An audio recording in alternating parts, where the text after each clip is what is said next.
Good morning and welcome to Day 5 of the 2013 Australian Open Wildcard Playoff. It's wonderful to be here, a huge day in store today. It's men's semi-finals day and the weather, well, it's okay at the moment. My name is Adrian Franklin. It is lovely to be here with you again. And again, we can welcome Todd Woodbridge. Hello, Todd. Good morning, Adrian. Beautiful morning. I've been out here bright and early for a couple of hours of practice and it's superb. Great day for tennis. You were hitting with Yelena out on court from 7:45. You said that's an early hit for you. That's the earliest I've practiced since 2005.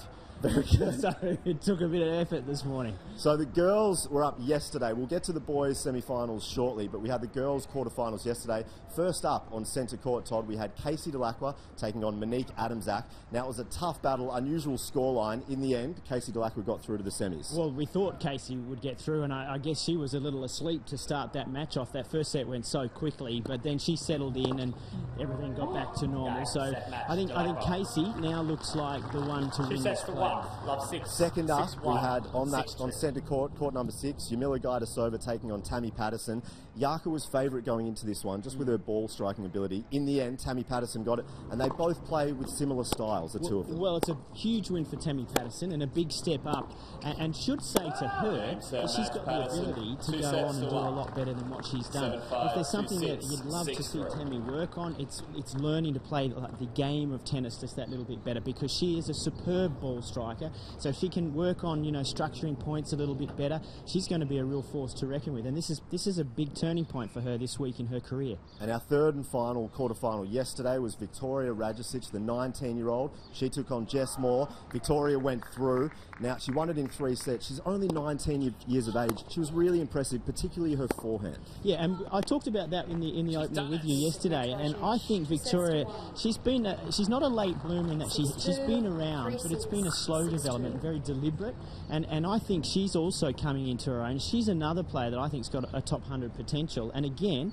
this event, it's setting her up for a very good year next year, and should be showing her that she can really do this. And the other player that goes through is Arena Rodionova, because Storm Sanders unfortunately was injured yesterday, so a little bit sad, but Arena, she's playing well in December as well. Well, she's a good competitor. She's a steely, strong competitor out on court, and she will be tough for Radjicic to beat. It'll be a good test for Radjicic to see if she can go another step. Now, today we have the men's semi-finals, 4 big names, 4 strong competitors as well.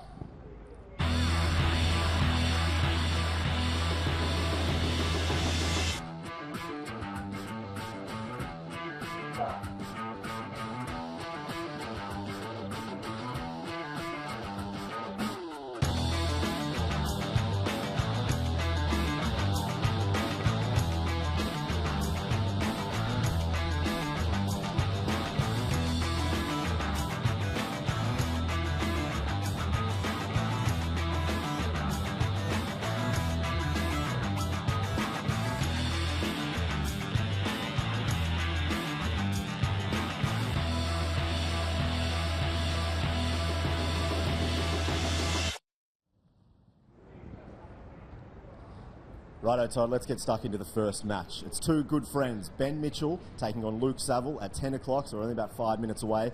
It's always tough playing friends, but Ben Mitchell is in great form. He won here last year, and he loves playing at Melbourne Park in December. He does, and the thing you mentioned about friends, these two have been in an institute of sport program for a few years together. They've practiced a lot. They know each other's games. Both of these guys can be a little bit passive in the way they come out and play their matches. They like to almost, counteract things. Luke Saville, if he's going to keep going in this game, though, has to be proactive and aggressive. That's when he plays his best tennis. He's a very good doubles player. He's got very sound volleys, and if he's going to beat Ben Mitchell today, he has to force the issue against Ben. Ben's a great athlete. He'll pass a few times, but he's got to take it up to him. And I think Luke has a big opportunity if he's willing to be aggressive. You've just touched on Luke Saville there. He's spoken over the past couple of days about the difficulty of going from the junior ranks through to the seniors. He's still only 19 years of age, but it's a massive opportunity for him today to beat Ben Mitchell, potentially go into the main draw of the Australian Open. Well, it's been a tough year for him because he's come off being a #1 junior in the world, having won two slams and a runner-up at Wimbledon as well. And the expectations are it's just going to be easy to keep going, and it's just not the case. And he's had a real, gut-wrenching year where he's had to look at himself and go, what have I got to do to get better? And he's also had to absorb a lot of disappointment this year and reassess himself. And what's really good to see is that he's got the head on his shoulders to be able to do it, and that's his absolute strength, is his character. He's got a great character. So that's first up at 10 o'clock this morning. Then second up, it's going to be JP Smith taking on Jordan Thompson. Let's start with JP. He's an unusual player. It's difficult to play him because he slows the ball down a little bit. He moves to the net. He's got an all-court game, doesn't he? Well, he's a throwback. He's a throwback to a little bit of an old-fashioned Australian style of somebody that throws a bit of junk so that they can find their way to the net. And the key to his game is his left-handed serve. He's got a beautiful service action that's able to really pinpoint the corners of the court and a very good slider to go with it. So, he's going to really test Jordan Thompson. Jordan Thompson, you've touched on him there. I like him. He's had 2 tough 4-set battles. He's finished late, but he gets out on court and he leaves every single ounce of energy on court, doesn't he? Yes, and I think I mentioned the other day about the story of Pat Rafter saying, Jordan as a young kid was the only kid that knew how to put the ball in a spot to make him play an extra shot. And this match today is going to be a really great match to watch because that's what Jordan will do well. Even though it's a big left-handed serve, he'll make JP play an extra volley or an extra shot, and he'll work the point, and it'll be a very, very entertaining match. 2 huge semi-finals coming up. Now, the all-important weather, Todd. It's been a ridiculous week. Monday we were washed out. We've been off and on, off and on. It might rain later on today. Hopefully we can get some quick matches in. Well, it feels a little sticky out here, and it's humid, and it feels like the rain might be coming later. But right now, for the first match of the day, it is perfect conditions. The breeze is laid down. As I said, I've been out hitting, and it's really nice out here at the moment. And that, of course, will make for good tennis. So, as I mentioned, it's semi-finals day. We want everyone to join the conversation on Twitter. It's #AOPlayoff. Todd Woodbridge loves Twitter. We were talking about it yesterday. I do as well. I want to increase my fans if I can. You can't sell yourself like that on television, Adrian. #AOPlayoff. We all like you. We all like you. That'll be fine. They'll come to you. Join the conversation. The commentary team will answer your questions. Ask us anything you like from everywhere around the world. We had guys from America talking to JP Smith. Twitter, it's a beautiful thing, isn't it, Todd? Yes, and you need to be careful of sometimes what you put up there. That's one thing you've got to learn. You certainly do. Thank you so much for your time. We'll see you again soon. Pleasure. Thank you. Straight after the break, we'll head into our commentary team of Pete Mercado and Brett Phillips. Stay with us.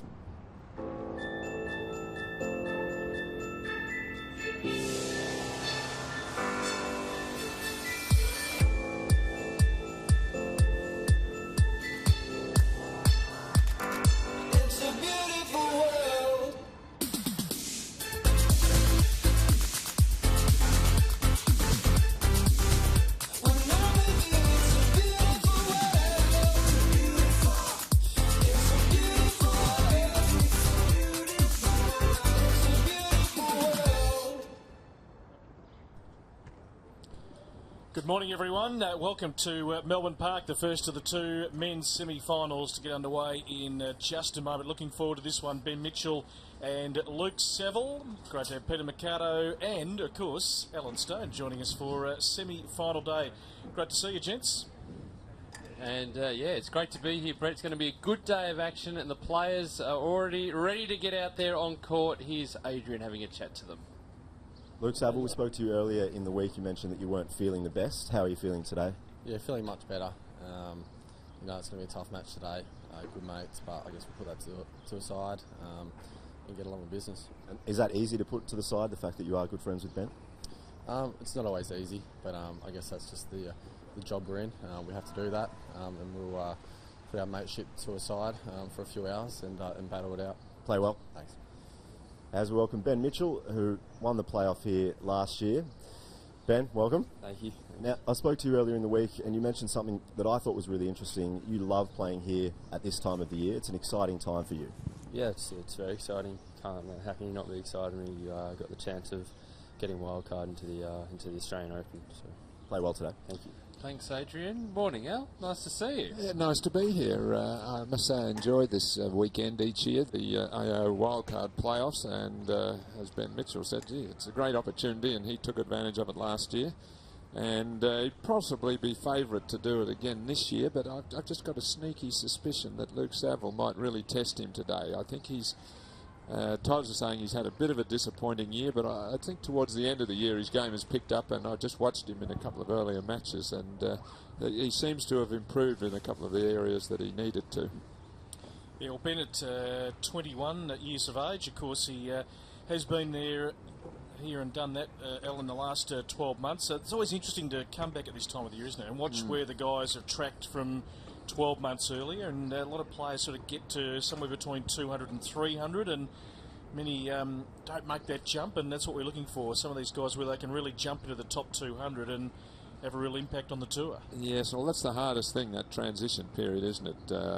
You've got to serve as an apprenticeship when you get out of the juniors, when you're 19, 20, 21. There's only very few players ever go from being a top junior to a star straight away, and we have to look back to, of course, Leighton Hewitt and Mark Philippoussis, and Bernard Tomic has been able to do it, although somewhat a little disappointed at times, but he still was able to get straight into the top ranks out of the juniors. But mostly the players that we're seeing here, they've got to serve their apprenticeship and spend a couple of years working on their games. I think Ben Mitchell won the toss there and will receive. I think that's what I heard. The lip reading what Tom Sweeney, the umpire, was saying, but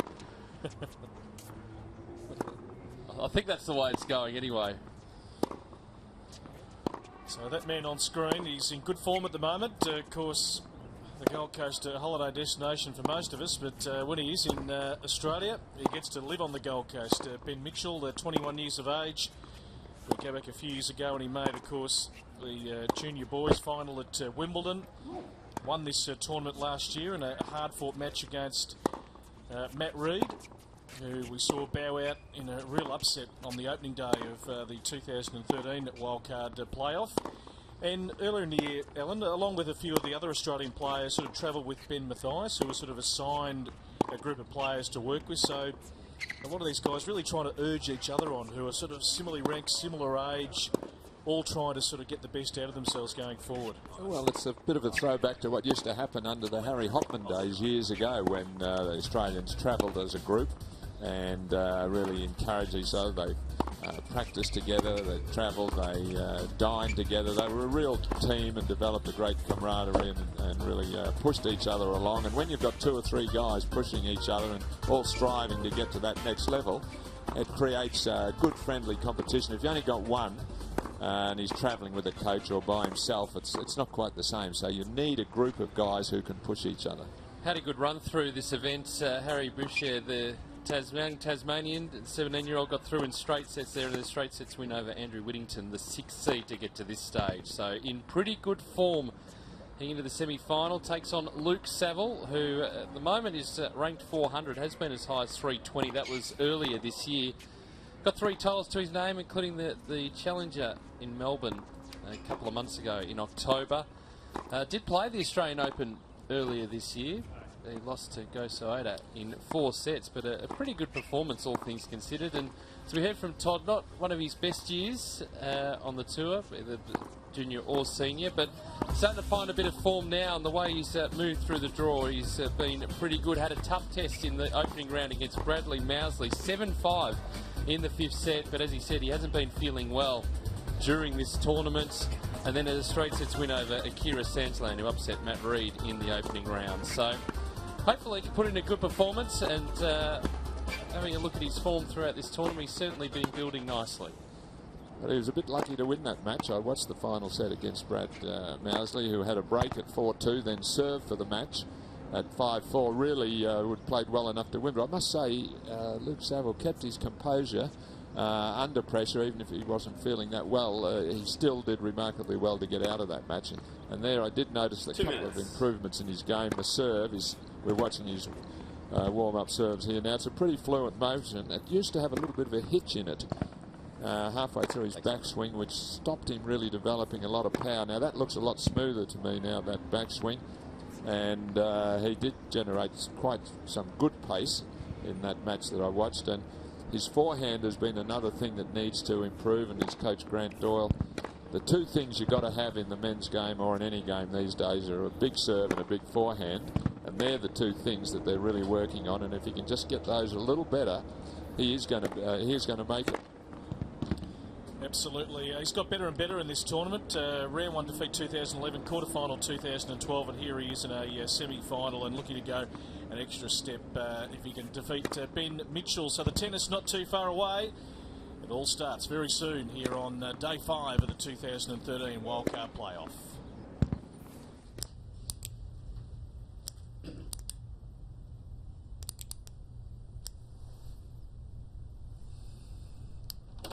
Good afternoon, everyone. Let's get down to business. Apologies for the delay. I got caught up. Get caught up in the Australian Open this summer. Tickets are on sale. Book now. Tickettech.com.au. Get your tickets. I know Craig Tiley and all the crew put out a fantastic note yesterday, really urging if you're looking for a last-minute Christmas present. Most of us are scampering around this time of the year, thinking what on earth are we going to buy people? Tiebreak, final Perfect present, really, is a seat to the Australian Open. The gift that keeps on giving, really. The other thing too is if you actually have your Australian Open tickets already, and you're thinking maybe we could get to receive. There we go, Mitchell choosing to receive.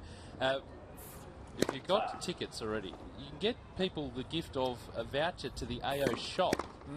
Now they are stocking up as we speak with all sorts of different products, and one of the things, the lines on the first couple of days are enormous around each of the different shops dotted around Melbourne Park. So if you're thinking maybe outside the square, they've already got their tickets, one under voucher to the shop. They go and buy some good stuff. I've got one assigned cupboard at home. All the towels I've collected over the years.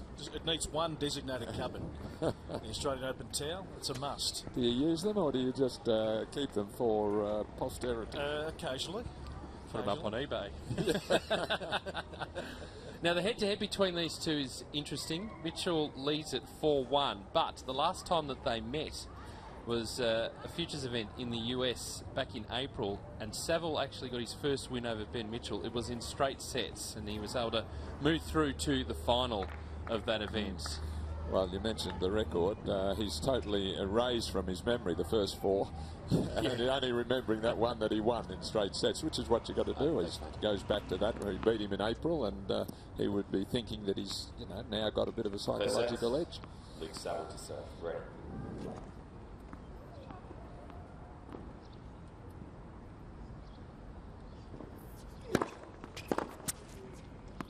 15.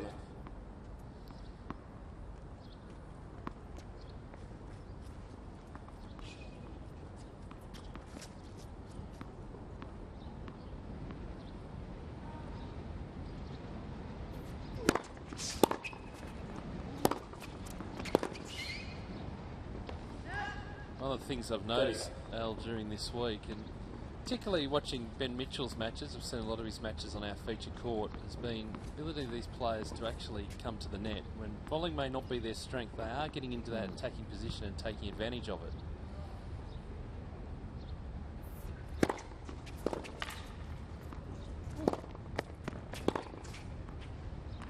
Slightly mishit the approach, but as you mentioned, if you get a short ball, what's the point of hitting it and staying at the baseline or retreating? I mean, the net is where you can finish off the rallies. Now, he mishit that one, so it sat up a bit. So I'd like to see all of our players, and particularly some of the women players, try to improve that transition area of the court rather than just hit baseline stroke after baseline stroke.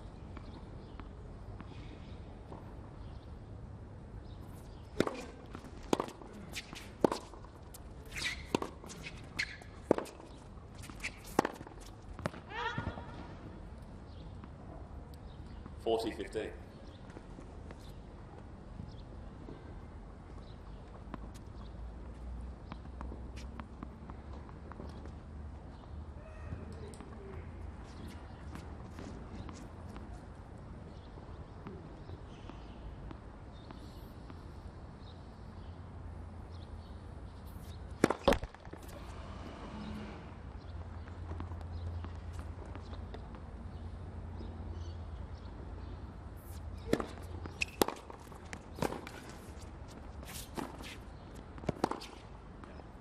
Game set. It's a really impressive start by Luke First Saville. game.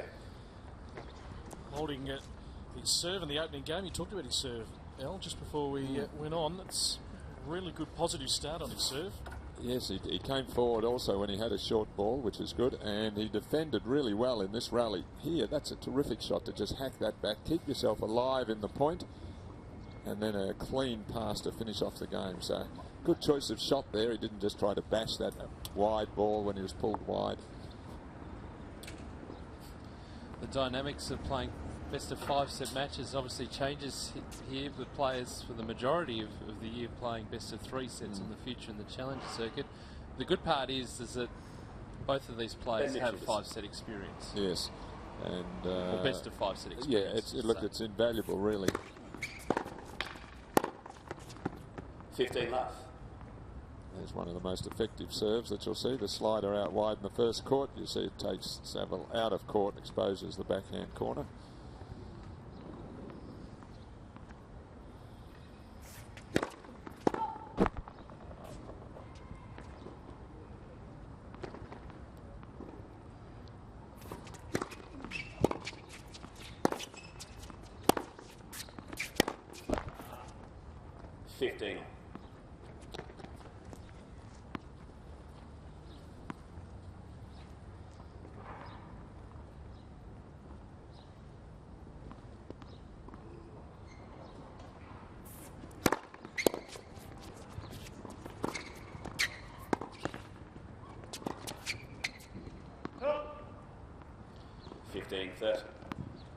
Oh, very good choice of shot there from Saville.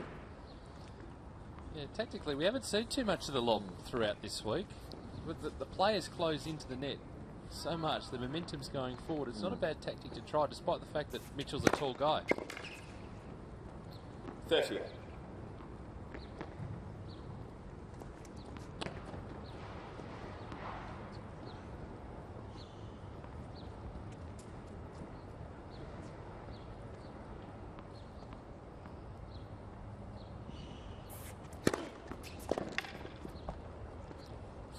That.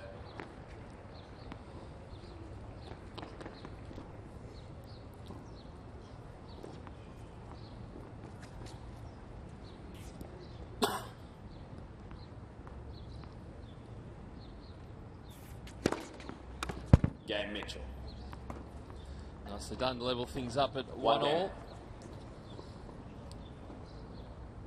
Well, something that Saville may have to watch. He was caught a couple of times with that slider to his forehand there, twice on the juice court, and then an ace with the same serve on the game point. So he might need to just stand fractionally further to his right just to let Ben Mitchell know, hey, I'm going to look for that serve from now on.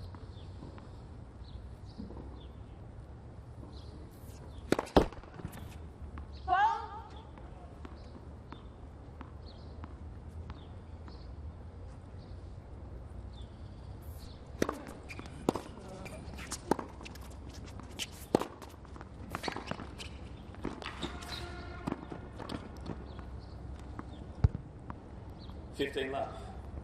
Well, another good choice of shot from Luke. I'm impressed with a couple of his shot selections here. He's out wide, so he just plays a little chip, forces a difficult volley from Mitchell, and then he's there for the easy put away.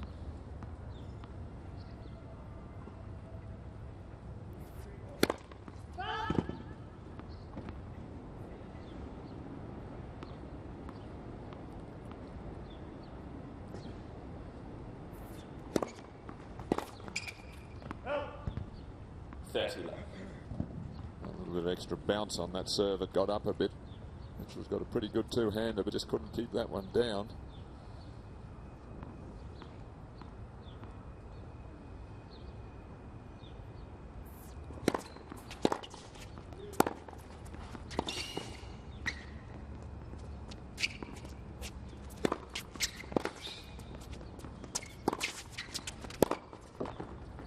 Oh, he got it. Oh. Gee. That was some shot. Winners, incredible winners early on in this match. Well, a great bounce overhead, and you think Saville's got the point. And from well behind the baseline, able to create that angle. That's a really remarkable shot. Great use of the spin there, the top spin, his wrist.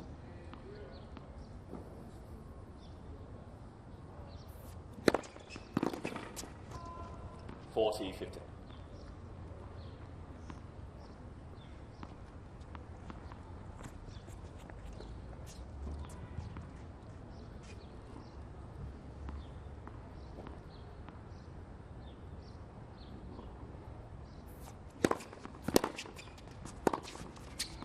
Game Saville. So it's a really positive start for Luke Saville. Very early on serve, leading it 2 games to 1. January 8th. It's going to be a very special night on Rod Laver Arena. I'll be playing Joe Wilfried Zonga. We always have fun on the court, even when it's serious. I think we have great chemistry on the court together. We also played an epic at the Australian Open last year, so I think people can really expect a great match, you know. I'm sure it's going to be a good show, and I hope this time I will be in. People should come in and, you know, enjoy it.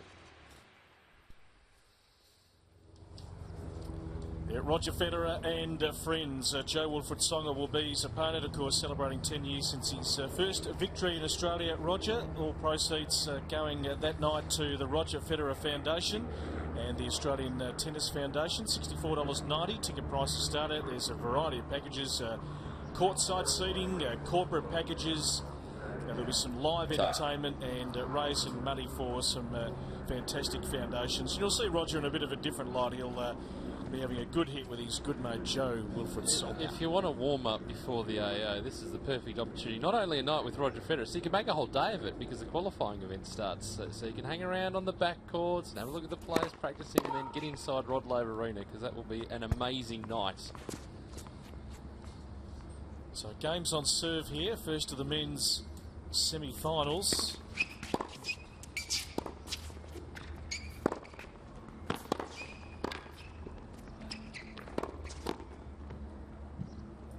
I'll say it started off at a cracking pace, this. Really high quality. You often don't see that in a 5-setter. Sometimes the players take, even though they've warmed up, it takes a couple of games to just settle into the rhythm of the match. But boy, these guys are really timing it well.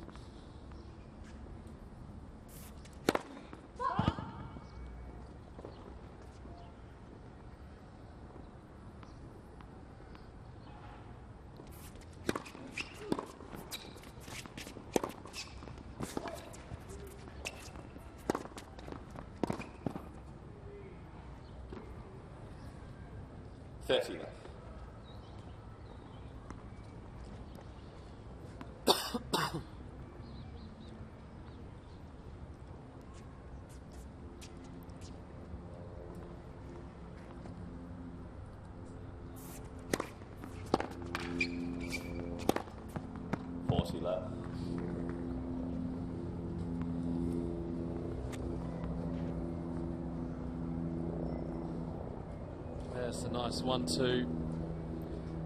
It's a lot of free points with that play.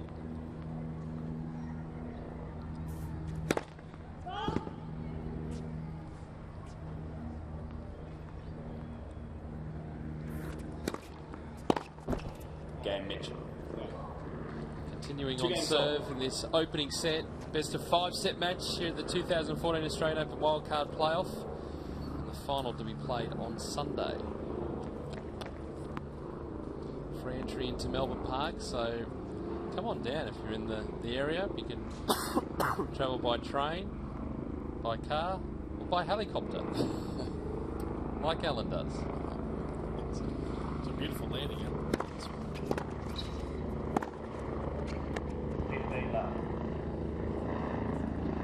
Well, it's good to see they're looking for any short ball, and once they get it, both players are really pouncing on the forehand.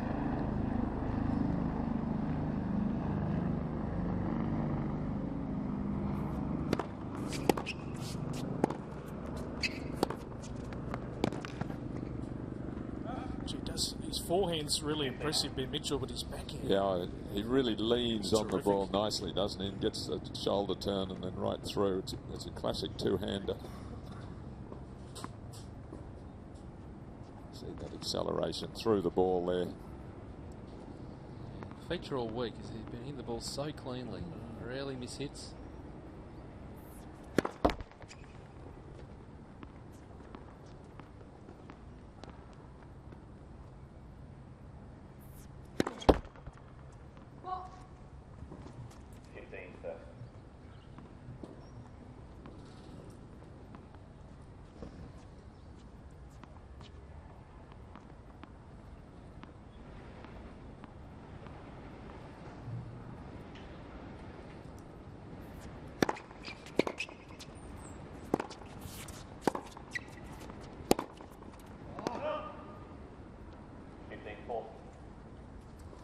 chance at the first break of the match in this 5th game. A little bit of a surprise, actually, the way they've held their serves to start the match.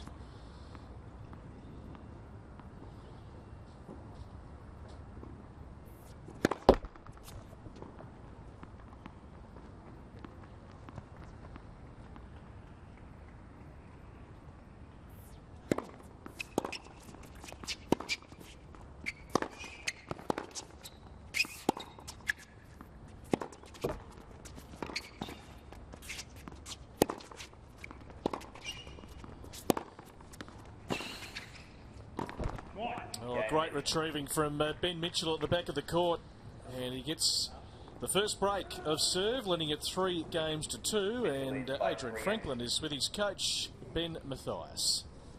Thanks, BP. Ben, not a bad time to join you, actually. It's just broken. It's an interesting game. It's a bit like a game of chess, I suppose. Both the boys just moving the ball around a little bit. How have you seen it?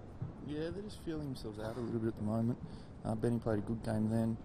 Luke looks a little bit tight, so he sort of gave up that break. But no, it's going okay at the moment. Watching Ben play, it's been so impressive over the past few days. He seems really smooth out on court. Technically, he seems like he's doing really well and feeling comfortable at the moment. Yeah, he's confident at the moment. It's probably the best I've seen him.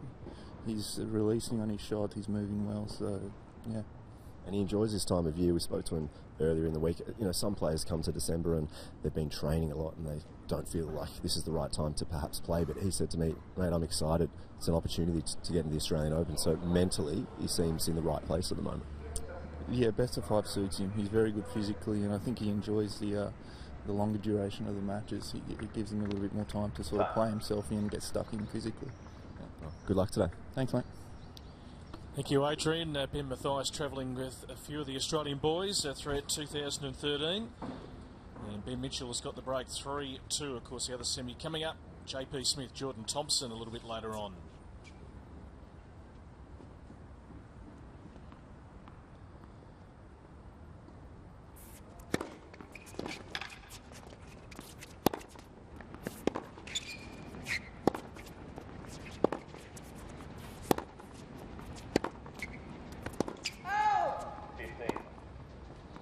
But it was there.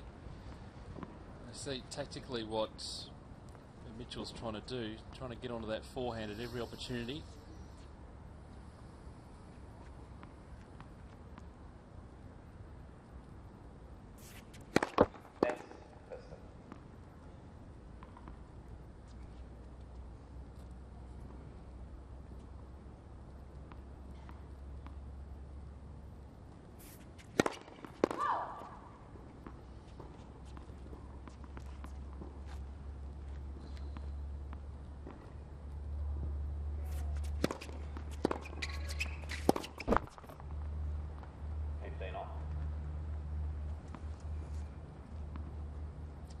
The fact that they're good mates make any impact on this match at all, do you think, Roll? No, I don't think so. It's just another person up the end when you're playing any tennis match.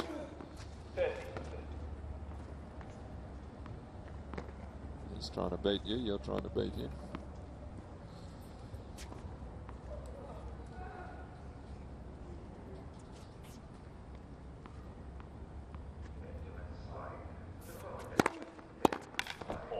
The only thing, of course, is that they both know each other's games so well. So against someone else, you might take you a few games to work out if you haven't played that player. But these two have practiced together, played together a lot. So there's not going to be any surprises.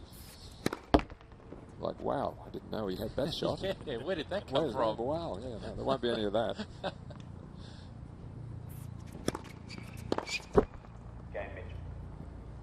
So nice comfortable hold for Ben Mitchell. 4-2, opening set, getting the break in the 5th game.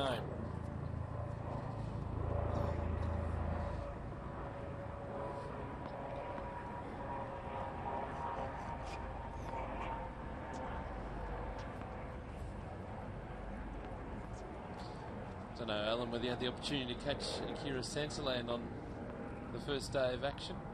I did see some of that. Yeah, seemed very impressive.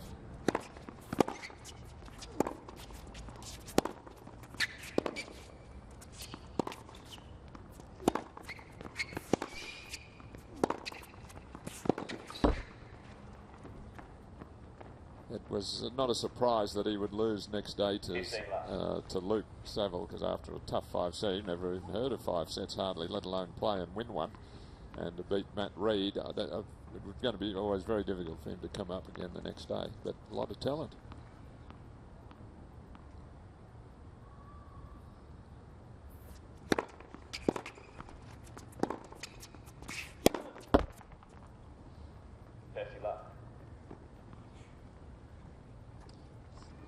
Two in a row, just catching the tape.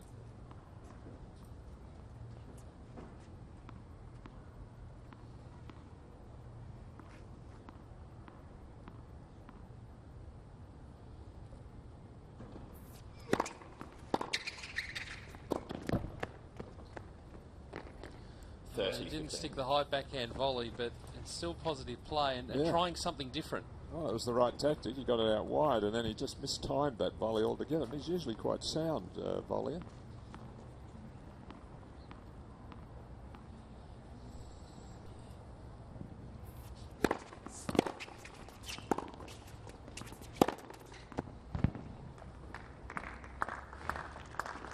Enjoy watching that over the past couple of days. That's good footwork, isn't it? He's quick on his feet. He's up to the ball in a flash and set and ready, looking to move forward. Well, the key thing there is actually stopping, getting yourself balanced, then hitting through the ball.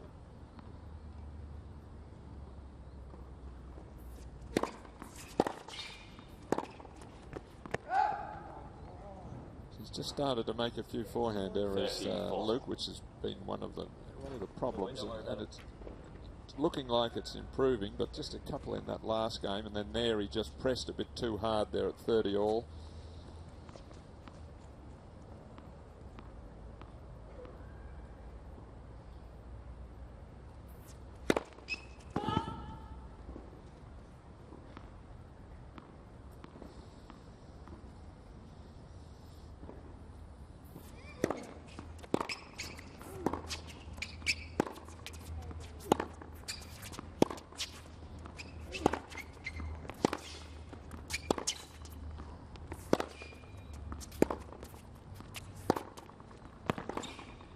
Mitchell. Yeah, Mitchell certainly please.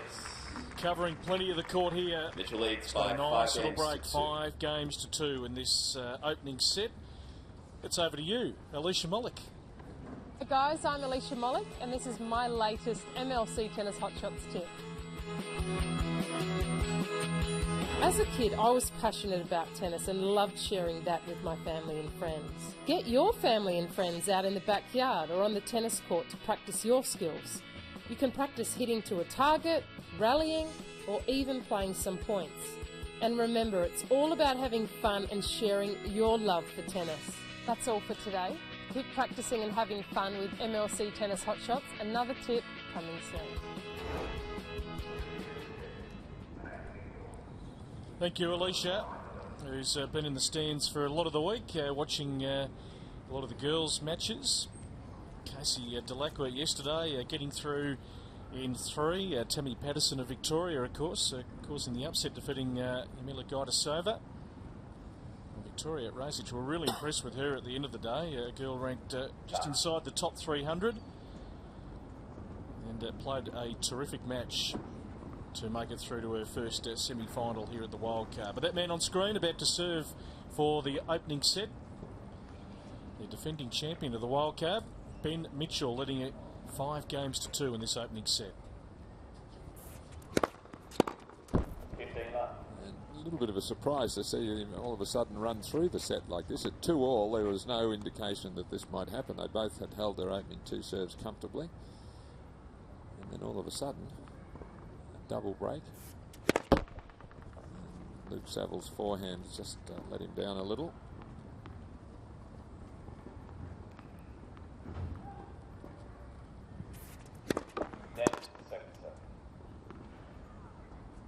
Probably the pressure that Mitchell's putting on him. I mean, he is moving really smoothly on top of his game.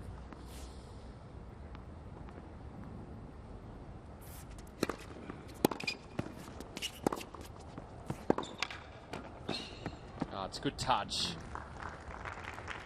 He's playing with plenty of confidence. He sure is. It's just understanding the angles on a tennis court here. He moves to the exact right spot where the obvious pass would come. And then he's there just to do a little angle drop volley.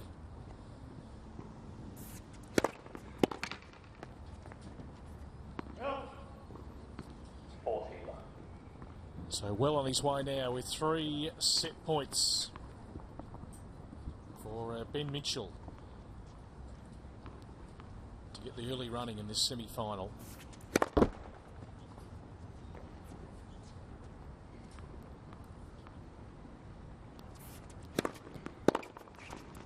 That one goes wide, so he holds to love. Ben Mitchell got the break in the 5th game and has powered away to win the opening set 6 games to 2 against the 8th seed Luke Saville. A men's semi-final day. Looking forward to the next match between JP Smith, the top seed, and Jordan Thompson, who has had 2 tough matches before, so that'll be a real test a little bit later on. Take a look at the highlights of this opening set, and well, it was a fairly even start. So we got to 2-all, then Ben Mitchell just went on with it from there. He certainly did. All facets of his game, really. There was no weakness at all. He passes like that off the forehand. We just saw a backhand. He served strongly, and he really just was all over Luke Saville after that 2-all position. Hardly he's made a mistake. He's looking to attack at all instances, and their lovely choice of shot. So Ben Mitchell in control of this match at the moment, winning the opening set 6 games to 2. And looking forward to this one a little bit later on. JP, the left-hander, taking on Jordan Thompson from New South Wales, ranked just outside the top 300, but a young player on the rise. He's had 2 tough wins this week against Blake Mott and also Alex Bolt. So Luke Saville trying to find a way back. Tough first round, as we've made comment, against Brad Mousley. Second set. Wouldn't be too disheartened. He didn't play all that poorly, really. Missed a couple of forehands, but really it was the outstanding display from Mitchell that caused that first set score. Just waiting for a couple of school kids, I think, to... Yeah, they've been in part of the Hot Shots program. They're just making their way out now. It's better than going to school.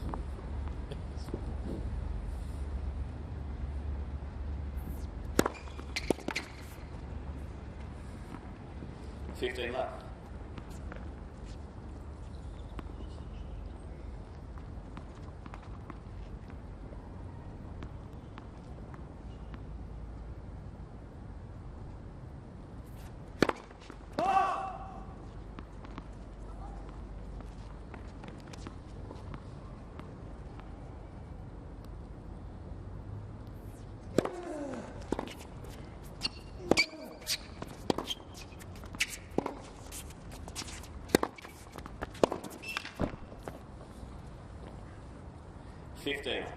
Well, that's big to do. Behind the baseline there, Mitchell, a high bouncing ball around shoulder height, and to be able to hit it that flatly and aggressively from back there.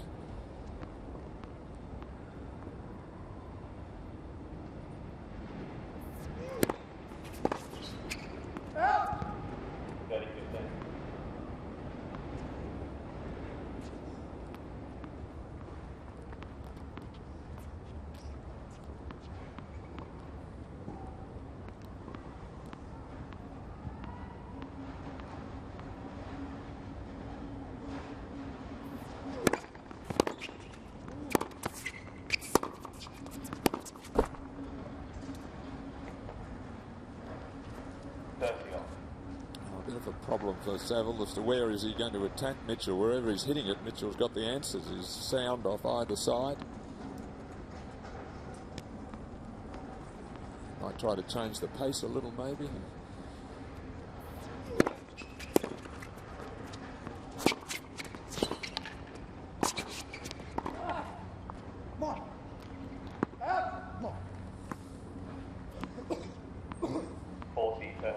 He was able to work his way forward there.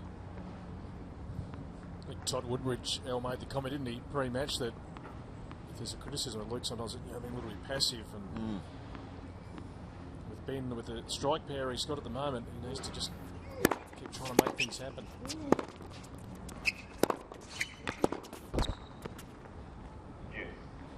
He's a beautiful mover too, Ben Mitchell. I mean, he's really smooth and flows around the court. You hardly notice, but he's there in a flash all the time. Well, that last point was a good example of what you're talking about. Moving forward, stepping into the court, just putting the pressure on.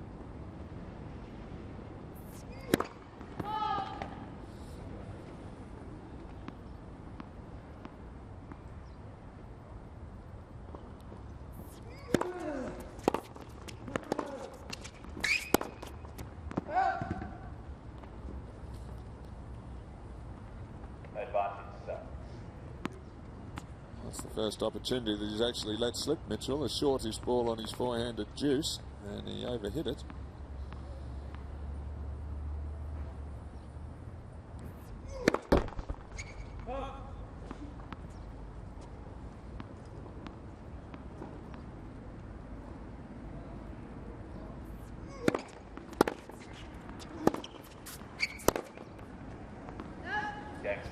So important hold for Luke Saville. Set down, but he's able to hold his serve in the opening game of this second set. Day 5 here of the 2014 Wildcard playoff. Hashtag AO playoff to join the conversation on Twitter. And if you're in Melbourne, a couple of great semi-finals. Get down and have a look at the action live. And of course the finals on Sunday, which will be fantastic. Such a great prize for 2 Australian players. Yes, it really is worth playing, isn't it, this tournament? Oh, it's invaluable. I mean, apart from the money, the points in a Grand Slam are double. Yep. So you might have cut your ranking by 100 points if you're around 200 or something, and you win the wild card and win a round. Huge bonus.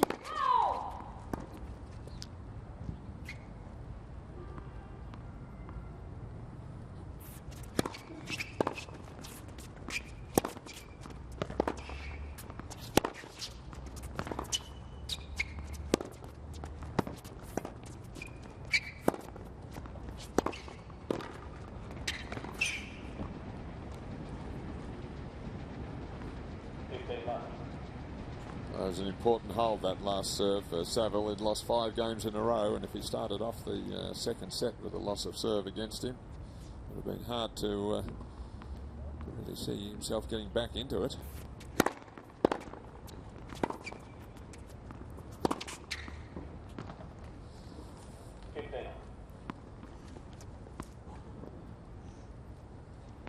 So a bit of a role reversal there.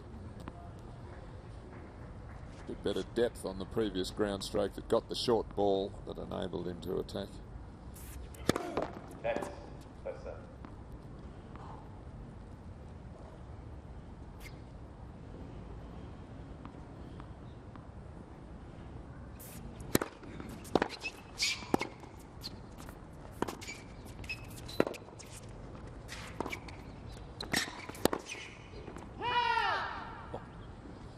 Well, that didn't miss by much. His favourite shot. Loves that shot. Good slicing though from Saville. Really cutting the ball into the court. You see Mitchell just forced to bend that extra bit. And there was the target to go cross court. Almost stuck it.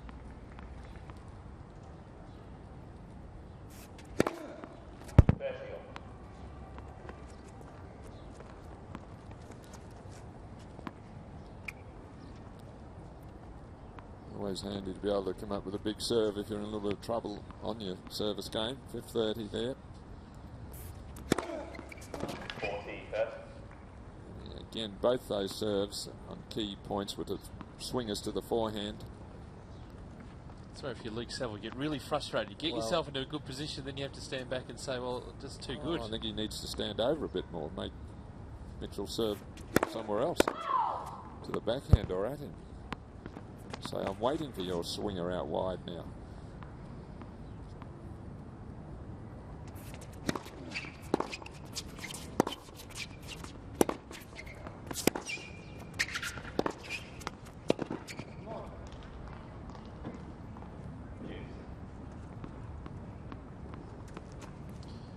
Saville this time able to go on the attack. So Mitchell way out of court.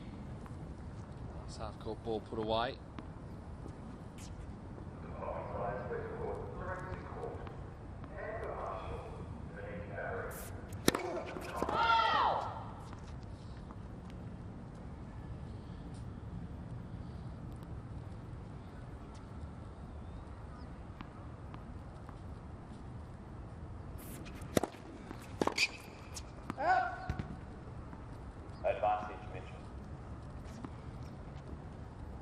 Well, a disappointing miss there. It's been a better game this from Saville, and then a second service return to his forehand that he just overhit. Just wrong time to give the opponent a free point.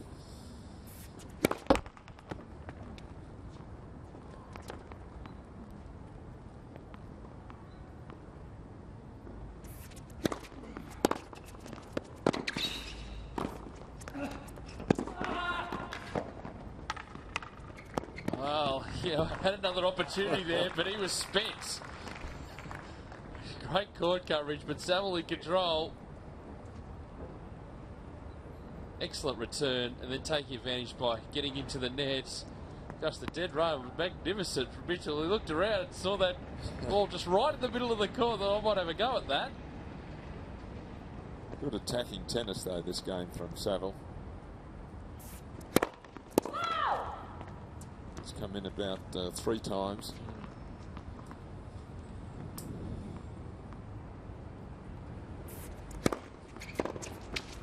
Advantage, Mitchell.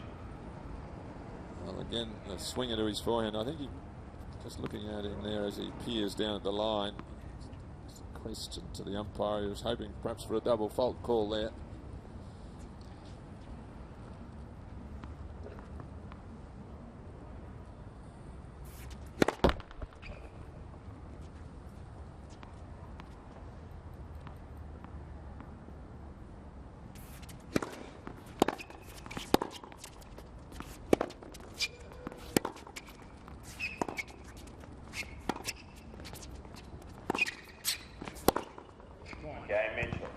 Another great winner from Ben Mitchell. Game apiece, second set. Well, the thing that was good about this one is his other passes have been cross-court. You can see that Saville was leaning, his body weight was just leaning, expecting the cross-court, and just flattening it out down the line. It's Ben Mitchell, so that causes a bit of a puzzle for you. If you're coming in and you know where his favourite one is and you lean on it, and then he just passes you comfortably the other way, you think, The other thing was he was ready. He was already moving into the juice court corner for that pass. Yep.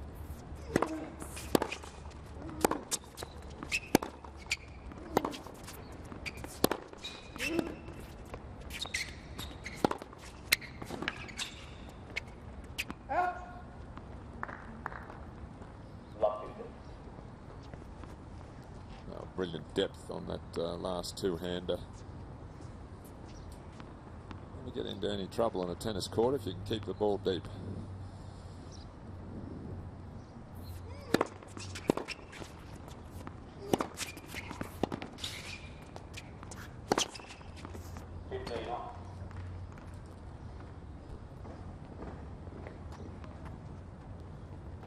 Playing nicely, Luke Saville.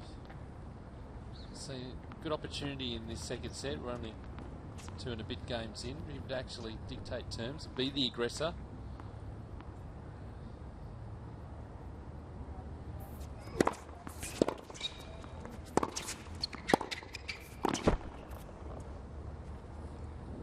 But he's just got to stick these volleys. Geez, had a couple of opportunities to put them away. Oh, that was a disappointing miss, really. Shoulder height, had the rally set it up beautifully.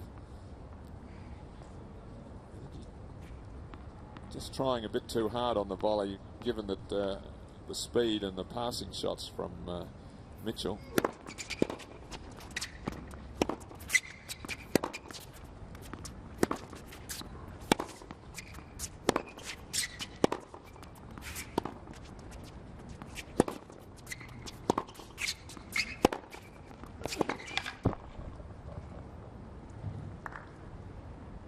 The shot just wearing down Saville in that rally. Another Interesting stage in the match. Break points for Ben Mitchell. Yeah, it came in the 5th game of the opening set. Come earlier here.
Recovery here from Luke, 1540 to Juice.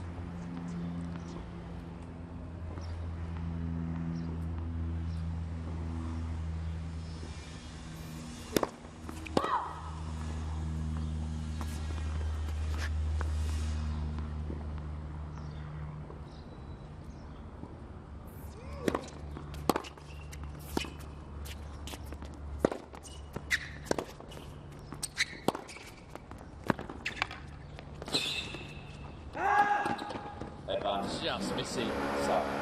I noticed you've been talking about rolling. Gee, there's a lot of construction work going on around here, but good choice of shot from Saville. He took the pace off the ball, saw Mitchell coming in, just drifted it wide. And then he knew the drop volley was coming. He would have got there easily, as you saw, if he had to. It's a smart shot.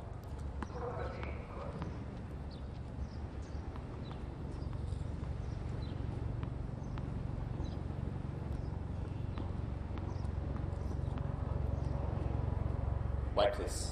Thank you, Lance.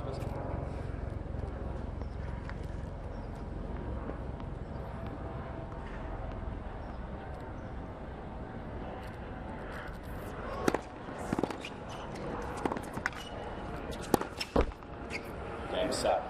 So Luke Saville gets out of a bit of trouble at a break point against his serve, but another important hole as he tries to work his way back, being a set down. We know it's going to be a night with Roger Federer and friends on January 8, but Adrian Franklin has found some friends of his own. Adrian.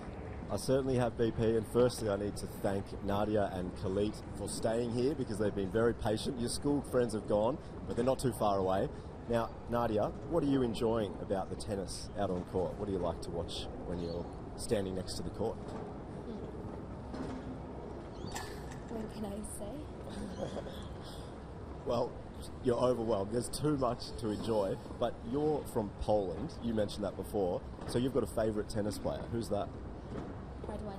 Radwanska. How cool is that? So I think she's top 5 in the world, so she's one of the best tennis players. Which school are you from? Werribee Primary School. Werribee Primary School. And Khalid, which school are you from? From. A bit louder for me. Very cool. And you guys have been here. Have you had a hit at all out on the Hot Shots courts yet? You have? Khalid, did you enjoy playing tennis out there? Yeah. And you're on a tour. They're on a guided tour later on today. Lovely teacher out the back has just informed me. So you guys will be going into Melbourne Park and I think walking around the corridors where all the best tennis players play. That's pretty cool. Khalid? Very cool, right? It's very cool. Well, enjoy the rest of your day, guys. Thank you for your time. Thank you. Yep, look, I sympathise. When I'm in the company of Adrian Franklin, it often leaves me speechless. Pete? Getting to Hot Shots, it is a fantastic program. hotshots.tennis.com.au. Back here on serve in this second set. That's a wonderful volley. That's why I was surprised that he missed 2 backhand volleys earlier, because I think he's a sound volleyer, and you'll see an example of it here. Now that's a copybook, that.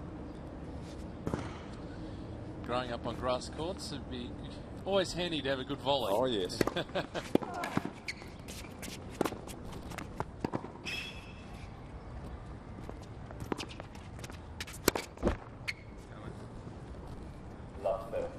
excellent defensive lob. That's how you keep yourself back in the rally. Nice high one like that. Yeah, it's handy when you're out of position, but also handy, we've seen time after time, Mitchell is always looking to come forward, so his momentum is always heading towards the net. 15, sir. We got a bit lucky there, Ben.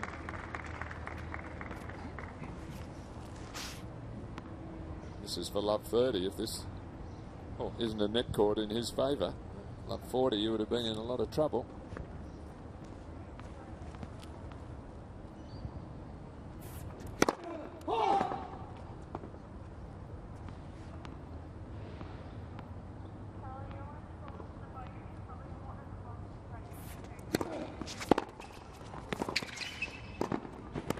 Terrific.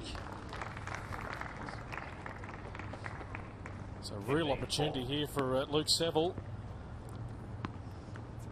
Well, it makes that last service game of his look pretty important. He was down 540 and got out of it. Now he's got Mitchell 540, so reversal here.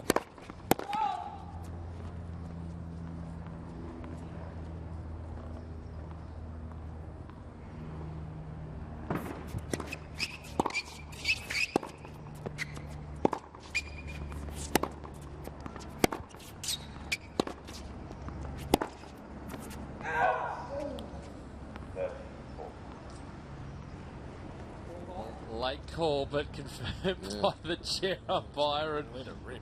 Luke Saville was requesting a Hawkeye referral. It ain't going to happen.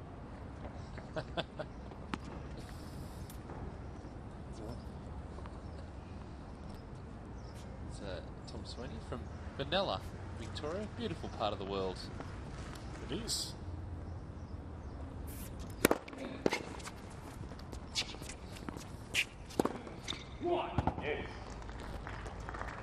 Good follow-up from Mitchell. He started off as a lines person, which all the umpires do. Start off and then work your way through the ranks. Get into umpiring. It's a good pathway.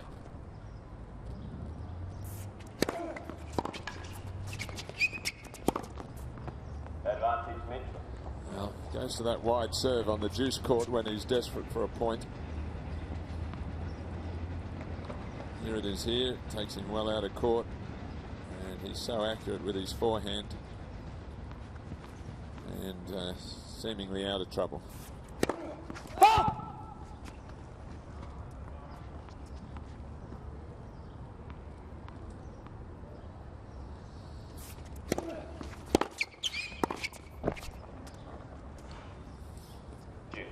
Certainly changed his tactics though this second set. Luke Saville on the returns. He's much more aggressive. He's moving forward to the net if he can. He's looking to try to shorten the points a little. I think if he saves back too much, he's going to be outplayed. So it's good. It's good to see it.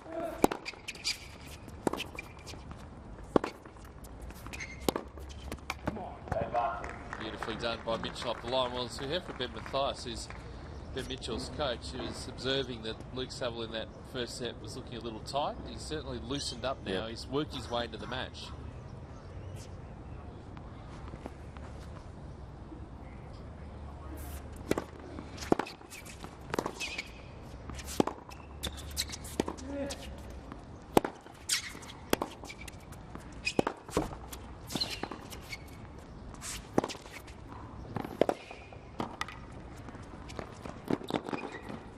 Luke had it all covered. Well, top tennis there from both the players. Really covering a lot of court, a lot of different shots here. And he moves it back to cover down the line, which is the obvious shot, and a little easy put away.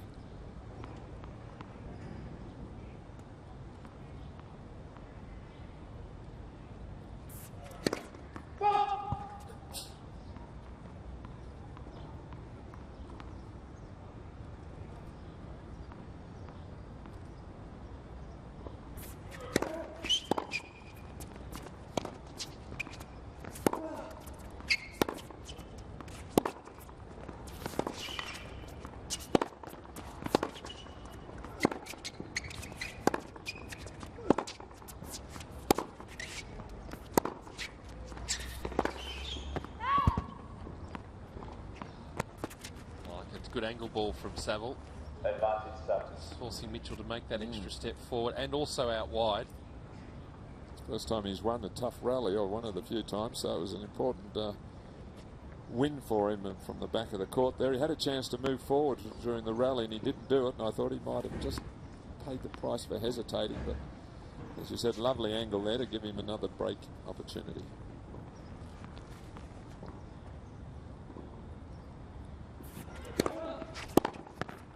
Well, you could have bet that it would be a slice serve to the forehand.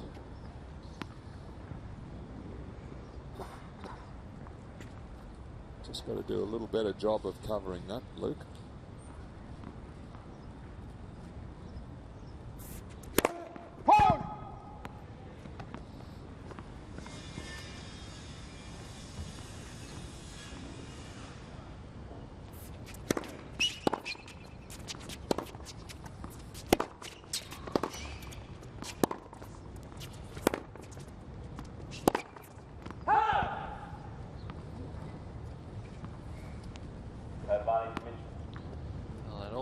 Shot, going to hit that forehand, put himself out of position.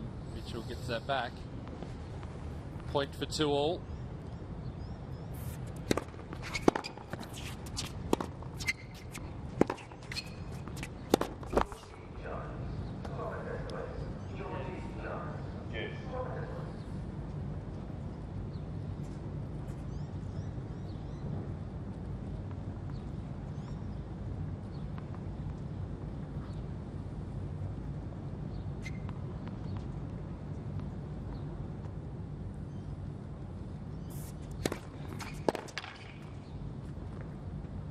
Advantage Mitchell. There's the trusty first serve out wide again.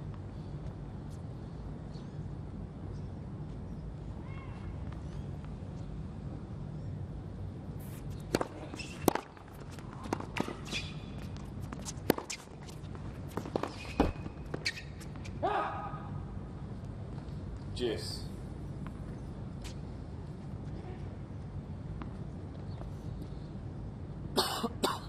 He's really working hard now, Luke Saville. It's good to see. And 3 chances to break.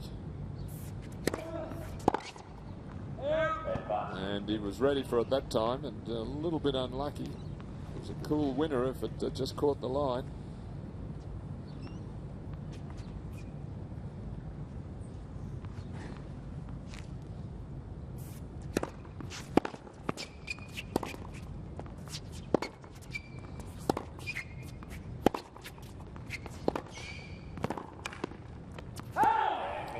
Gets there eventually. Gee, it was a struggle.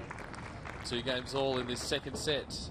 Yeah, it was Luke Saville's best opportunity, wasn't it, Al? 3 opportunities to break the Ben Mitchell serve. That could be a really defining game in this match. It took him to juice in the opening Mitchell service game as well, so it's good to see that he really has changed. He's looking to do more.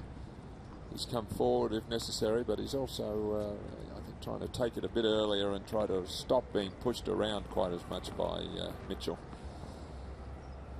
So good tennis here at 2-all.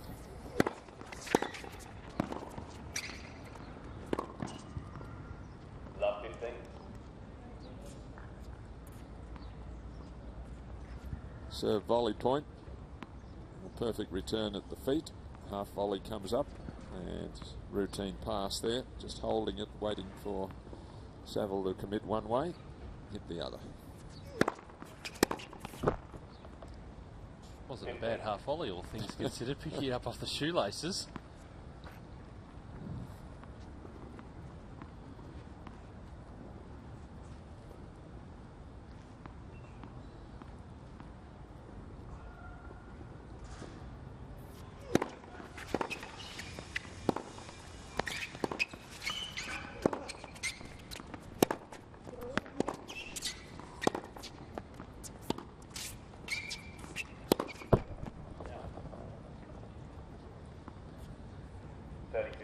Nice change of pace from Saville that time. Ball right up the middle, really nothing ball, just drifted towards Mitchell, had to create his own pace.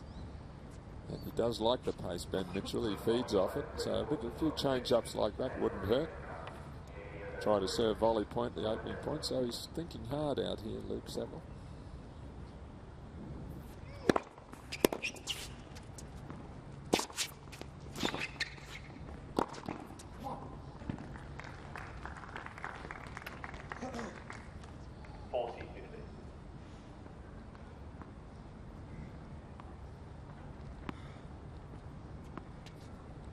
Good athletic move to that volley there from him.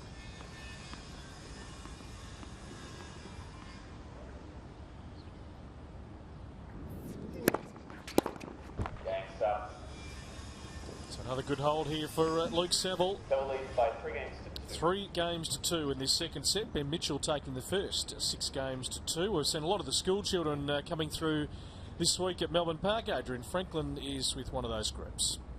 Thank you, BP. Now, we've got a very special school here today. Guys, where are you all from? St. Mary's! Wow, that was loud. I don't think I heard it. Where are you all from? St.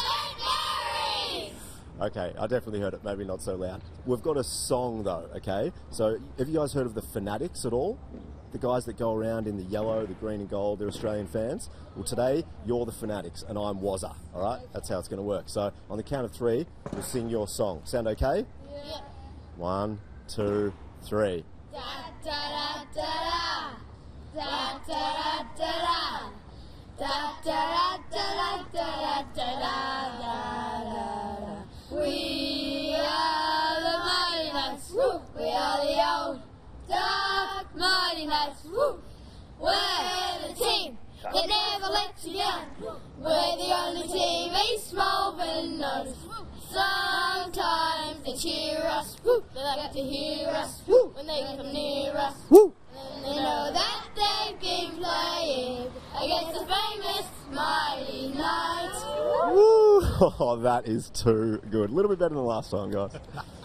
Timing impeccable for Ben Mitchell to resume. Not sure about the tune though. No.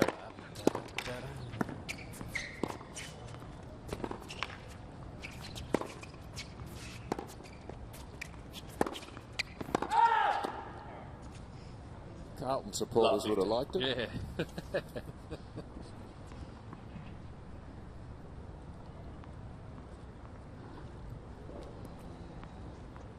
Good to get that opening point against their opponent's serve. Something to build on here for Saville.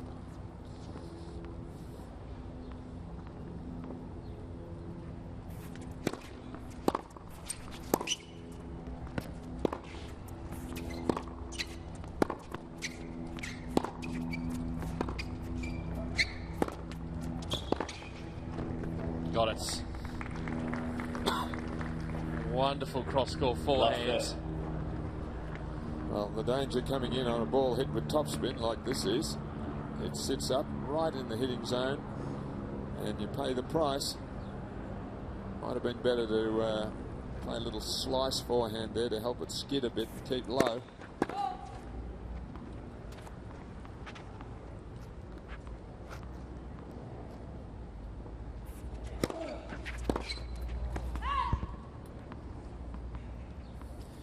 The pattern of the match on the Mitchell service has been that Saville is making some inroads, but Mitchell's able to pull out that big first serve again, getting him out of trouble. Well, he's disappointed with himself there for missing that at love 30.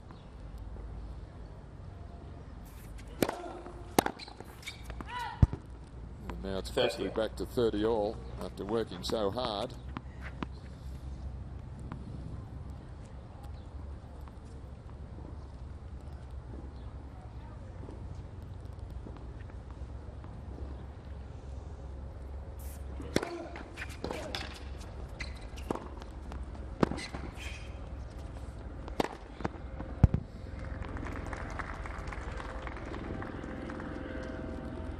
So sets it up with the serve again. Nice safe overhead here, more down the middle of the court. No need to go for the lines if you don't have to. Game Mitchell. There's a booming serve from Ben Mitchell, so for love 30. 3 games off. powers away to win the 6th game. 3-all. Interesting second set here unfolding. Luke Saville certainly doesn't want to go down 2 sets to love. Coach of Luke Saville would have noted at love 30 there. He had a second serve to handle, and he took the chance and moved away from the forehand to take it on his two-handed backhand, which is his favourite shot. He cramped himself up. It was, in the end, probably the wrong choice and ended up costing him.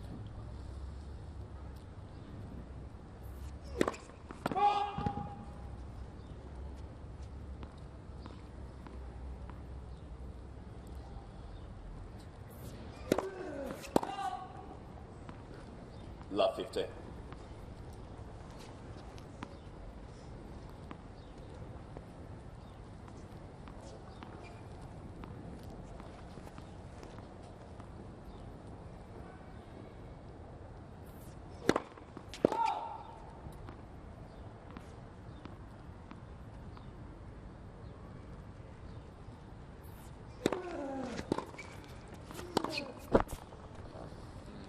Saville's in a bit of trouble on his serve.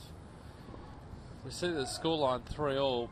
It's been pretty close in this second set, but it's been a lengthy set. There haven't been too many love games from the players. It's been a great contest, and then he's just thrown in a double and an error, and all of a sudden he's in danger of undoing all that good, tough work.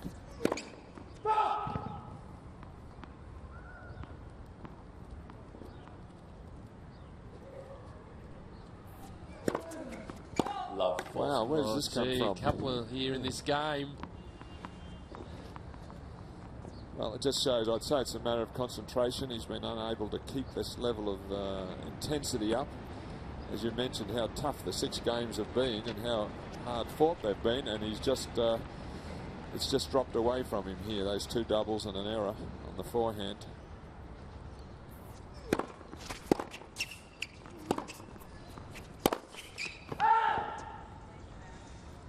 15-14.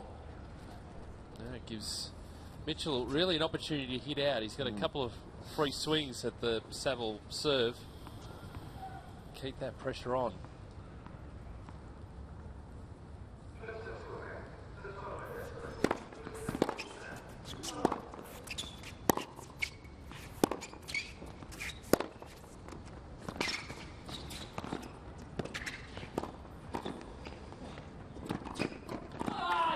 Got it. Mitchell. Great movement at the net from Ben Mitchell. Both players all over the courts. And he's got the break of serve. 4 games to 3 in the second set. So, Marty's buying tickets to the tennis. We're in, right? Marty. Yeah. No, we're out. Oh, you cannot be serious! We're definitely in. Okay, we're in. Great.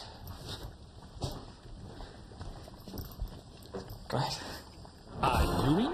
See superstars like Federer and Williams battle it out at the Brisbane International. Book now. Going to be a fantastic Brisbane International starting December 29 at the magnificent Queensland Tennis Centre. Once again, a packed Pat Rafter Arena. The crowds have been fantastic over the last few years. Roger Federer playing for the very first time. Leighton Hewitt will be there. Young Australian rising star Nick Kyrgios, Kei Nishikori, Gilles Simon, Grigor Dimitrov, one of the rising stars of tennis, Marinko Matosevic, and how about the women's field? Williams, Azarenka, Sharapova, Jankovic, just to name a few. If you're just joining us, how about this point, boys, to finish off in a really hard-fought second set? Ben Mitchell covering all parts of the court. Hard to get past him, Alan Stone. Oh, he's a great athlete, isn't he? And he understands the angles as well. But a disappointing game really from Saville after he's really had a lot of opportunities, or a few opportunities to break, and for some reason he just served 2 doubles and missed a forehand and almost just donated the game to Mitchell. So just a bit of a mental error there from him.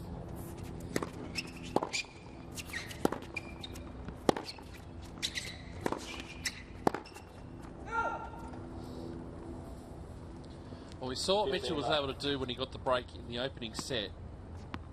He's a good front runner. He got the momentum. He kept going.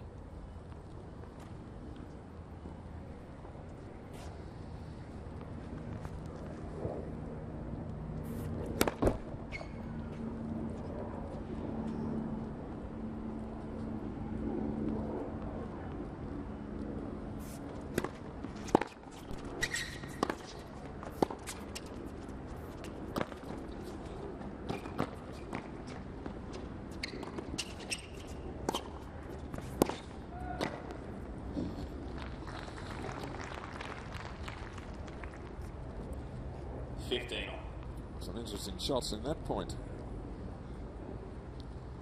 But in the end, Mitchell had it on his racket, and his approach shot, he didn't really hammer it, he just took a bit off it.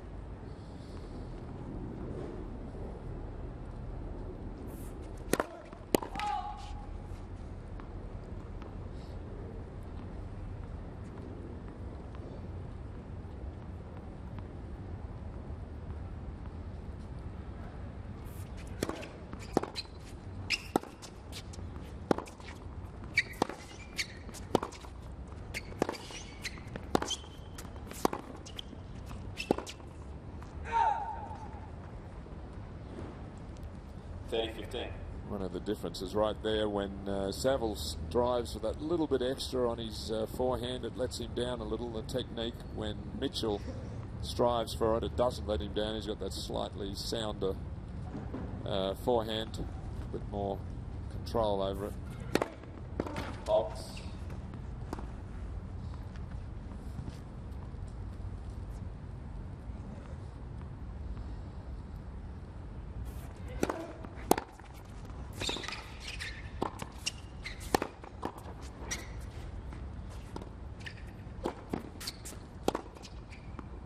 Oh, 40-15. Just dropped in. I don't know what he was doing there.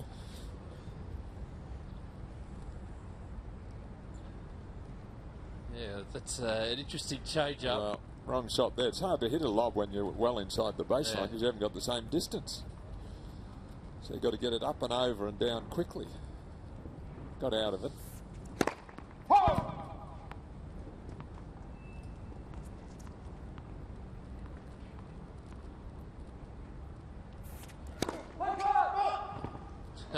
Got the double, or the triple.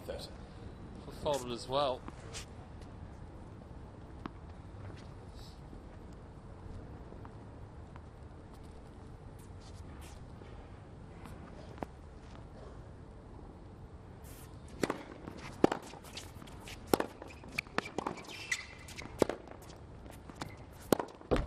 Dan Mitchell. New balls, please. So well on his way now, Ben Mitchell. A set and Mitchell leads 5-3 5 up games to 3. in the first of the men's semis. A little bit later on, JP Smith and Jordan Thompson will have that live for you as well. JP, the top seed, looking to get through to the final for the first time. And Jordan Thompson, Peaches, he's had 2 tough matches, hasn't he? So it'll be really fascinating to see how he takes it up to JP, who just plays that really steady game. Big lefty serve. A bit more experienced, isn't he, JP, I think. The day off yesterday helped Jordan Thompson. Obviously the rain delay on the very first day meant back-to-back matches, but time to recover. But a different experience for him too, playing those long matches, as you say. You're in the best of 5 set mentality. You're trying hard not to think about a 5th set potentially in the match. Well, at least the weather's kind. It's not too hot today, so 5 sets shouldn't be a physical problem for these fit young guys.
I love the power that he can get Mitchell on the full stretch. He's just indicating, was it just wide? Yeah, missed by 2 inches. Nod, but that's remarkable how hard he can hit that on the stretch.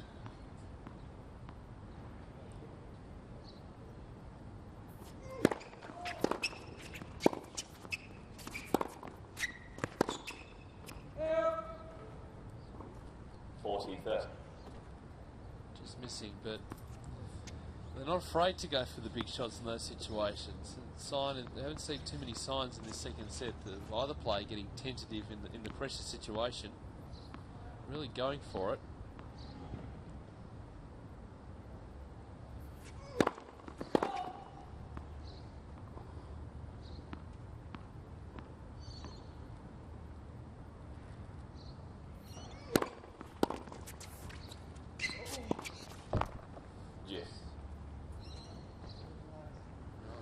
Thought that might have been just going to drift long, and in the end he's got himself a bit tangled up. Well, it just dropped, and it was really, he had to generate the pace again. By the time it realised and tried to get into position, the ball had dropped pretty low.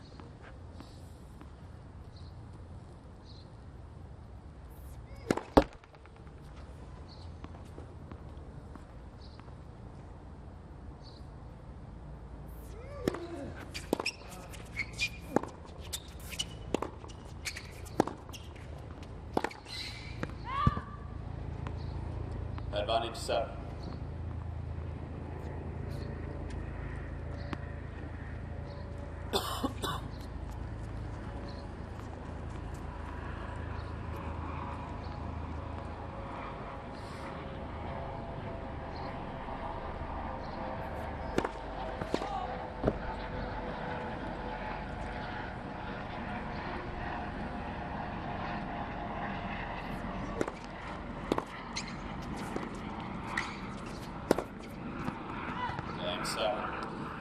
So an important hold for Luke Saville, but Ben Mitchell will come out by 5 games to 4 and serve for the second set.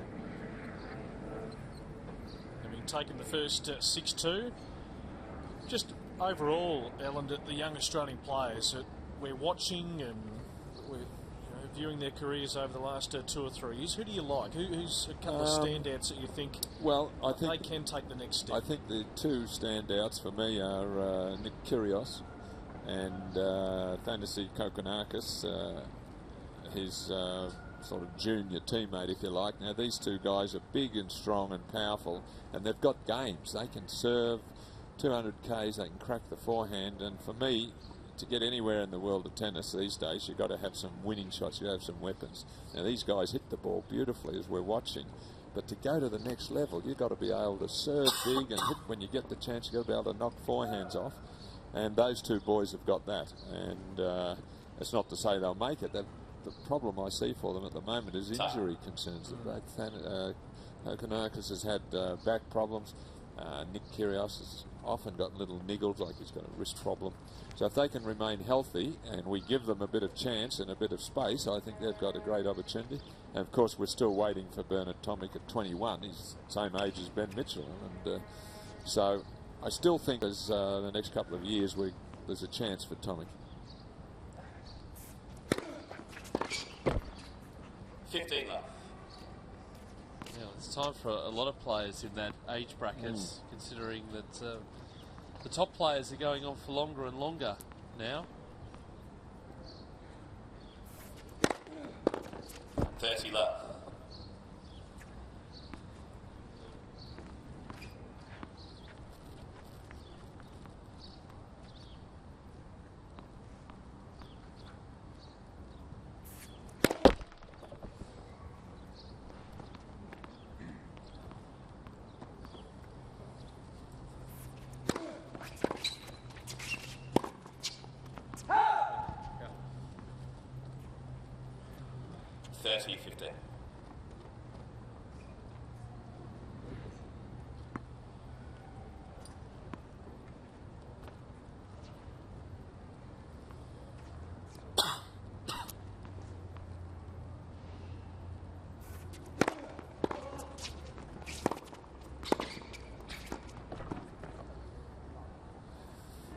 Trying to go the angle volley again. Mitchell, margin for error. You've got to actually stick that, and as a drop volley too, because he knows how fast Luke Saville is moving around the court. So a bit of extra pressure. He needed just a percentage volley back down the line and maintain net position.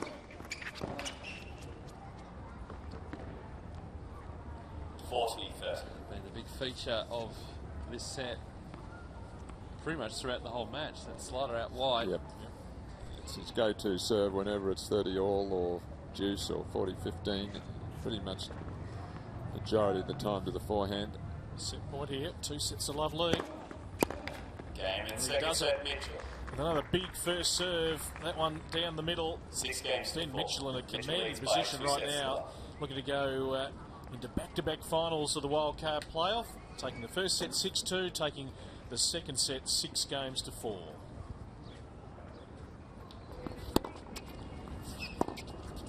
Let's run through it here, Alan Stone. He had his opportunities, didn't he, on a couple of Mitchell's service games. Luke Saville to make some inroads, but just couldn't quite do it. But those first 6 games, they certainly were hard fought. Oh, well, he had a 15-40 and he had a love 30, and it was really a tough 6 games, as you said. Then out of the blue, unfortunately for Luke, his intensity drop serve, 2 doubles, and missed an easy forehand, and just pretty much gave away his serve, which cost him the set. Yeah, it certainly did, and he was covering all parts, the back of the court, and also very comfortable that Ben Mitchell. He has played a terrific match so far, taking the first 2 sets here, 6-2, 6-4, and now the challenge ahead for Luke Saville to try and make some inroads. We're going to have a little change of commentary for the third set. Adrian Franklin's going to step in, but a big feature, of course, during the summer of tennis has been the AO Blitz.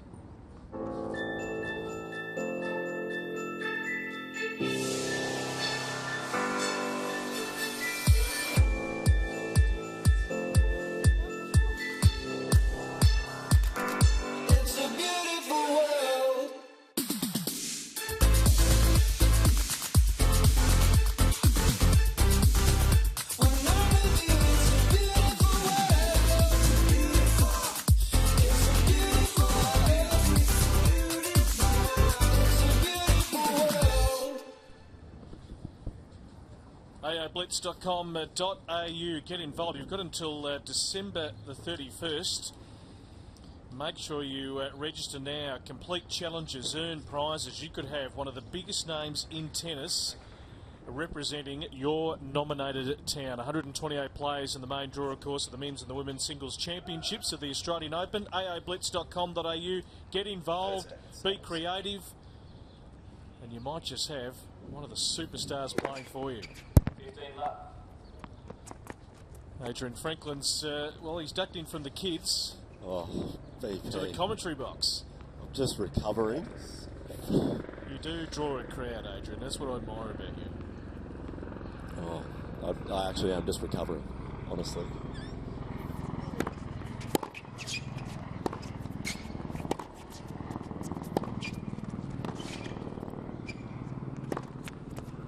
The question is, can Luke Saville recover from 2 sets to love down? Well, I have been really impressed with the way Ben Mitchell's been playing. I spoke to Ben Mathias after the first few games in the first set. He looks really smooth out on court, very comfortable, more comfortable than I've seen him over the past couple of years. And you can just notice that when he was hitting the first few balls with Luke Saville, you know, getting into the rallies, Saville was missing a few strokes. He wasn't following through on both forehand and backhand like Mitchell has been. That's a great return from Luke Saville. He just needs to keep being assertive and aggressive and try and somehow break Ben Mitchell. He had a couple of really good attempts in that second set, having him well down on serve, but then found a way to get himself out of trouble. But, you know, you and Todd were talking pre-match about Luke maybe just being a little passive. I reckon as this game's worn on, though, at least he's trying to make things happen. Yeah, well, I guess both of these players have been known to be somewhat passive over the past couple of years, you know, getting into around the 20, 21 year of age mark, where you need to start, you know, not being so passive and really pushing yourself and showing that you can dominate a match. Yep, that's a good hold for Luke Saville. He's just got to keep doing that. Advantage is serving first in this third set to try and keep in this contest. Otherwise, Ben Mitchell's going to power away here to a straight sets victory. Yeah, look, big feature. That cross-court forehand has been beautiful, but both wings he is comfortable. He generates great pace. He really flattens it out. They come on that quick. Extremely tough to get a racket to any of his winners from the back of the court. But just his general all-court game. He's always been one of the really fit young guys. But I remember watching him as a 17-year-old, 18-year-old, and he's always had that ability just to really cover the ground. He's never dead, is he? You've got to have a fair shot to totally get him out of the picture. He does pride himself on his fitness. He does a lot of work with Ben Mathias over the pre-season. And every one of his opponents, they know that when you play Ben Mitchell, particularly in a 5-set match, I think Mathias mentioned it earlier, that 5 sets is a strength of his. Yep. He can go all the way.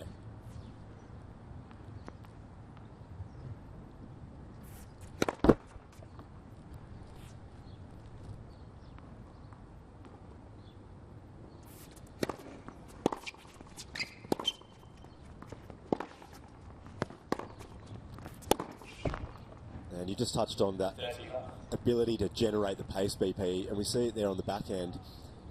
It's so challenging to play someone that can generate pace really easily.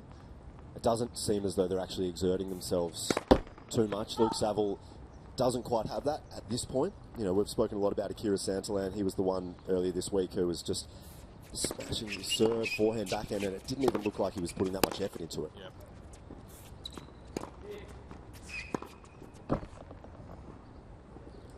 Ben Mitchell looking to get through a comfortable service game of his own, and obviously these guys know each other extremely well. They hit with each other, they know each other's styles, they can anticipate.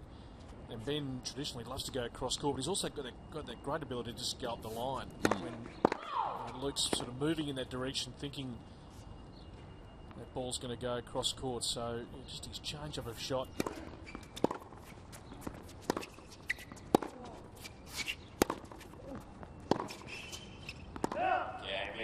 He had to really try and put a bit on that, Luke Saville, and just over the baseline. So both always holding to love on serve to start this third set.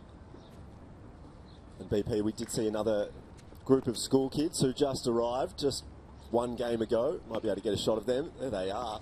Is that the school that I just spoke to? It was St Mary's, wasn't it? Yeah, but I think, because one of the young boys mentioned, he said, "Oh, did you speak to the other St Mary's school? Were they as good as us?" Oh, there's 2. There are 2, and I think this is the second. Right. Jeez. St Mary's everywhere. A bit of rivalry between the 2, I think, as well, just in the tone of voice. He was very happy. Very happy with the fact that I'd interviewed their St Mary's school and I hadn't interviewed the other St Mary's school. So just jockeying for position here. Yes.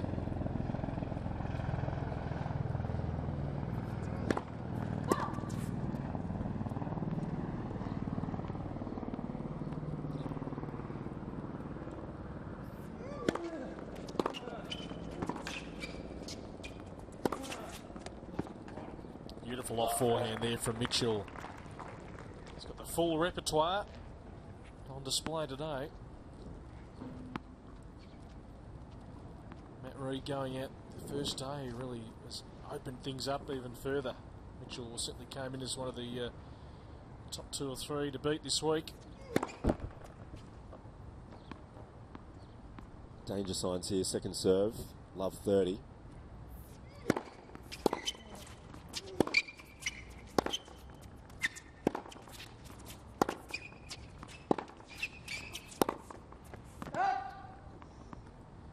Just over finessing on that one. You mentioned his forehand earlier and the fact that he's generating some great pace off that. I really like his backhand, the way he's just leaning into it. And again, not putting all of his effort into the shot, but still just generating some pace.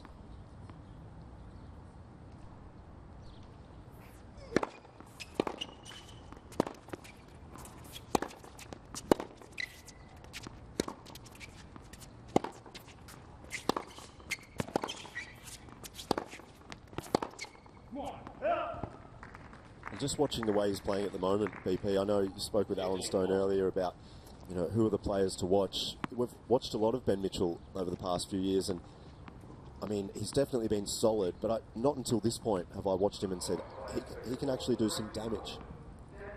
100% agree with you. Correction was good record. Ooh, that hurts.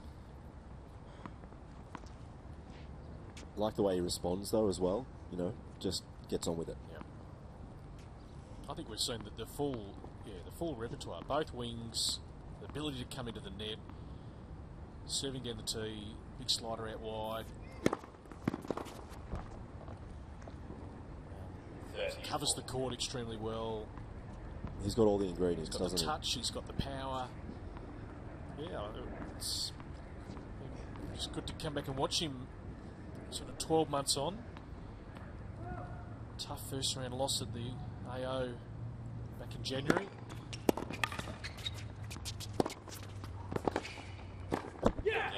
So Mitchell gets the break. It's come earlier.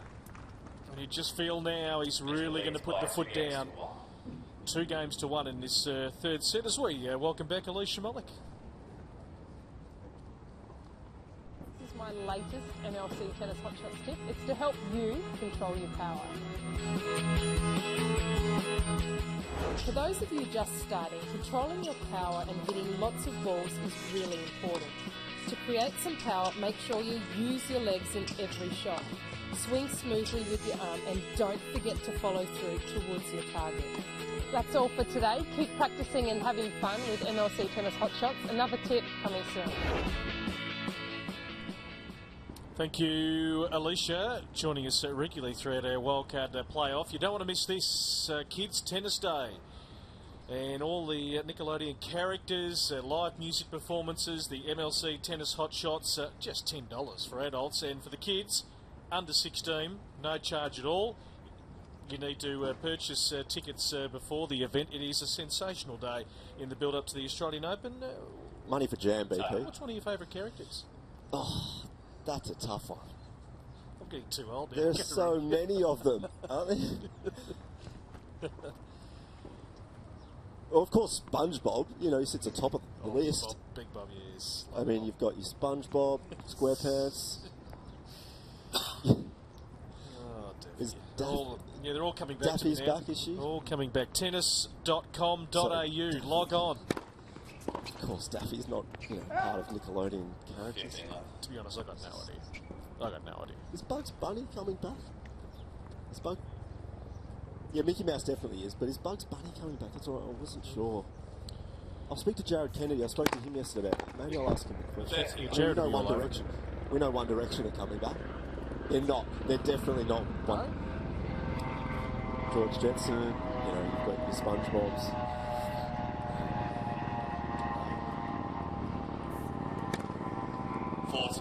I mean, who don't you have, BP? In all seriousness, though, Money for Jam, $10 for parents and 16 and under, free. Yeah, the best summer of event for the kids Tennis Day. I think didn't Jared say the other day when you interviewed him, big name? A huge name. Just keeping it under wraps at the moment? Yeah. He whispered it to me, but I can't let everyone know. Okay. Not right now. I'm going to hold that for a month there. Yeah, better work on you on that one.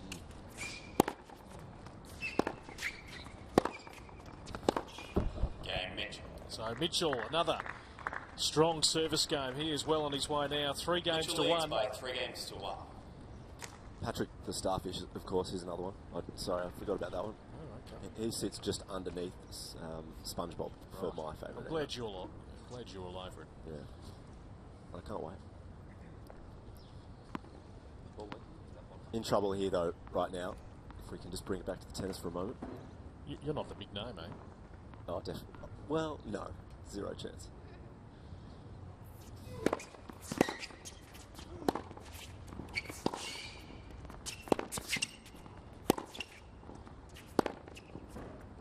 Some loose strokes now.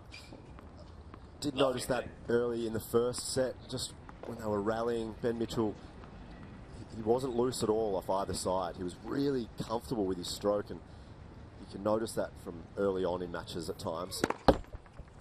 I think Saville still got a little bit of work to do. He has mentioned earlier this week that he has struggled this year just with that progression from the junior ranks through to the seniors. Mentioned that he didn't realise it would perhaps be as hard as it is. Yeah, just losing his way a little bit now. And Ben Mitchell can smell that.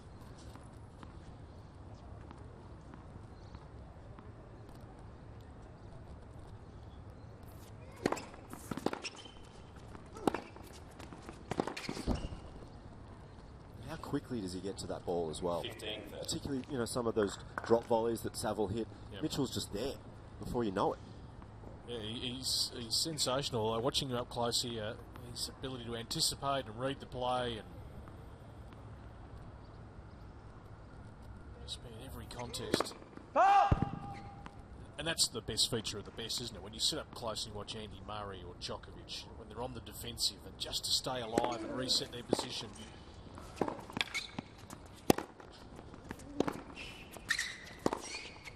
I think it's that ability to read the game, even though you're pushed back and you're about to hit a deep shot.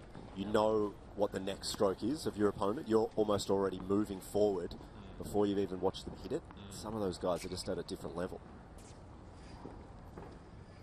So Ben Mitchell, of course, 2 years the senior of Luke Saville. It's a little bit longer. 21.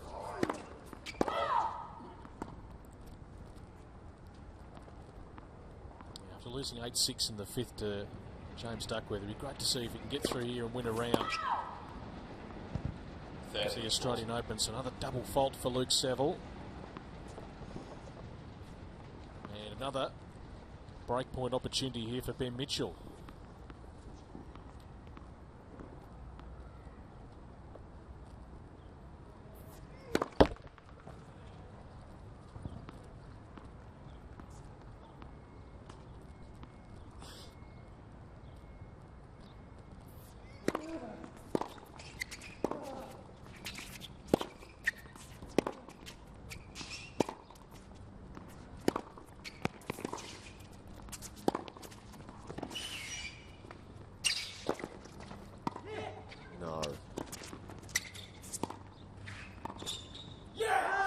Well, somehow Ben Mitchell wins the point.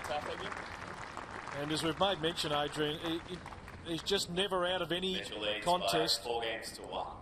Luke Saville really should have been able to finish off that point after that beautiful off forehand here, which had Mitchell scampering. Luke should have put that one away certainly very comfortably, and well, he kept Ben Mitchell in the point. So athletic, Ben Mitchell. And you can just see how much it means to him. Takes a 4-1 lead. But we just spoke about the fact that, you know, he's at a different level now where he's anticipating, and he did anticipate that shot right there, the smash. Saville should have put it away, but Mitchell moved back into court and somehow was able to retrieve it. So tough to play an opponent that can move that well and anticipate like that. You know, that's why Novak Djokovic is so good. Yep. And players' ability now to slide on the hard courts. You know, you watch the best come the business stage of the AO, and it's such a great highlight just to keep the ball back deep into the court. It allows you to stay alive at the point and reset. But once upon a time, you never saw that from players. The ability to slide on the hard courts. Yeah, it's a skill in itself. They do that a lot. They practice it a lot. You know, they've got to get the right pair of shoes for them. Thought the Dunlop volleys wouldn't be any good? Not at all, no. It's going to be hit this afternoon. No. Not ideal for the ankles.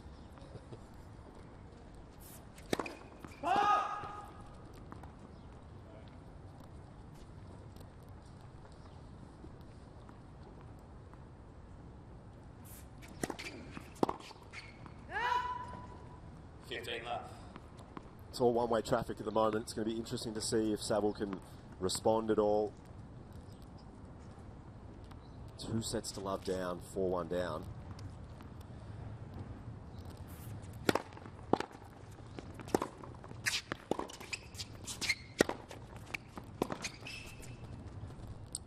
Right in the corner. Another deep forehand by Mitchell. He doesn't look 100% out there, Luke Saville, I don't think. Well, poorly timed comment. Take that, Franklin. Take that. 30-15. Don't count me out just yet. But he did mention, I think, leading into the first match of the playoff, he wasn't well at all. He wasn't sleeping well. Yeah. I think he's improved slightly, but he doesn't look. He just doesn't look 100% to me. Energy-wise, I don't think it's there. 40-15. So we think where Ben Mitchell was 2 years ago when he played this wildcard in 2011. He lost to Duckworth in the quarterfinals. Duckworth just a little bit more advanced than Mitchell. Now Mitchell's a little bit more advanced than Saville. So Mitchell. Steady progression. Another strong service game. That one down the middle has been a real feature. Mitchell leads by 5-1. Powering away now to a straight sets victory, you would think.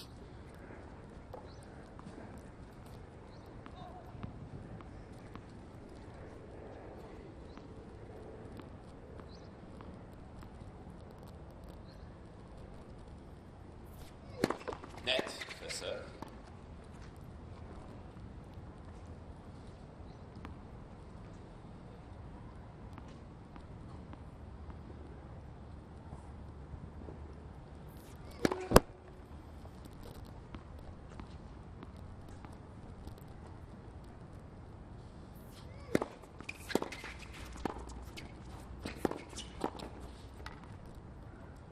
Left.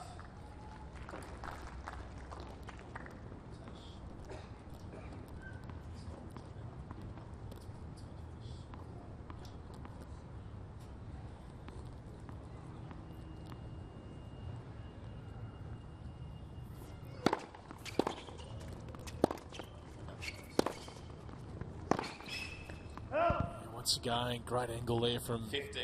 Mitchell. He just loves playing that shot, that cross-court forehand. He puts plenty on it.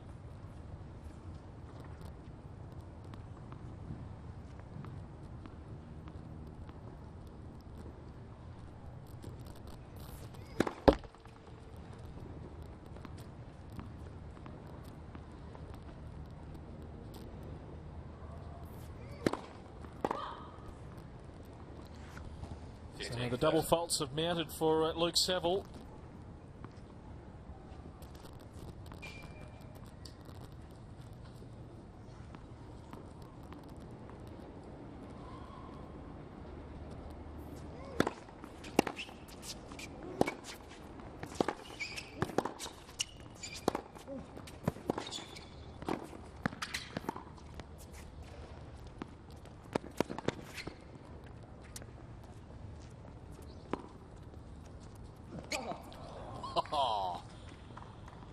I mean, unlucky, Well, but that is an incredible shot. I agree. What a retrieve. He meant that completely. Have a look at this. That is the perfect placement. Look at how deep this, I mean, yeah, it doesn't get much better than that. And a little bit unfortunate from Saville, but... There we go. Match points here for Ben Mitchell. And a double fault, unfortunately, for Luke Saville. 6-2, 6-4. But it gives Ben Mitchell back-to-back final appearances here at the Wildcard playoff. That is as convincing scoreline as you'll get. 6-2, 6-4, 6-1. He can be very, very happy with his day's work. And he gets a chance once again to compete for a direct wildcard into the Australian Open. He won't have to go through qualies if he can win once again. He's got to play either JP Smith or Jordan Thompson. That match will follow here at Melbourne Park. Well, Adrian, let's go through the match highlights. And Ben Mitchell, it was a really good contest early. Certainly plenty of firepower from both players, but the early break came in that fifth game of the opening set, and to get that first slit up the sleeve, obviously massive advantage. I think from the very first stroke of the match, I could just notice that Mitchell was completely comfortable out on court off both sides.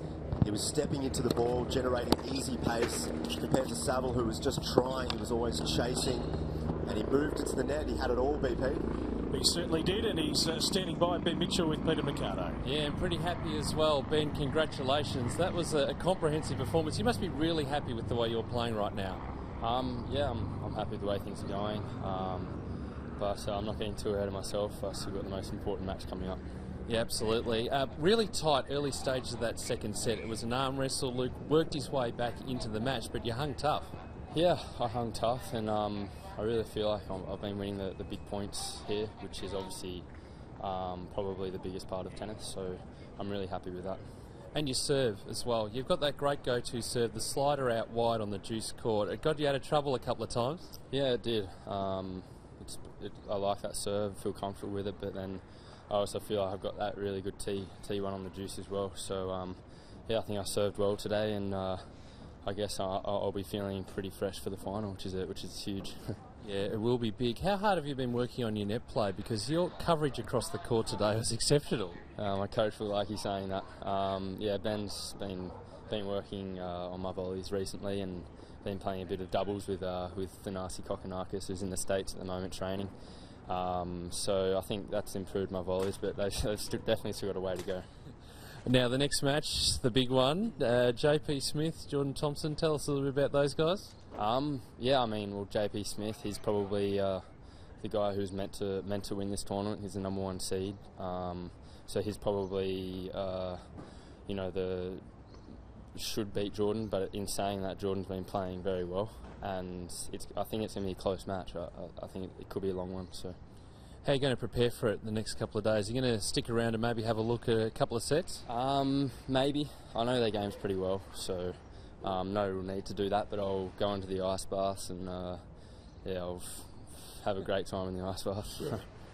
Sounds like you're going to have a good time there. Congratulations, you're through to the final again. Great performance, Ben. Thank you. Thanks. Thank you, Pete, there with Ben Mitchell.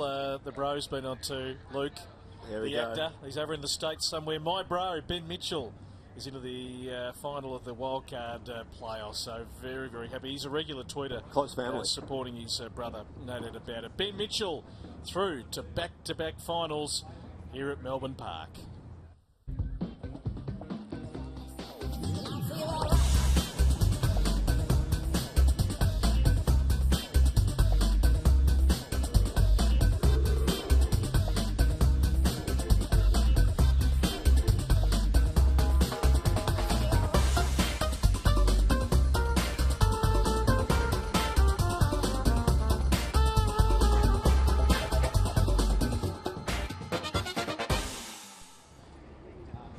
Ben Mitchell is going to be hard to beat. His form has been fantastic this week. He has not dropped a set on his way to the final, but he's going to play one of these two players. That is coming up very shortly here on our broadcast court. John Patrick Smith, the top seed, taking on Jordan Thompson. Of course, JP, well, for part of the year he calls Townsville home, and for another part he calls Knoxville home. And Jordan, of course, from New South Wales, who's on the rise, isn't he? He's had 2 tough matches this week, but I know Todd, in your chats to start each day, Adrian, is a real big fan of Jordan Thompson and what he might be able to do in the future. Yeah, he does speak about him really highly. He's had 2 4-set matches which have been tough.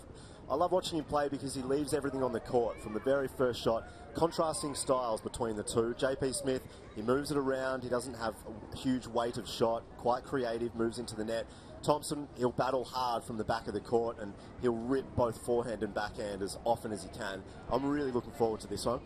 Absolutely, as the fans enjoy a day at the tennis. So we've had a little bit of sunshine, but mostly some cloud cover. We might get some scattered showers a little bit later on, but hopefully we'll get through unscathed to the second of the men's semis, which will be up shortly here at Melbourne Park. Hashtag AO Playoff to keep the conversation going on Twitter. Anything you'd like to pose, happy to answer any of your questions. How are you ranking all the young players coming through? Hashtag AO Playoff. While we wait for the players, oh, Alicia, you're back. Hi guys, I'm Alicia Mollick and here's my latest MLC Tennis Hotshots tip. Tennis does require a lot of movement. Moving quickly with your first step is critical to getting to the ball on time and on balance. Here are some exercises that helped me when I was playing.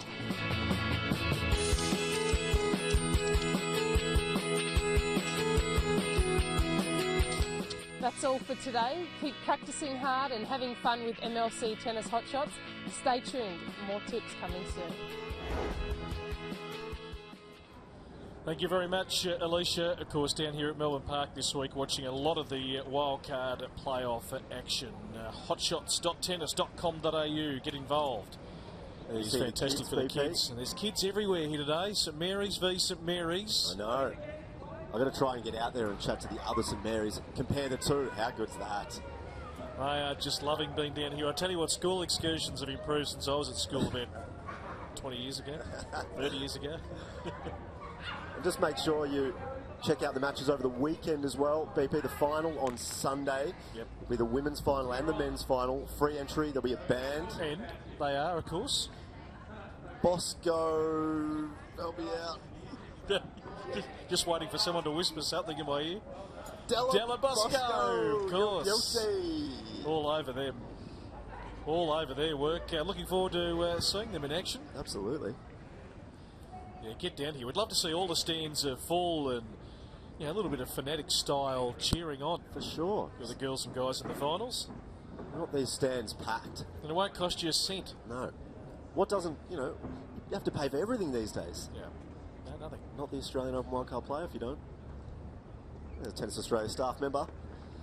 Jess, just on the Twitter. She's actually behind Twitter. Yeah, and of course, she is the great sidekick of the social show. She's exceptional on the social show. Do you love the social show? It is just, I tell you what, one of the most entertaining shows you can watch.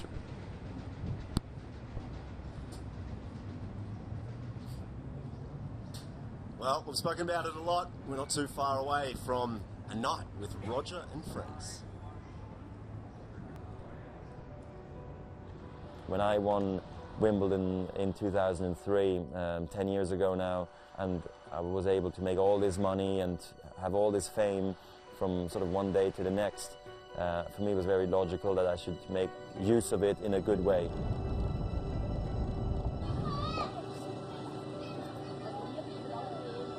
The question is really, what do you want to support, personally? There's many things this world needs help in, and for me it was education. I feel it's not something you can ever take away from anybody. So that as a theme, and then the question is, where were we going to support that as much as we could? And for me, Southern Africa was the place to really do it the most, because my mom's South African. I spent a lot of time there as well when I was a kid, and I saw a lot of poverty, and for me it was really something very important to do. I still feel we're only in the beginning, but we've been able really to see our first results now after all these years, and it sort of really inspires and motivates you to do more, and also maybe to inspire other people to maybe come together and help more.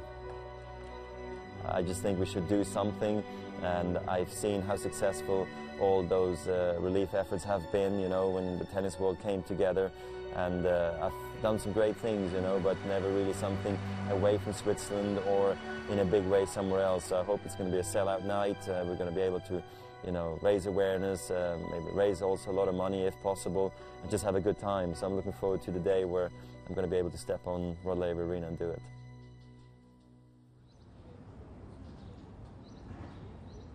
Yeah, he's a global sporting icon. Do not miss it. Grab your seat at Rod Laver Arena the 8th of January 2014. Some great money going towards the Roger Federer Foundation and the Australian Tennis Foundation.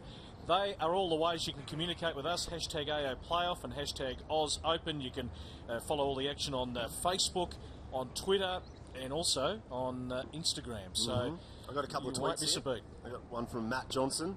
So Ben Mitchell 11 into second straight AO playoff final after defeating Saville.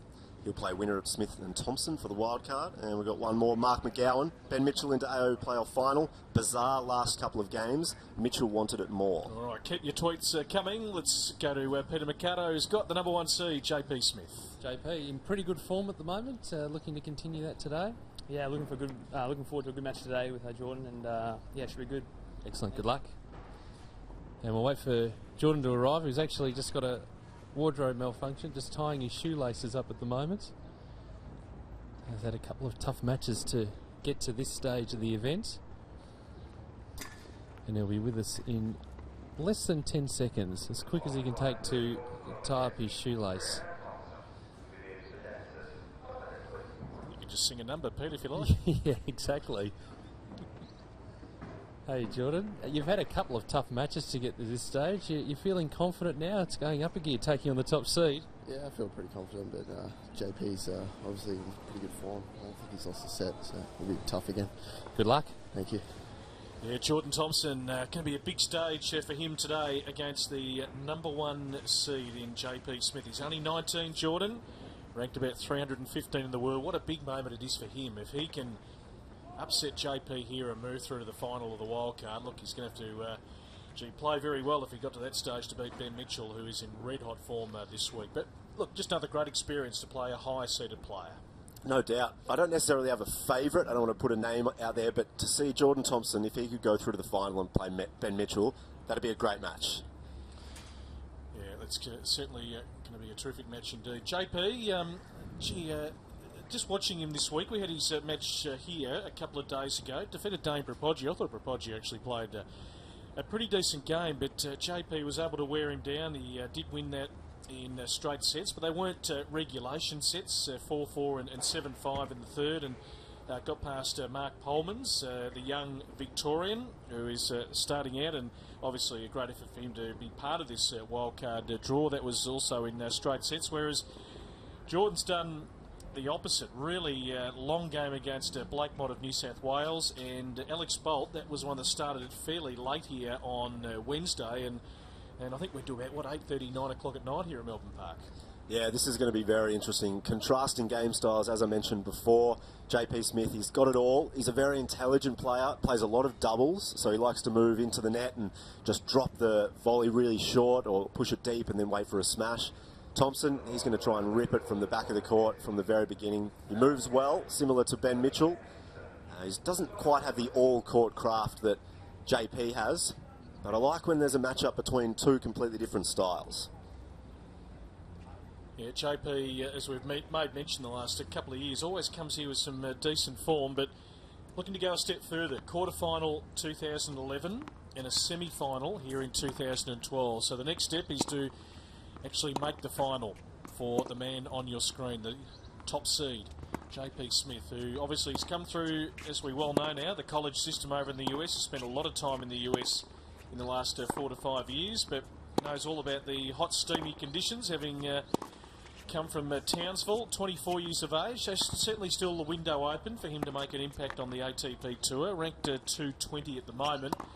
And gee, if he can get the wild card, go through, maybe win a round of the Australian Open, well, that ranking will come down significantly. And like a batch of players, we've got those moving closer to that sort of 150 mark, 100 mark. But obviously a bit of work for him to do to get to that stage.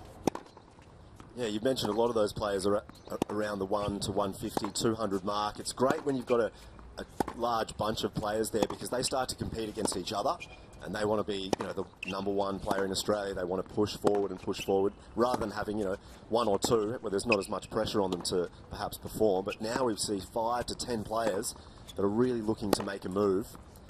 It's such a tough battle though between that, 100 and 200 mark. You can sort of have a couple of good results and then jump up to say 150, but you've then got to maintain those results to stay there. Absolutely, yeah. Just needs that one big breakthrough, and it might start here at the wildcard. Well, there's his opponent. Does reside in Sydney, and that's where he's from, Jordan Thompson. Just 19, so JP's got 5 years seniority on him. Ranked just outside the top 300, had a decent year, won the Futures tournament in Alice Springs. That was back in September, so he's played a lot of the Aussie Pro Tour over the last few months. Made semi-final in Ipswich, also in Cairns. Made the final of the Sydney Futures tournament back in October. That's the one that Luke Saville, I think, won game back a couple of months ago. And then also has ventured overseas as well, a semi-final in a Futures event in Spain back in May. And, of course, hasn't played this wildcard the last couple of years. So, big stage, but, gee, he has met every challenge so far. And still only 19 years of age. I think we mentioned earlier, Todd Woodbridge spoke highly of Thompson. I think there was the story of Pat Rafter playing a lot of the young boys 4 or 5 years ago, and he made mention that Thompson was one of the guys that used the court completely. Really creative player and a really smart player. So, some big raps on him at the moment. And you'll see potentially some vocal stuff going on as well during the match, and the racket might leave the hand at different moments, which I don't mind. Can't cross the line, obviously. We've got to have a little bit of emotion out there in life in general. You've got to show a little bit of exuberance. Absolutely. I like that. As long as it's sort of controlled and it doesn't take your focus away too much. But if it's part of your natural makeup, why curb it? Definitely. As long as it's channeled in the right direction. We had Sam Groff in here, was it yesterday or the day before now? A couple of days ago. Yeah, speaking about his game, the fact that he's, you know, perhaps relaxed a little bit, but he still has a personality out on court, and he's going to show it. He said he's trying to be a little bit more low-key so that people don't notice him as much, but as he said when he went to, I think it was Toyota in Japan for the last Challenger event of the year, he just stands out, Sam. He's a big lad. This one to get underway very shortly. Gee, the summer of tennis isn't too far away. We cannot wait for the Hyundai Hopman Cup. So, Marty's buying tickets to the tennis. We're in, right? Marty. Yeah. No, we're out. Oh, you cannot be serious! We're definitely in! Okay, we're in. Great. Great. Are you in? See superstars like Stozer and Songer battle it out at the Hyundai Hopman Cup. Book now. Hopman Cup starting December 28. Going to be a sensational tournament. Australia represented by Bernard Tomic and Sam Stozer. Joe Wilfried Songa, Elise Cornet representing France, Milos Raonic, Eugenie Bouchard representing Canada, Sloane Stephens and John Isner representing, of course, the United States. Agnieszka Radwanska and Jose Janowicz representing Poland, the Czech Republic. The pairing on and off the court these days, Radek Stepanek and Petra Kvitova. Spain to be represented by Tommy Robredo and Annabel Medina Garrigues. And Italy to be represented by Andrea Seppi and Flavia Pineda. So the second of the men's semi is about to get underway. We're going to have a commentary change. And Peter Mercado and Alan Stone are going to jump back in for this one. Thanks, Brett. Yeah, looking forward to this one. There is the top seed, JP Smith and Jordan Thompson. I've seen Jordan play a couple of times throughout the year. Match, best of 5 sets. First 4 tiebreak. Final set advantage. And some good matches coming in, but says he's feeling good. To the left of the chair, and certainly a big challenge. This is the first meeting between this pair. To the right of the chair, John Patrick Smith. Thompson won the toss welcome, and chose to serve. Alan Stone. Rolling, nice to see you again. And how do you see this one playing out? Well, I've seen quite a bit of JP Smith, and we know him from his form last year, and a very experienced player really on the Challenger and Future circuit right around the world. Haven't seen as much of Jordan Thompson, but just judging by his results, they're pretty sound, aren't they? They're solid results, they're consistent, which means that day in and day out you get a good performance from him. And as you mentioned, he's won a couple of tough matches where he's been able to hang in and win tie breaks and then tough 4-set matches. So we thought the last match was going to be reasonably close, with Ben Mitchell probably being just a little bit too strong. And it didn't pan out that way, but I'd be surprised if this one went in John Patrick Smith's favour as quickly as that. So I think Thompson can really push him here. There is Jordan Thompson on your screen, the 4th seed. As the guys mentioned, he's had a pretty good year. He wants to continue that form on. He's coming in here as the underdog in the clash. So as we've seen a couple of times throughout this week, it's a matter of swinging freely and just going for your shots.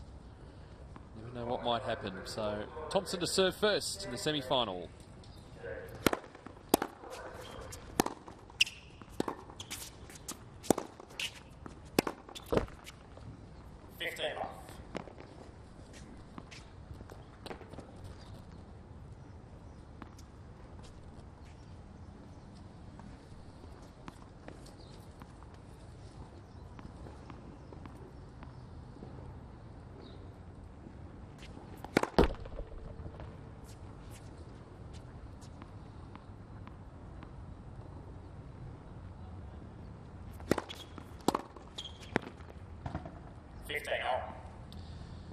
JP Smith reached this stage of the tournament last year, going down to Matt Reed in 4 sets.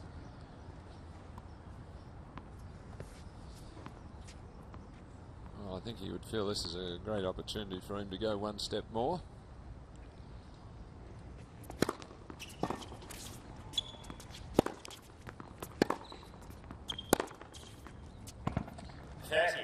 Gets right stuck into this match. Your thoughts on Ben Mitchell's performance today, and also Luke Saville? Well, firstly, Ben, I thought he was outstanding. I was expecting quite a good competitive match there, but he was too quick and too strong, really. Hardly missed a ball.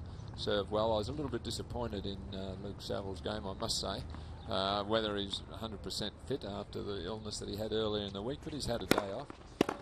So, a little bit more work for him to do yet, I think.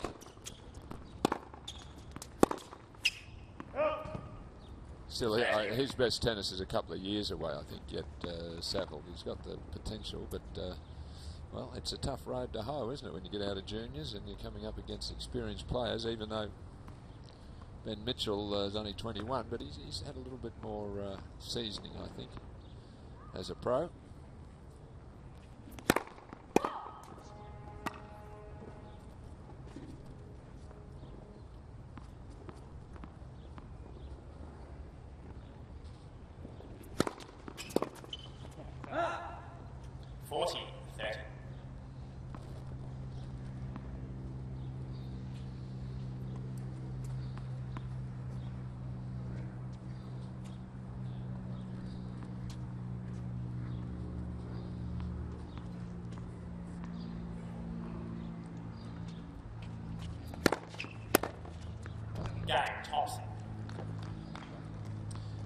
Thompson holds the opening game of this semi-final, the women's semi-finals to come tomorrow.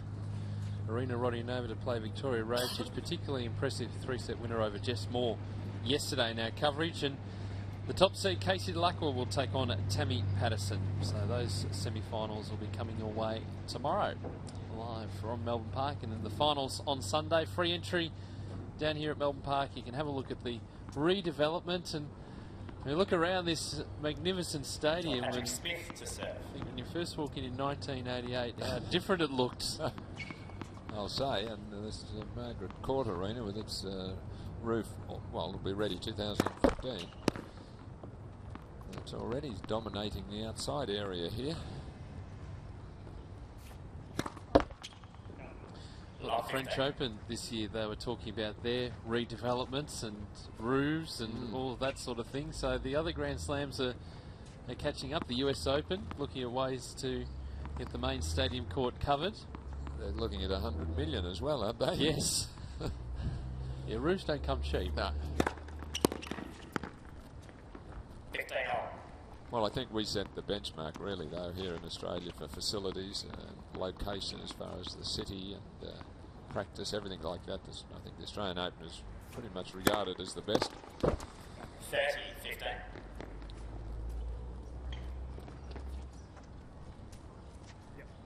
JP Smith starting off with a double there, but he's 24 years of age, so he's been around a little bit longer than a couple of the other boys here, but a lot of college tennis, which is a very sound development area of tennis for young aspiring players.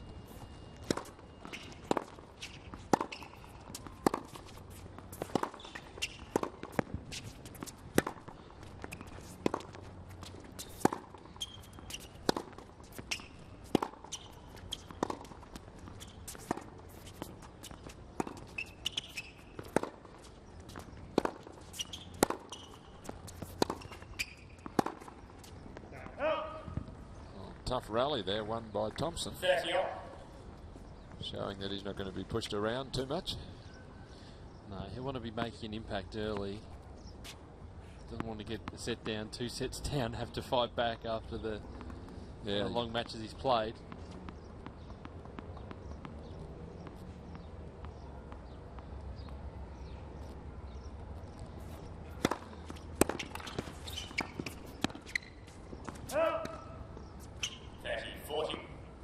Position, just slipping a little bit JP. Break point now for Jordan Thompson. I don't think he was expecting the quality of that return off his serve, and that's what caused him to lose his balance a little.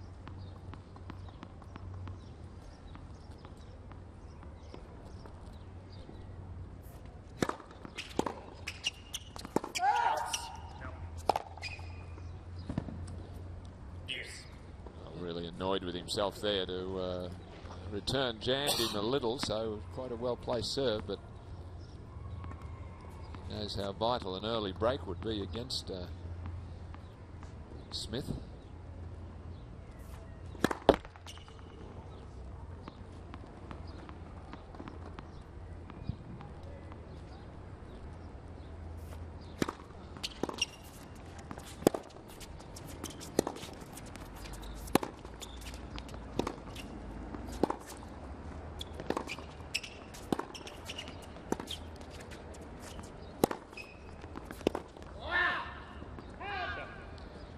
Another long rally.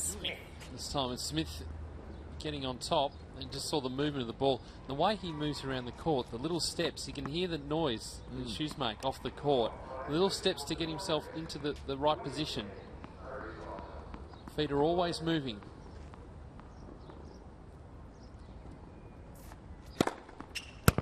It's a good way to finish it off after a struggle. He holds his opening service game. And going back to the college system and the college pathway, we're seeing it more and more being used as the pathway. And for a while there, the college system was seen as like a secondary. As we have a look at JP's movement, you see how quick he is to recover there. He hits the shot and then quickly pushes back towards the centre of the court. There's the little adjusting steps. Yep, gets himself into a good he's position. A big guy, so it's pretty good movement for a tall player. Yeah, for a time it wasn't seen as the main pathway or a pathway to get through onto the Pro Tour, the Senior Tour, but more and more we're seeing players from all over the world getting involved.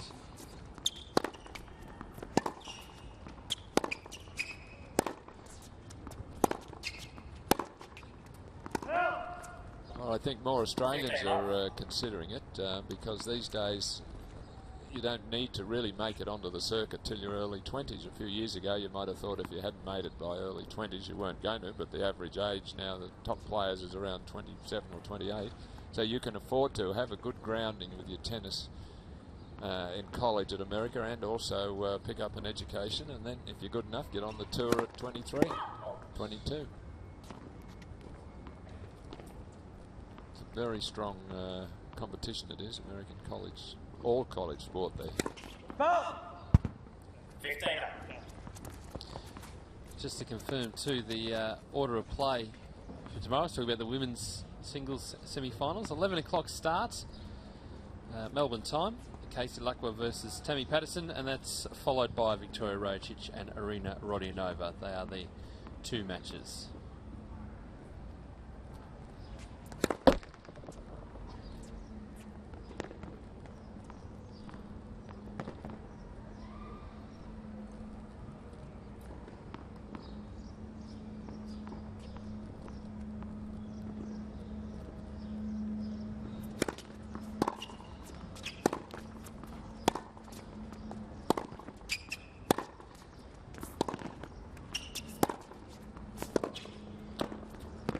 Does that well.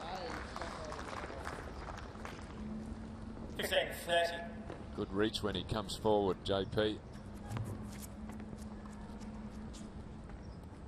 You see a delicate touch there. It's the time to play a drop volley when your opponent, when you've pushed him behind the baseline.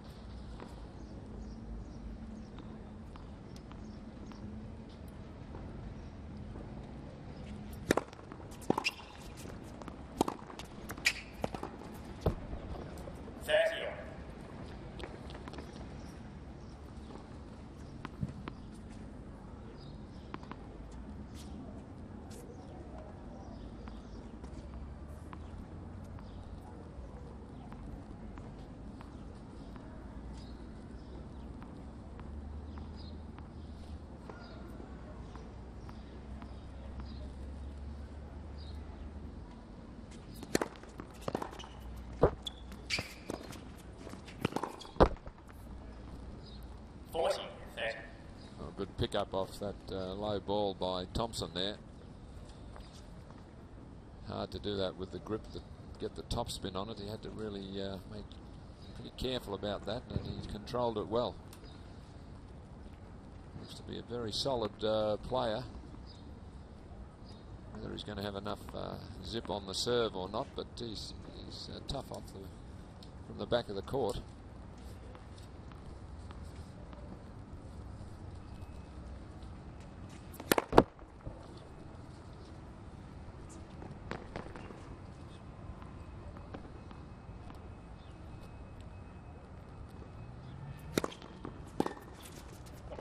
And holds. Under pressure. Holds well. Jordan Thompson, 2-1, the opening set of our second semi-final, the 2014 Australian Open Wildcard Playoff. Not too long to the Australian Open, but I tell you what, time is running out to bet for your club and your town to be involved in the AO Blitz.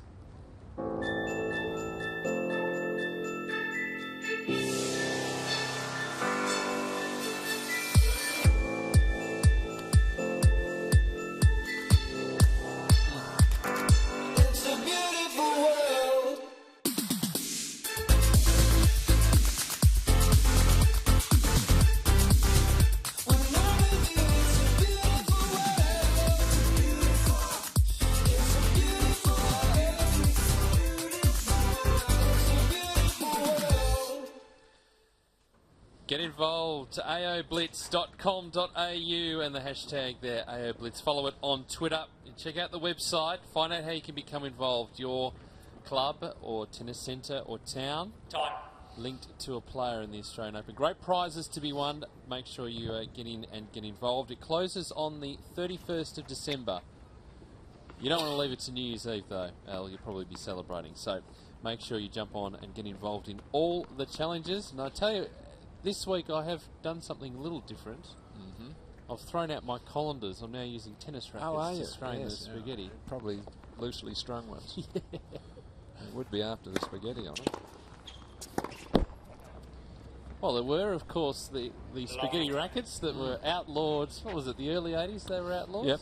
Yep. They're very loosely strung rackets with the strings having other strings wrapped around them so that it would impart more spin on the ball. Nastasa used them and made the ball talk almost. So that was declared illegal.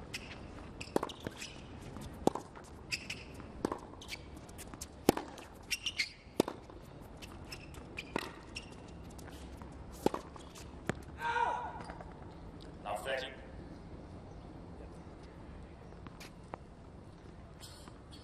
Again, solid backcourt tennis from Jordan Thompson. Nice slice there on the backhand, showing us a bit of variety. He looks a pretty good competitor to me.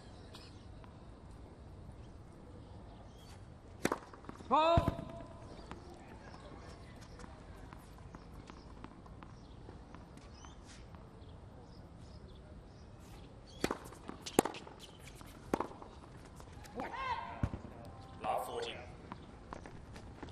Oh, what a good start to this match for Jordan Thompson. He's worked his way to 3 break points. See positive bouncing around.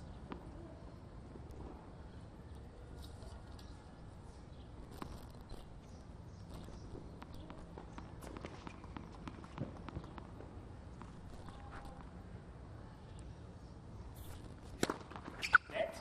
First serve.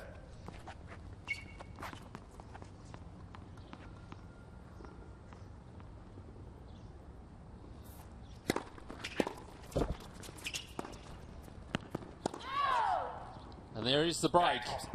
Thompson leading 3-1 in this opening set. Thompson leads 3-1. Making the early running.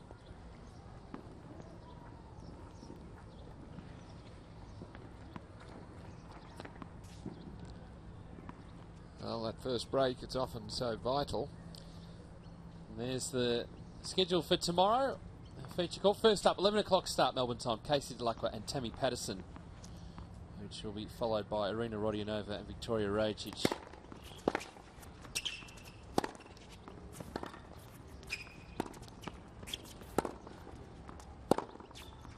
Oh, he's confident, isn't he? Oh, yeah. Having got the break, but as I was saying, if you first break, not only as, of course, as it gives you the lead on the scoreboard, but psychologically, if you can be the one to jump out of the blocks. Huge lift for you mentally. And then this game becomes absolutely key. The one after your break, you must hold here to consolidate. And off to a good start. 30 off. Looks like well. he's the number Yeah. one seed, doesn't he? And he doesn't look nervous or tight. No. He's ready to go.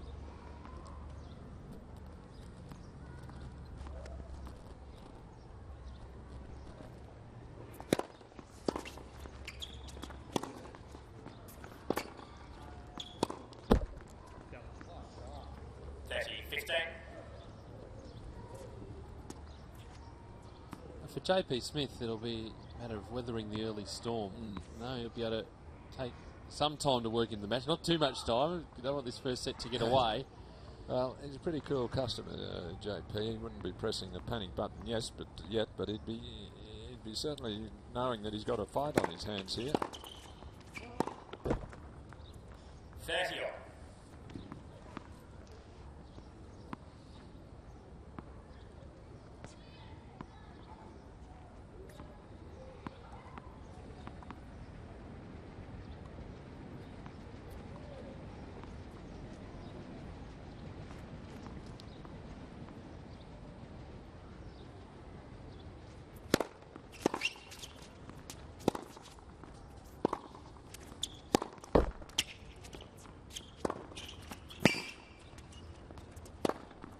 Nicely done. Well, he didn't want the net cord there, Thompson, because all it did was allow Smith in. This one here, it sits up, gives him an opportunity to come forward, and he's got a very, very good overhead. Rarely misses one of those. Slightly constant moving, the little steps. We were talking about his movement across the court before. To have the ability to sort of double back, he was moving across the court rather than forward. Still had plenty of time, made a good forehand. Yes. Well, that's a very nice follow-up from Jordan Thompson. On break point.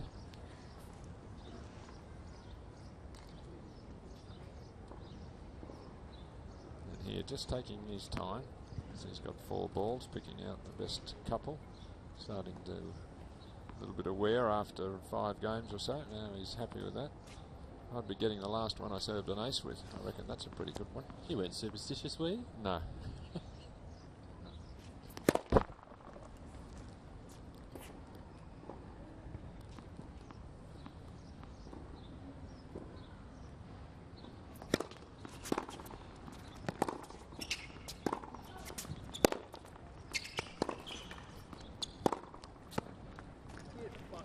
Nicely done. Really well done from Thompson. The way he's constructing the points. Well, his court position's good. You look where he is here, and he comes into this next shot, and he's inside the baseline, so he can take the ball at the top of the bounce and get it down the line quickly before Smith can recover. It's a big thing about hard court tennis, about standing up in the court if you're good enough, or if you can, rather than too far back where you're counter-punching and defending. So, a lot to like about his start here.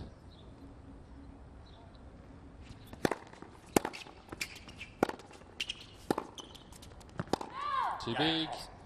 So Thompson holds, consolidates the break. 4 games to 1 in this opening set. Well, let's head out to our host set. Adrian Franklin is with someone who's been very, very busy of late. A wonderful publication, the Australian Tennis Magazine, and he's with the editor, Vivian Christie.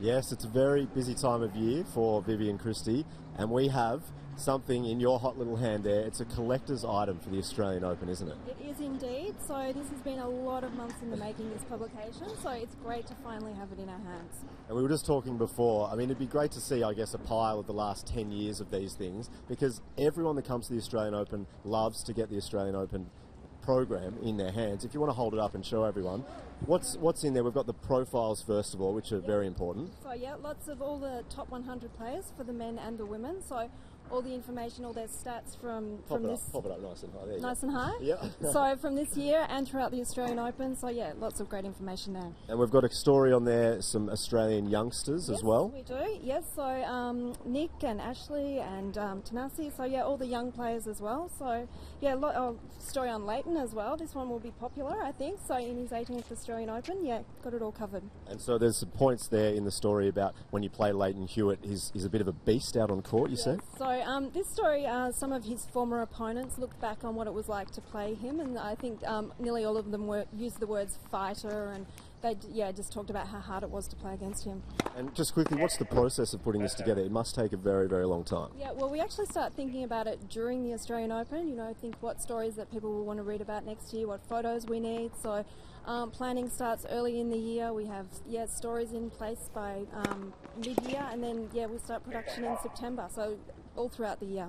As the players are back out on court, JP serving. Well, we'll let you get back to it because I think on Monday you've got another edition of the Australian Tennis Magazine ready to go. We do. We have our January issue going to print on Monday, so a very big week for us. And just finally, where can people pick this up from and when? They can pick it up from next week in news agencies or online. Beautiful, Viv. Well done. Thanks, Adrian. Thank you, Adrian. Thanks, Viv. And Viv, if you want to drop a copy off past the commentary box. Always like getting one of the first copies of the Australian Open guys. Fantastic. There's an official program.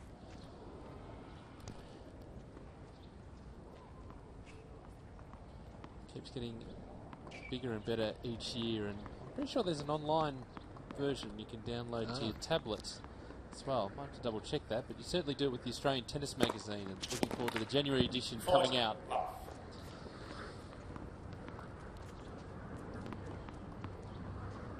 Comfortable service game here coming up for JP, but the damage has already been done, as you see there, by the scoreline, 4-1.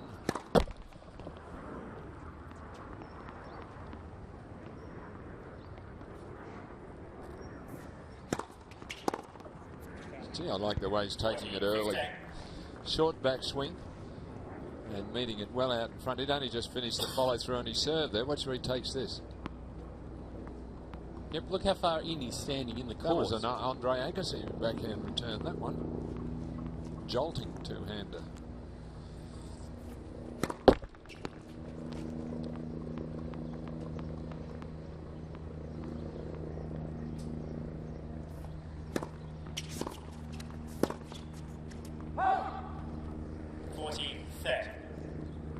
He's not giving JP a lot of time here to recover. He's got big swings on his ground strokes, the forehand in particular, JP Smith. And these early takes on the return of his serve are bothering him.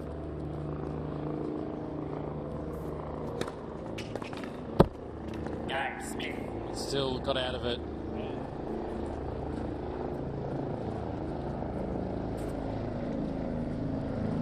Thompson leads 4 games to 2. A lot of helicopters flying over the top of us here. There will be plenty tomorrow as well. Our second match, the semi-finals for the women, will be Victoria Rajic and Arina Rodionova. So 2 quality matches coming your way tomorrow, and at 11 a.m. starts Melbourne time.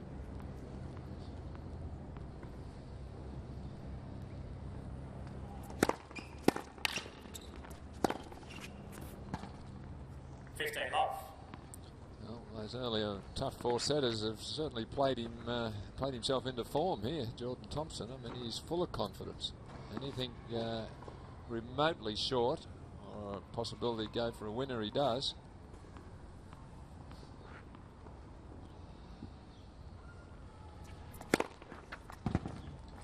Well, confident, positive, aggressive. Seen it a lot from the younger players this week. Start rolling, and it's a matter now of he set the standard so high and the level so high that he needs to just see if he can maintain it throughout the course of a match, whether it be 3 sets, 4 sets, 5 sets. He's got that look about him, though. I think he can. Really determined, focused look.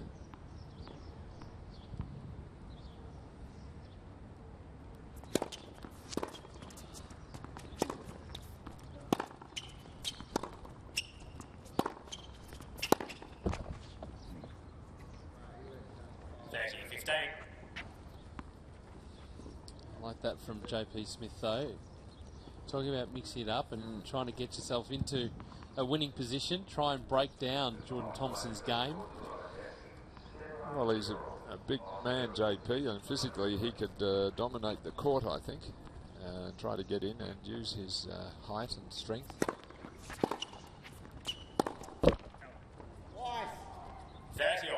And this is where the opportunities will come. The level has dropped slightly from where it was, and so the door opens. A couple of loose ones from Jordan.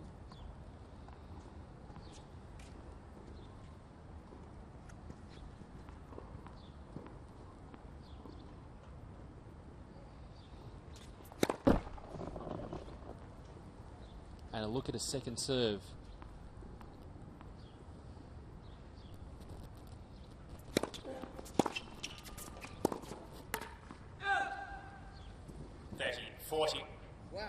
Well, he panicked a little there. He rushed that ball. It wasn't a great return, but he somehow didn't quite get his feet right, got it too cramped up.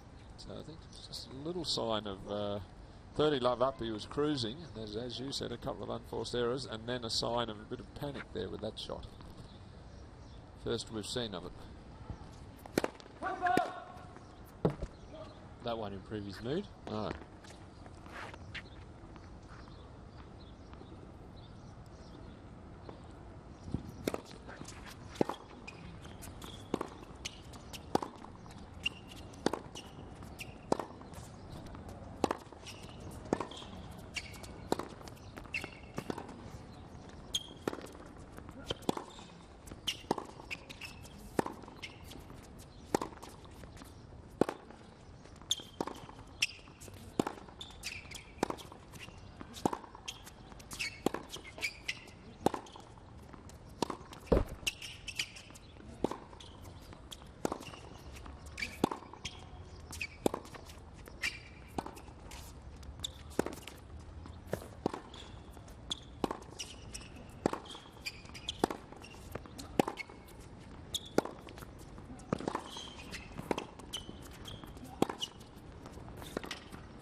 Rallies of the tournaments. Smith gets the break back. New balls, please. Amazing from both players. But it's still Jordan Thompson. Back on serve. It's 4 games to 3 in this opening set.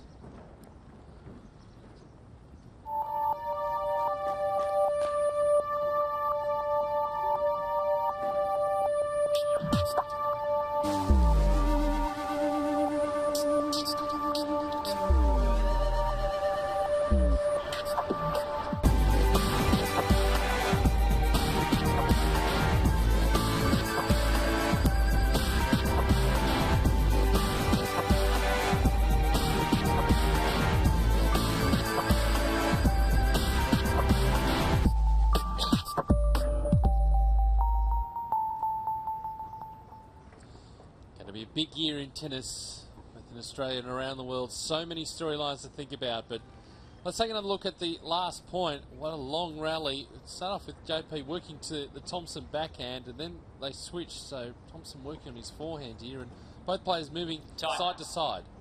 Well, it was a real battle of wills, really, and in the end, it was the will of JP Smith that prevailed. Very, very long rally. And it's the strength of Thompson's game that on this important point, a break point, it was Smith who won it. You see position well behind the baseline, and then taking that one opportunity to get in, just to do something different, change up the hitting pattern. And we're back live. Thompson leads 4 games to 3.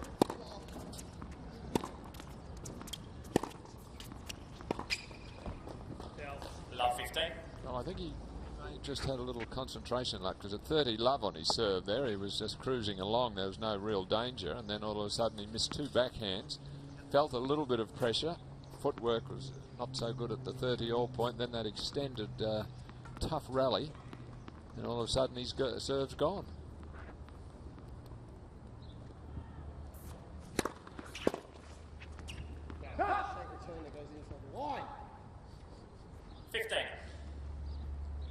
Notice a lot. Again, another thing that we've been talking about throughout the week has been the chatter that players have on the court, whether they're talking to themselves, or they look over at their team, and obviously the team can't respond, but shouldn't.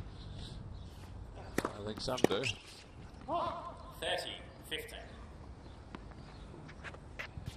quite demonstrative, isn't he, on yeah, the court, Jordan? Game obviously evening up, the match evening up.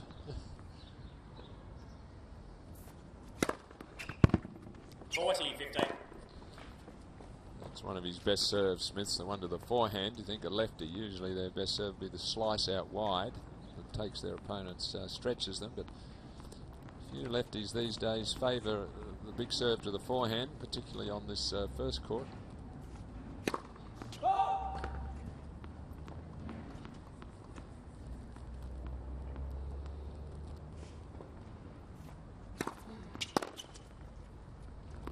It's gone beyond the baseline too. So Smith levelling things up. We have 4 games all in the opening set. Certainly JP has weathered the early storm and settling into a nice rhythm, and the air is starting to flow from the Thompson racket.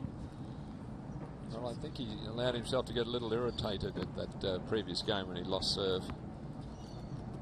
And Smith, with his experience of all that college tennis, and he played 24 tournaments last year, JP. That's a lot of tennis. Challenger and futures level, and his first round of the Australian Open. 15 love.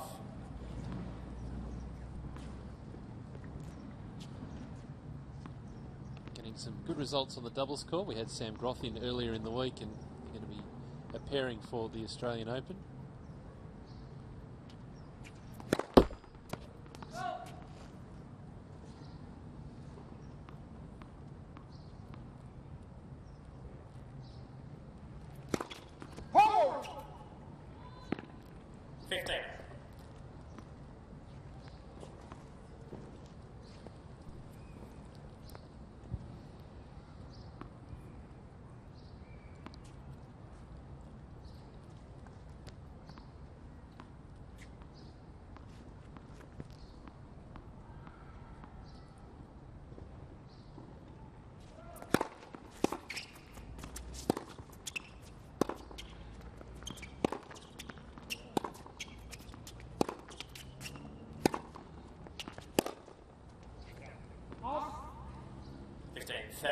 Quite a good change up in that rally. Some off-speed shots from Smith.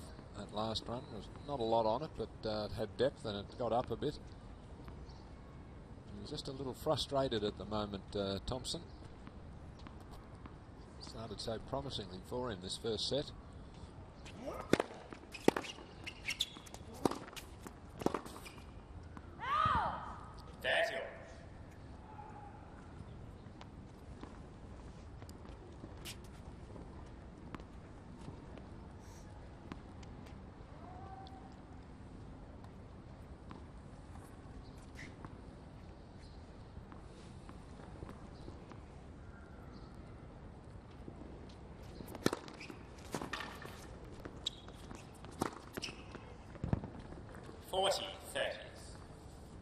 Start to restore some of the confidence. You have an easier point like that. Oh, it's a good serve to the lefty on the first court. He's got two-handed backhand. If you get that slider out wide, force him to take one hand off the racket to try to just defend. And that opens up the court.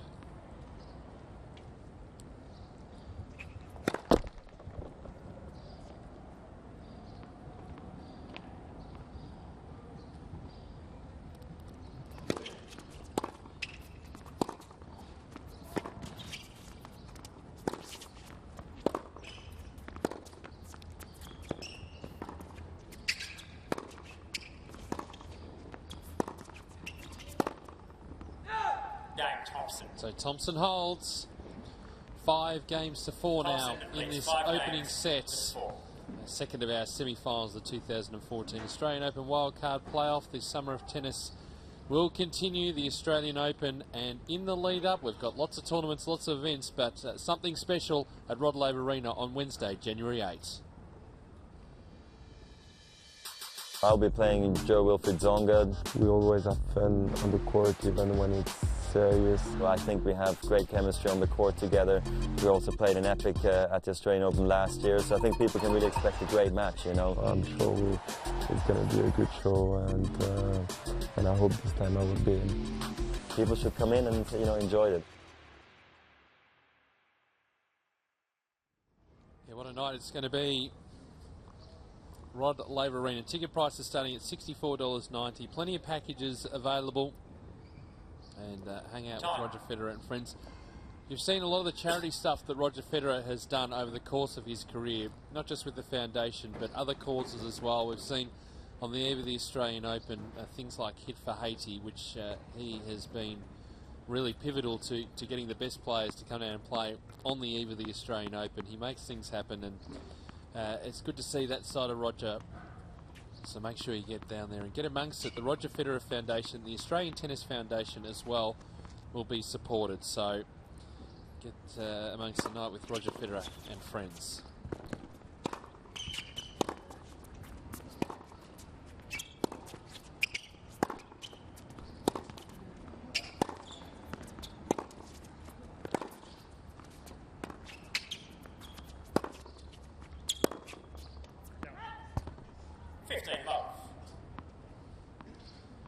So this match settling into a pattern. It's very much an arm wrestle. Good to see Thompson holding his own towards the back end of service game.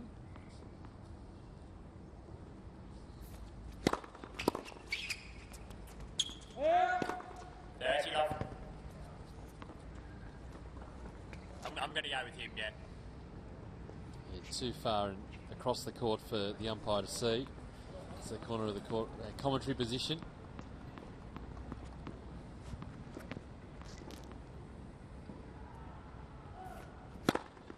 Bolt.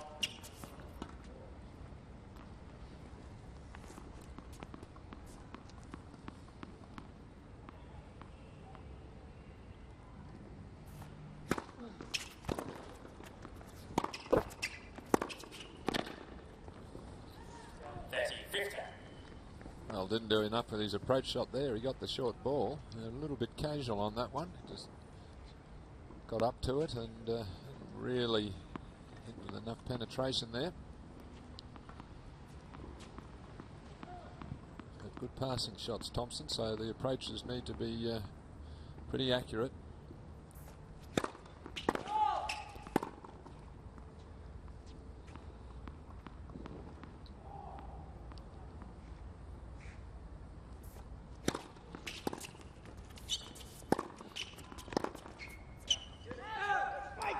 That's that pressure that he's able to apply with power. You said he's a bigger guy, more stronger, and he'll be able to apply that pressure. He'll be able to out-hit Jordan Thompson. A good example of it there. Well, he's got a bigger serve too, and being a lefty serve, it's awkward. He can kick it into the body or swing it wide. So 5 games all now in the opening set.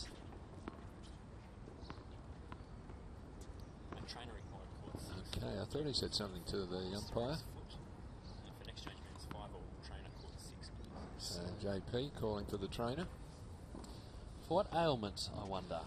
I haven't noticed anything. No. Precautionary maybe. He's got both ankles with ankle guards on, but that's how he normally plays. So.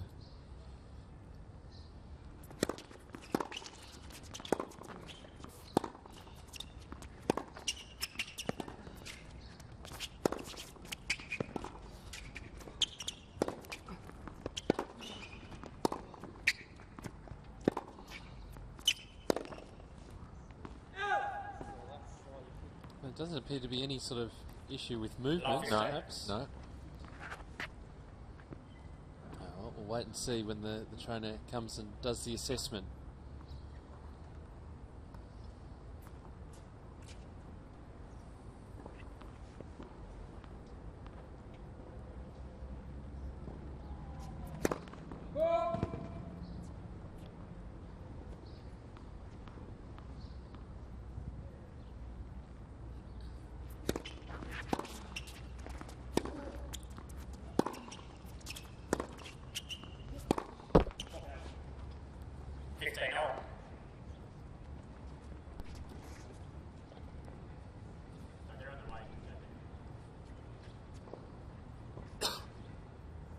So good communication from the umpire to JP, so keeping him informed that it's very nice. The trainer will actually be standing there already. Yeah.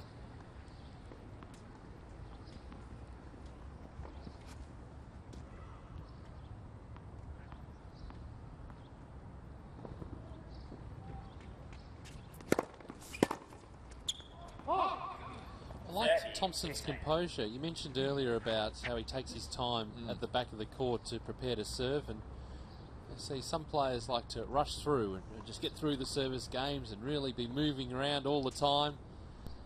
Just happy to take his time, really think about where he's going to put the serve.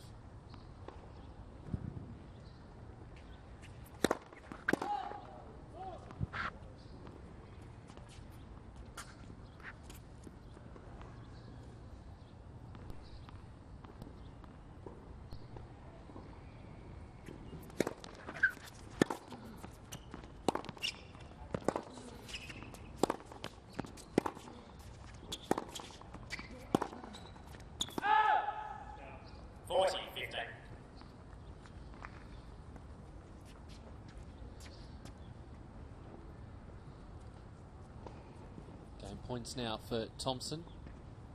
He's back to 6-5.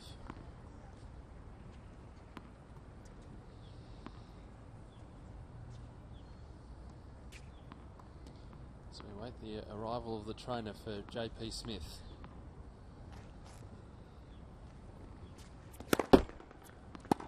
This is the only match in progress, so he shouldn't have far to come. He could be in attendance anywhere else, you wouldn't think. There are a number of junior matches being played all around Melbourne Park. The December showdown. Sails long. So Thompson holds. Stanwell got off to a great start. He's weathered the storm from JP Smith and still in front. We're still on serve in this opening set. 6-5. Let's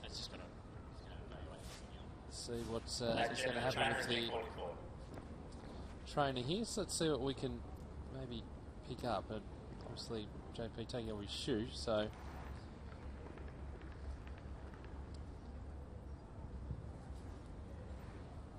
just look there, rolling. We see the two pairs of socks. Yep, I don't know if he's got for the blisters or. Well, he's got bandaging there, with you can see. Maybe that's too tight. Sometimes the bandaging, before they come out, ends up getting a little bit too tight. They get it restrapped.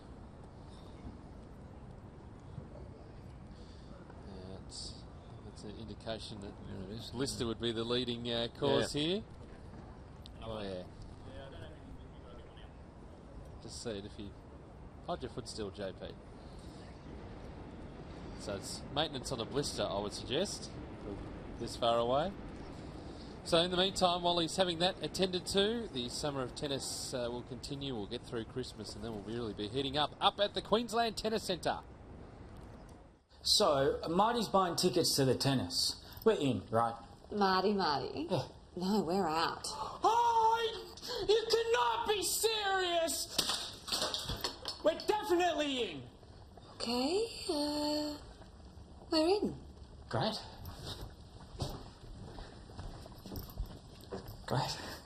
Are you in? See superstars like Federer and Williams battle it out at the Brisbane International. Book now. Winning the tournament in Brisbane, I remember I was really excited to win. I was so focused in the final, and I just really felt like this is a good start for the Australian Open. They have a great fitness center, they have great courts, it's identical to the surface played in Melbourne. So, and plus I have a week off after the tournament, so it's always a good preparation to play in Brisbane. It's always fun to go back and try to defend your title. There's always so many great restaurants in Brisbane. I love, trying to make my way around the city and just hanging out a little bit downtown. So I always try to see a little bit of the city. I'm going to have to keep going though so I can see more.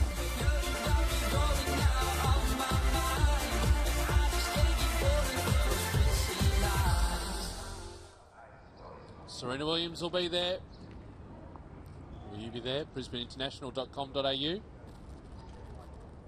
Down at the Queensland Tennis Centre.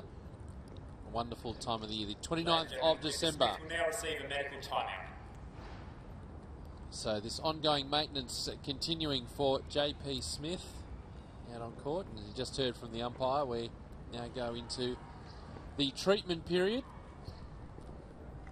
of 5 minutes. Puts the pressure on the trainers to get through this as quickly as they possibly can. But in the meantime, if you're new to tennis, here's some of the rules. Please be upstanding for the rules of tennis. This is a rectangle, and now it's a tennis court. Tennis can be played between 2 or 4 people. Playing in singles is called singles. Playing in doubles is called doubles. Starting on the right-hand side of the court, one person serves and the other receives. Look out, a tennis match has just broken out. As server, you have to get the ball from here to there. If the ball doesn't make it, it's called a fault. 2 faults are a double fault, and your opponent is quite chuffed. A tennis match is made up of sets, which are made up of games, which are made up of points. Point scoring goes 15, 30, 40 and game. But if you and your opponent, let's call him Jeff, both reach 40 all in a game, this is called juice. From here you need to score 2 consecutive points more than Jeff to win the game. So after receiving the serve, the receiver becomes the server, while the server receives the role of receiver. Got it? When returning the serve, your return must land within this area. In doubles, your options are widened. Then a while will pass by, and if after that, you're 2 games ahead of Jeff, and you've won at least 6 games, you've won the set. Most tennis matches are played in a best of 3 sets format. Win 2 and you've won. Lose 2 and you haven't.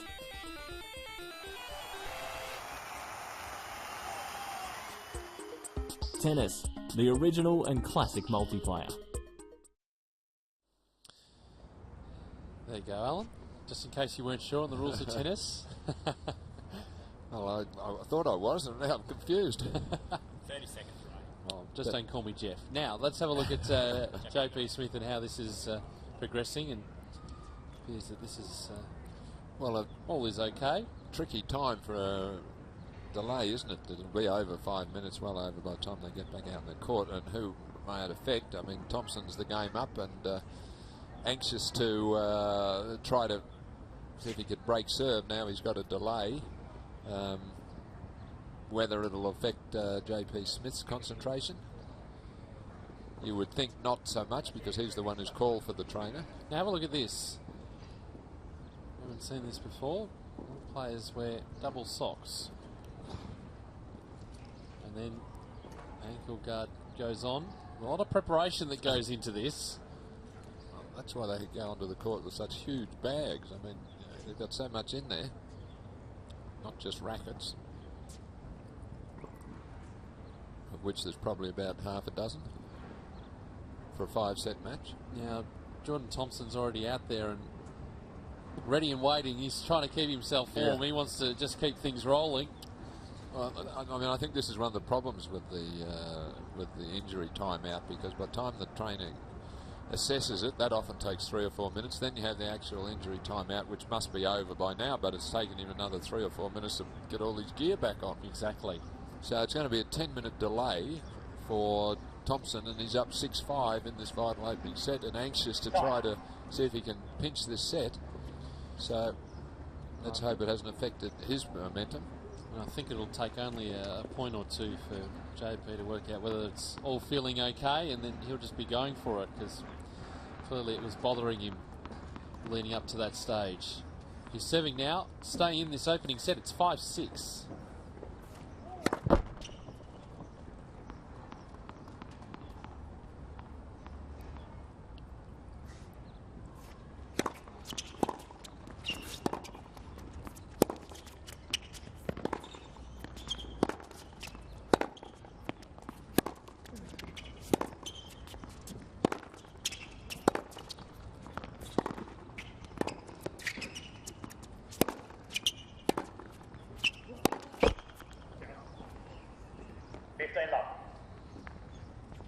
Not really affecting him there at all. No. just didn't give that backhand enough height.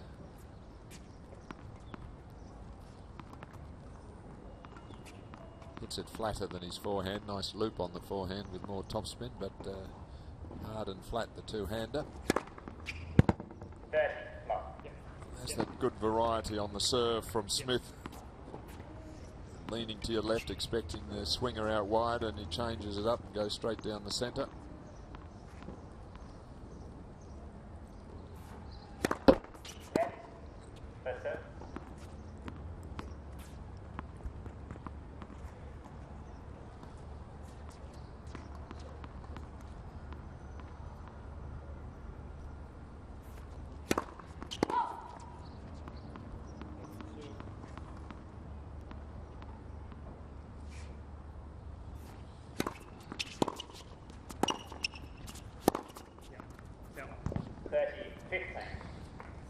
So he didn't really have to move much there, just got down to the ball. Well, again, the advantage of standing in reasonably close. You can rebound the ball sometimes before your opponent even has time to react. Further back you are, the more time he's got. I've seen a couple of times that as soon as JP Smith completes the follow through, the ball's back to him. So he's hit a couple of half volleys off the baseline. Give you an idea of how quickly the balls make it back to him.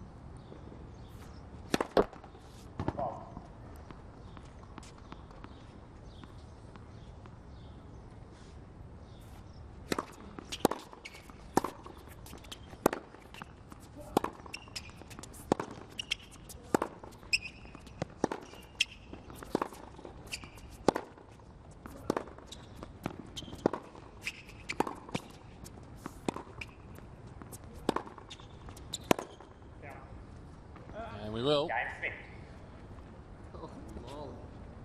6 games all. First set. Tiebreak. Well, on what we've seen, you'd expect the ability to get some free points on the serve might favour John Patrick Smith in the tiebreak. But he's such a good little counter puncher here, Jordan Thompson. Is what he'll be hoping for.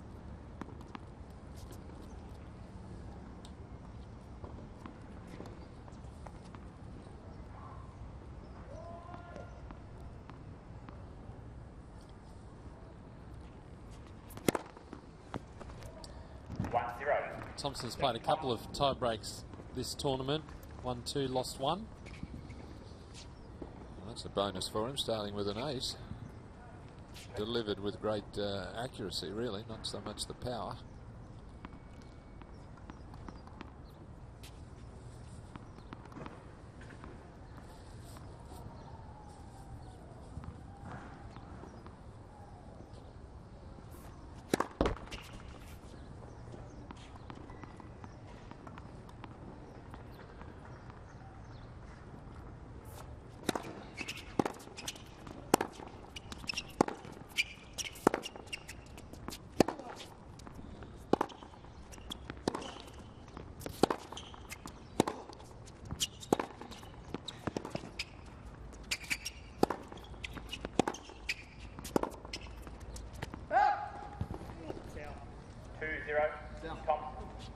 Good counter punching there from Jordan. Smith had the ascendancy in the rally with his forehand moving him around. He couldn't finish it off. And that persistence of Jordan Thompson paying off there. Early break for him in this tie break. Love 2.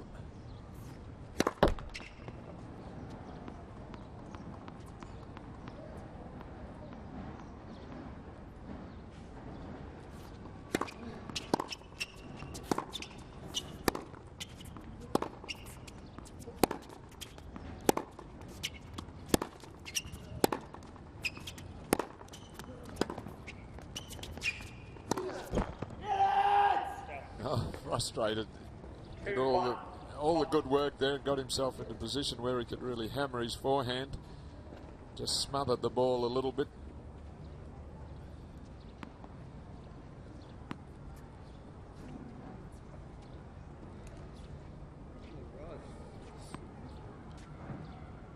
Mini break back though for JP.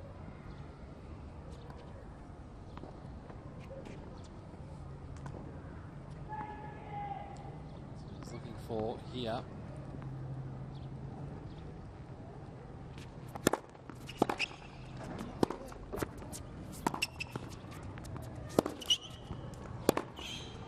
Can't get it.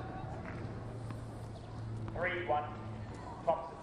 Oh, good change of placement there from Thompson. It looked like he would probably hook that forehand across court, but instead he flattened it out. A little bit more difficult shot down the line, and it caught Smith. Wasn't prepared for that.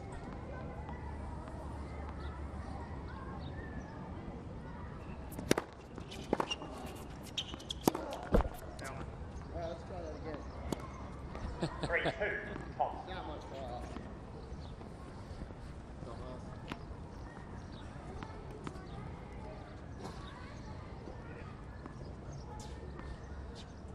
So back on serve in the tiebreak.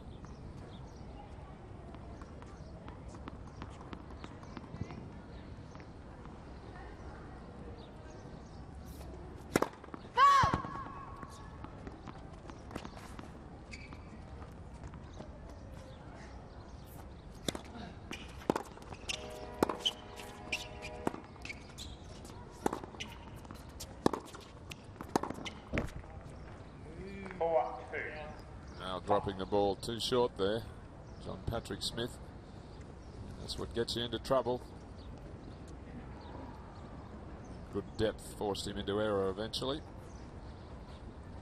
So a few points going against the servers here as they change ends. Still the slight edge again with Jordan Thompson.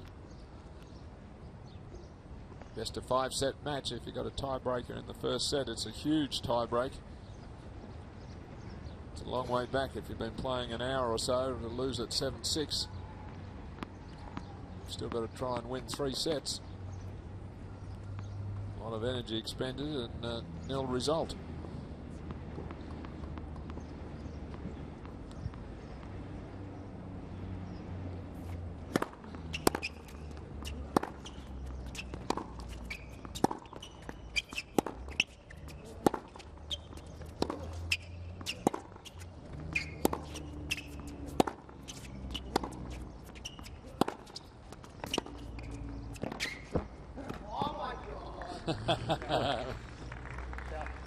And a bit of the luck. Well, he likes playing drop volleys. If you were playing Smith and he was coming into the net, you'd be looking for the drop volley. This one he plays perfectly with a little help from the net. He's going to be a winner anyway, though.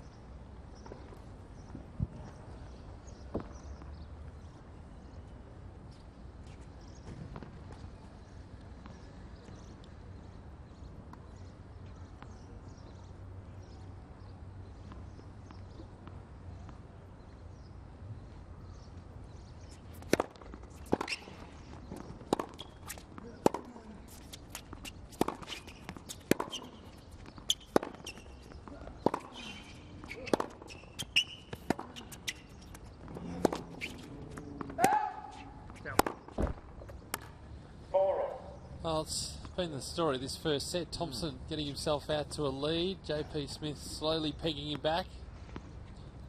We'll end up at 6-4 in the tiebreak.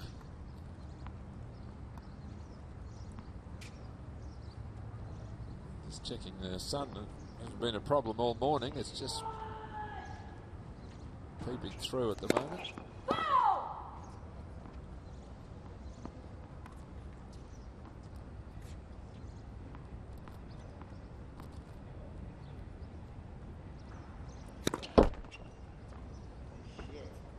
5-4. Well, it may have been a factor. The sun, as we said, hasn't come out at all. And he's looking up. We notice he was checking its position before the first serve. And again, after the double fault.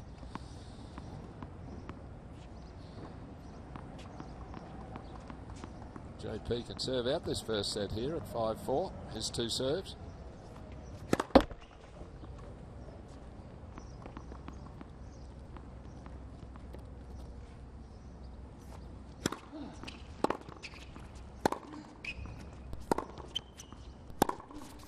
Too big. 5-all. Well, there's an opportunity to really control the rally. Instead, going straight up the middle. Well, little bit of tension from both ends of the court here, the double fault, and then really a bad error there.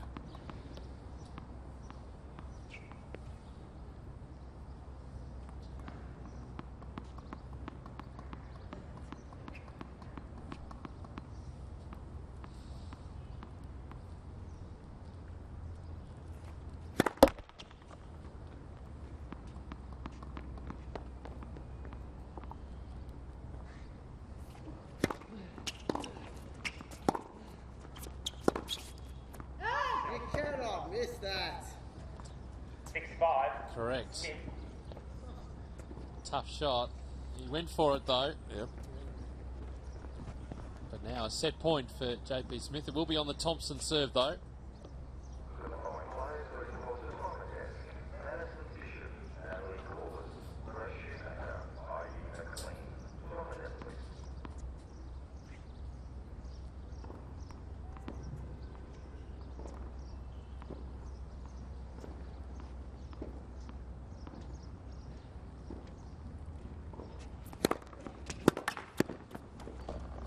Excellent serve. Oh, yes. Yeah. He needed one there, one of his best for the set. And at the appropriate time. Players will change ends again at 6-all. Looking at the way that this match has gone, the psychological boost, whoever wins this tie-break, be surprised if you see them make a bit of a run in the second set.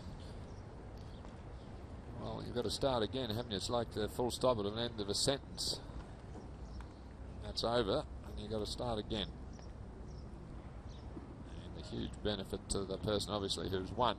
You often see someone, if they lose the first set, they get a little despondent, a little down, and then drop an early serve in the second. And before they know it, they're down a set and a break.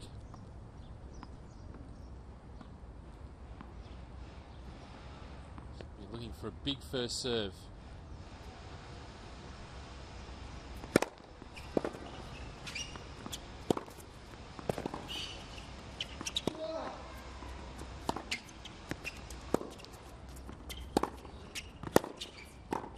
Oh, almost. Out of position to play that volley. Thompson. Pressure back on JP Smith. Nice deep approach. Didn't have a play on it, just a bit tentative on the volley. Well, missed his first serve, the last 2 points that he had on serve. Want to do it here. He needs a couple of his best now at 6-7. Set point Thompson. There's one. Great serve.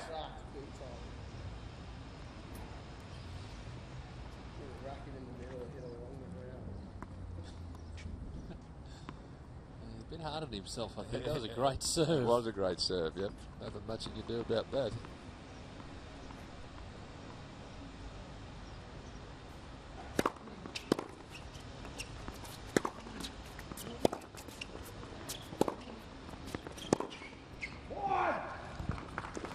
He's got it up the line.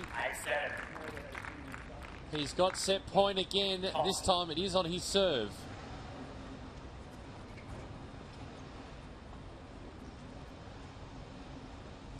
The line was open.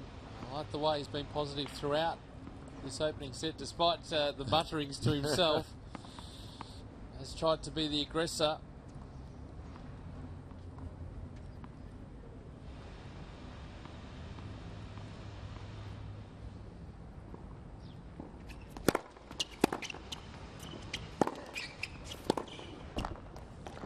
Great first serve again, setting up that point. It was an arm wrestle, but the fourth seed, Jordan Thompson, has taken the opening set, 7-6.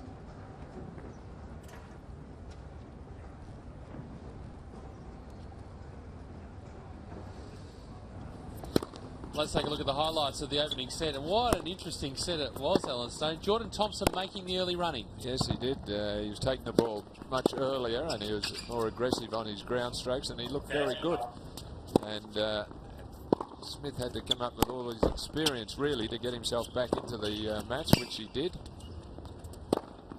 There's an example of it there. He really, as you say, he worked his way back into the match, and Jordan Thompson's able to drop midway through that set, and JP was able to take full advantage. Yes, a good tough set. And Smith couldn't quite come back after he was down that early break. First set. It's a tight first set, but it went the way of Jordan Thompson, 7 games to 6. Adrian Franklin is out and about. Where are you, Adrian? I'm with another school, guys. We've got the Coburg North Primary School. Here I am, over here. And this school has just arrived, but it's these guys I'm interested in here. So they're very young. What grade are you in, guys? 2A, okay? This is 2A. So we're going to try the Mexican wave, okay? We're bringing the 2A and 2B. Sorry, guys. All right, on the count of 3. Mexican wave, we're going to start from there, okay? 1, 2, 3. Off you go. Yep, your turn. Here we go. The momentum continues all down and down here. Beautiful. Let's go back and let's go one more time from the back. Away we go. 2A and 2B getting... It's down again. Beautiful. Well done. Round of applause, guys. How good was that? Well done. Now, activity 2. Aussie, Aussie, Aussie, okay? As loud as you can. So I'll go Aussie, Aussie, Aussie. Then you guys go oi, oi, oi. Here we go. Aussie, Aussie, Aussie. Oi, oi, oi. Aussie, Aussie, Aussie. Oi, oi, oi. Aussie. Aussie. Oi. Aussie, Aussie, Aussie. Oi, oi, oi. Well done. Very good. I think we need a bit more rehearsal, Adrian. The school kids getting into it. I don't know what we need. Well, it's good the kids are down here with the hot shots and that, and they're the ones who, if they enjoy that, then they come and watch the tennis.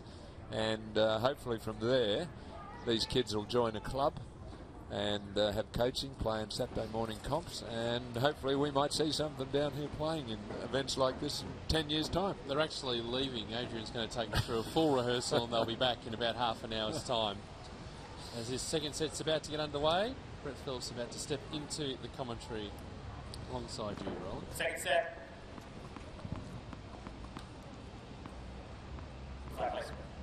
Just waiting for a little movement there to subside.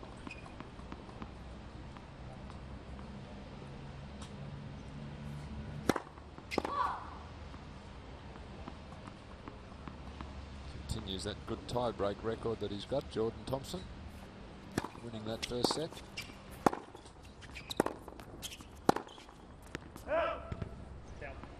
Love 15.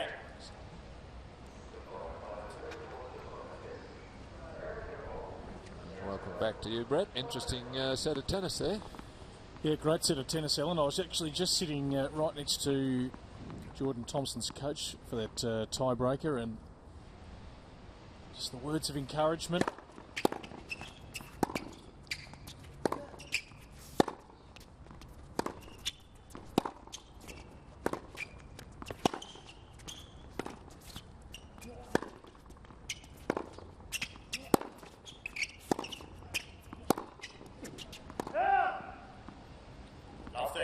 Yeah, just really urging him to take it point by point, not lose his focus. He's a feisty little competitor, isn't he? I've got to say, there's plenty on display with Jordan. Wears his heart on his sleeve. Mm.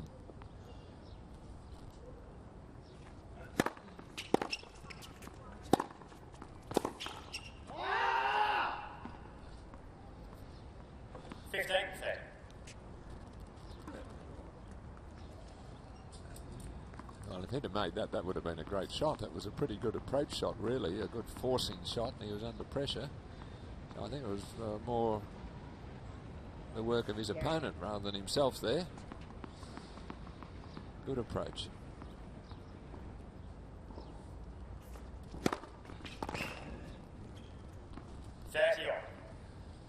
Just got that big serve, he can pull out, can't he, JP? And good variety too, that swinger out wide and then the change up either into the body or down the tee. Big advantage to have, particularly in a long match if you can get a lot of free points.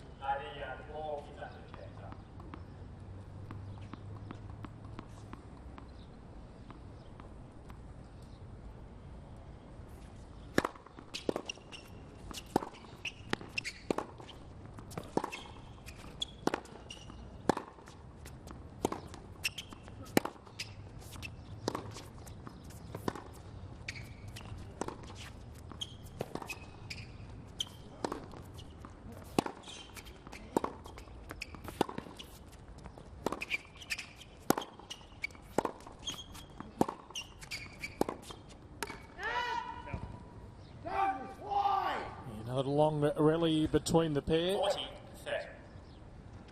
Well, really a fine exchange that. Good example of a different array of shots by both players. Some slices, some topspin, and solid tennis from JP Smith. Showing us he's just as good from the back of the court as he is with the first serve.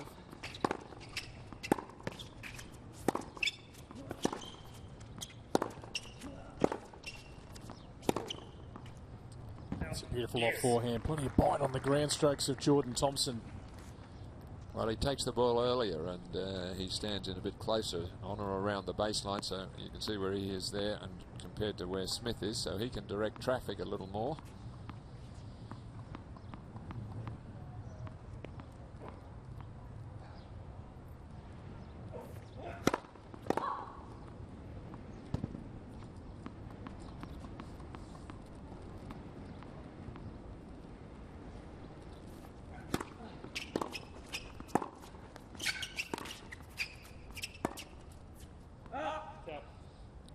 Big opportunity here for Thompson to get the early break, having taken the first set in a long tiebreaker, 7 games to 6.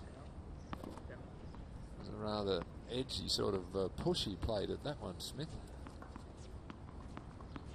Almost 100 spots separate these two in the ATP rankings. JP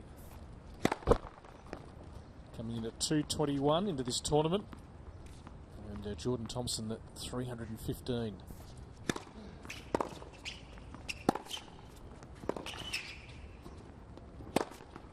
Comfortable put away for JP, gets back to juice, so saves one of those break points.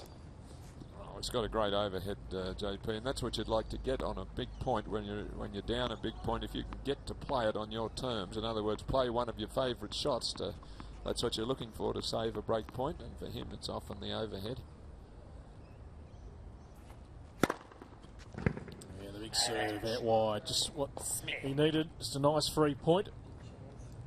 So a chance now to hold in this opening game. Jordan Thompson, he's certainly played a lot of tennis so far to get to this stage, and so a big first set. And that's the serve that he needed, so back-to-back serves gets JP out of a little bit of strife. And he holds his serve to open this second set. It was Jordan Thompson who took the first set 7 games to 6. The second of our men's semi-finals. Earlier today, if you're just joining us, Ben Mitchell through. Has not dropped a set all week, Benny Mitchell, the defending champion. And he got past Luke Saville. Hashtag AO Playoff if you want to get involved in the Twitter conversation. Lisa, I know, has been fairly busy on Twitter this week. My new favourite Aussie phrase, get amongst it. Hashtag AO Playoff. Come on, JP. Way to get amongst it. Who says that? There's probably a couple of commentators here in Australia that might just utilise that line. Get amongst it. Good to have you on board. Wherever you're taking our pictures, I'm sure there are plenty of JP Smith fans over in the US. He spends a lot of time there in Knoxville, Tennessee.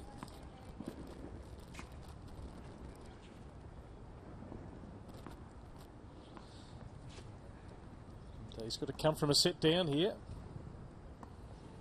Hasn't got past this stage of the wildcard before, JP Smith.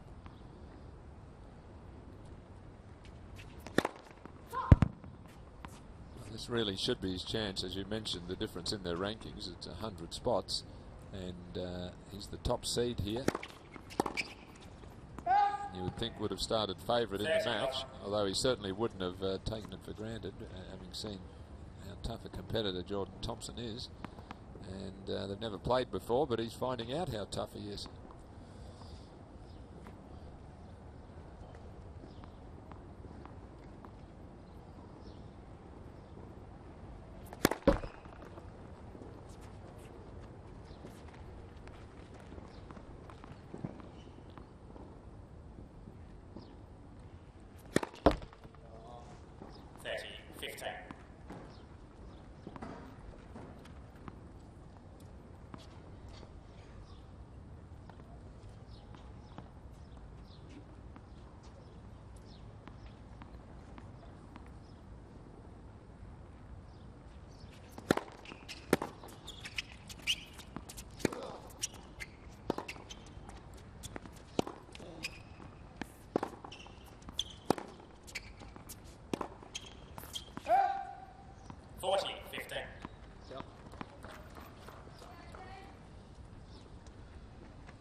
Again, making sure he's set before he gets ready to serve on a key point. So make sure he gets this opening service game.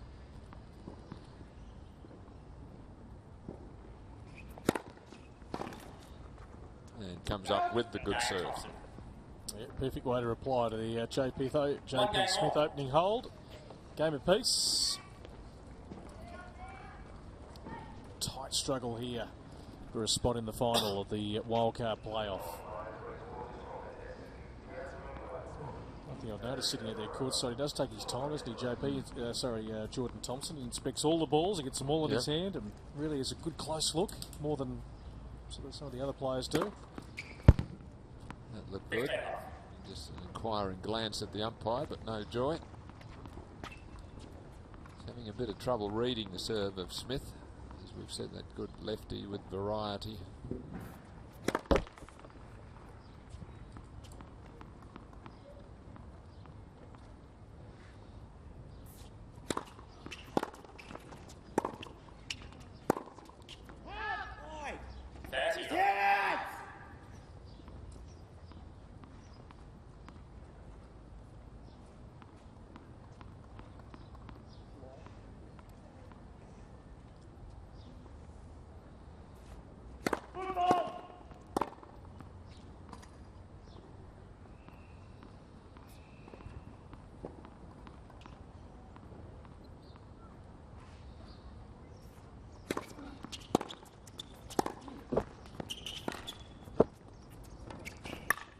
Oh, gee, that was clever. Nice touch. The normal shot there when you came forward like that with his open face to slice it down the line. You see him open the face there, but instead of slicing it down the line, he just stops the racket head and produces a little disguised drop shot.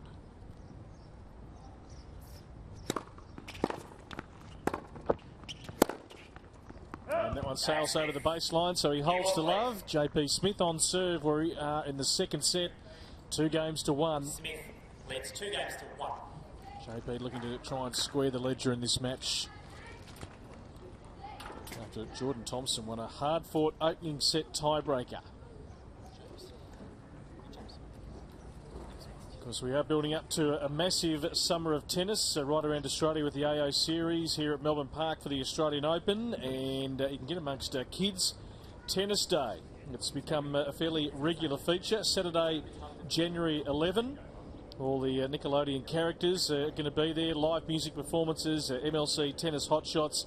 It's a day not to miss for the kids. A couple of days out from the Australian Open. The final day of qualies here at Melbourne Park as well. So you can get down and take a look.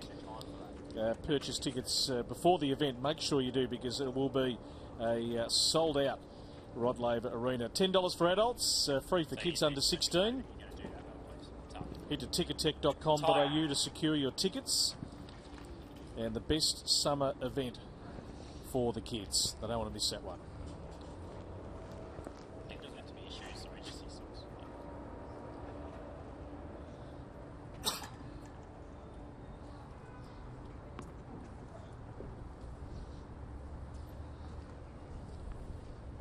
So Jordan Thompson from New South Wales, competing in his first wildcard. A surprise certainly to get through. Well, Matt Reid, with his exit on day one, certainly has opened up the draw.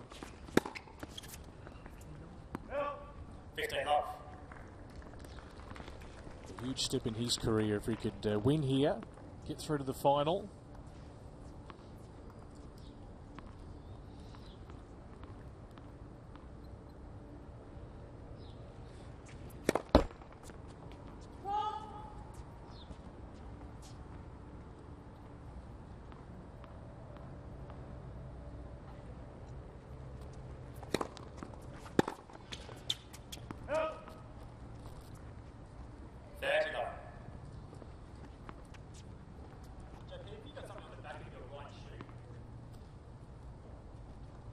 There you go.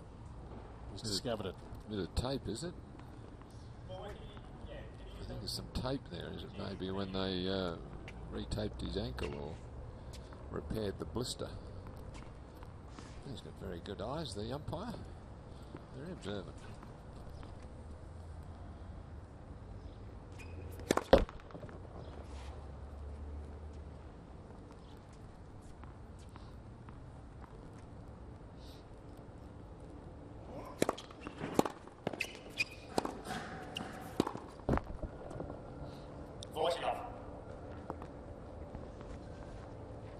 Good service game here for Thompson. Just needs to keep holding his serve. Being a set up, serving second in this second set.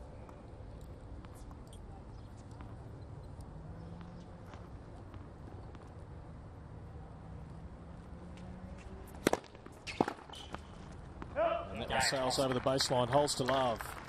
On serve. The battle continues. 2 games all.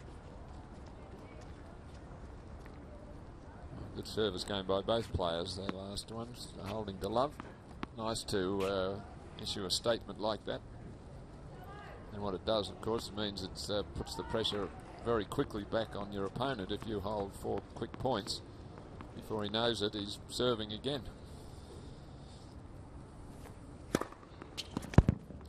It's in love. 4 of the sets he's played this week have gone to tiebreakers, Jordan Thompson. So Yeah, I can't make it out. I didn't see the mark come up.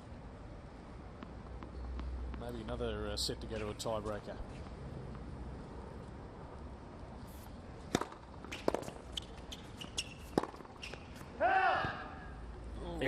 Let off from him there.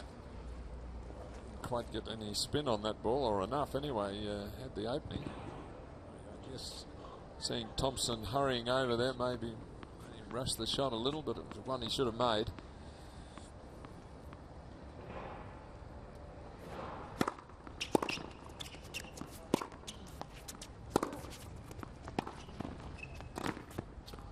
Yeah, it's well played. Oh, very clever. A late move into the element of surprise there.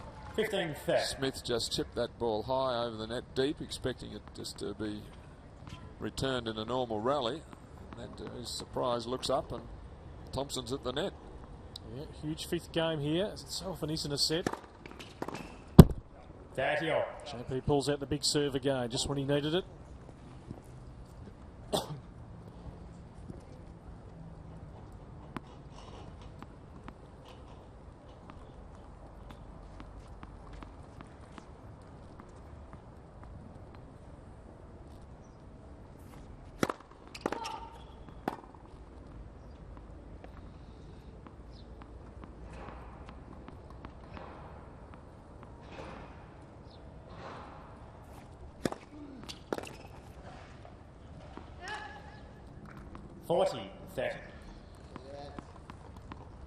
Good kicking serve there.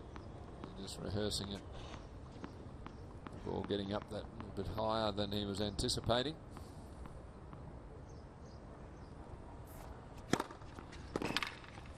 Yeah, three great serves to just get himself out of a little spot above it. There was a little opening there for Jordan Thompson, but JP had the rest of that game on his racket and was able to serve down 3 very good serves. 3-2, second set here at Melbourne Park.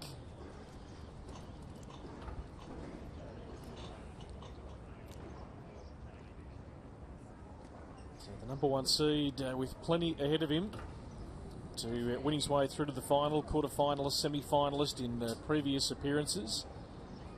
And foreign territory for Jordan Thompson. But handling the occasion well. We see a mixture, don't we, Ella? We see the guys who are extremely animated and display everything outwardly, and those who just poker-faced. We saw it with Victoria Rasic yesterday. Had a great victory in the last of the females. Yeah. Female quarterfinals, and we couldn't read at all what was going on with her. She just kept herself really composed. Jess Moore was much more outward and little chats to herself between points. And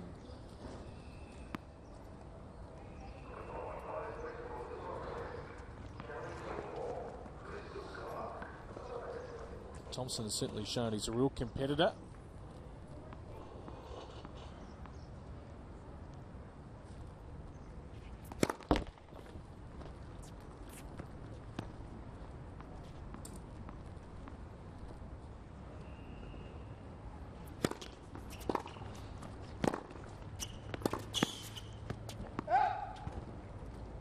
Love.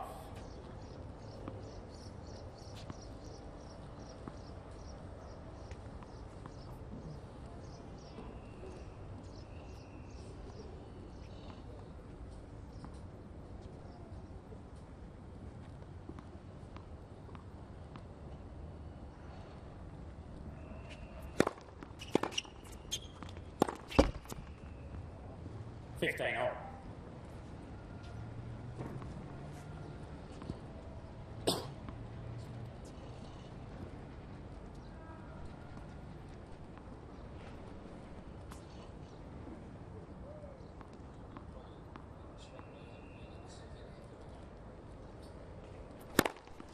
Bolts.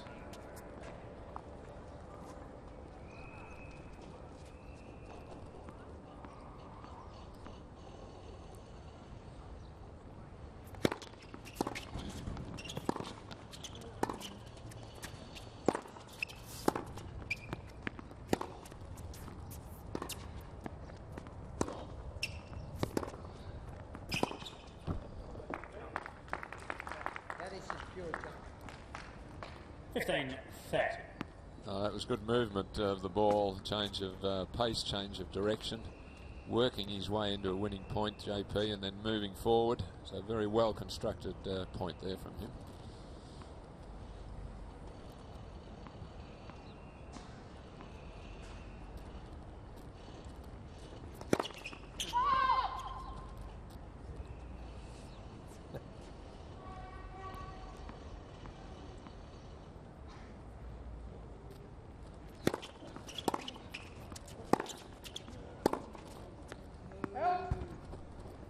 Saville.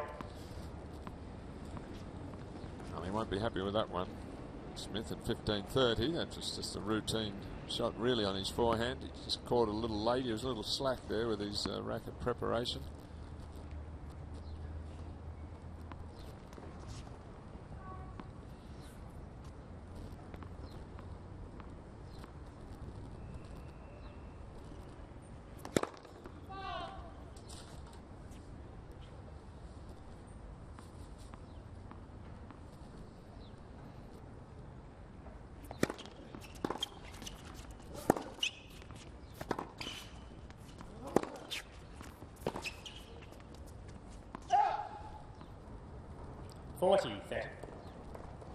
Nicely constructed point again there from Jordan Thompson. So another game point here to keep holding his serve.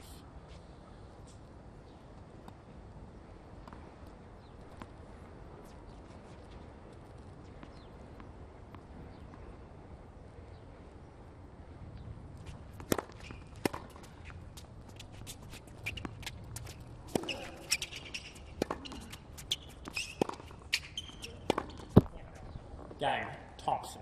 So 3 games all. Battle continues. 3 games all. Second set. Yes, a little bit of problems for him early in the game at 5.30, but gee, he is a fighter, he's a competitor. See him clench his fist there when he got the game. He knows, little things we're looking for, aren't we? Just yeah. in body language and of these young guys. And well, he can figure if he can get up 2 sets to love, he's going to be a great chance to upset Smith. So that was out, but look at the endeavour from him there. 15 love. Yeah, every point's sort of life and death, isn't it? You want it to be a natural part of all these young guys that they're playing every point as if their life depends on it. Work ethic. 30 love. Can't do anything about that.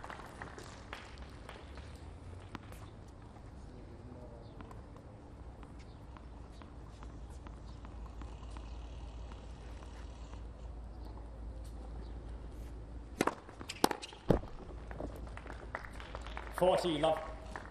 It'll be tough for Thompson to make some inroads here. JP serving well in this second set.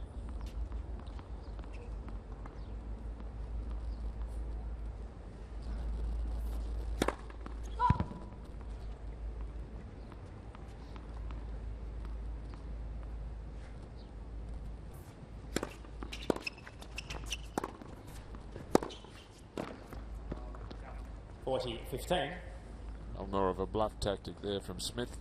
40 love up. He thought he'd just hit and run in and maybe just draw the error to finish off the game, but wasn't really a quality approach.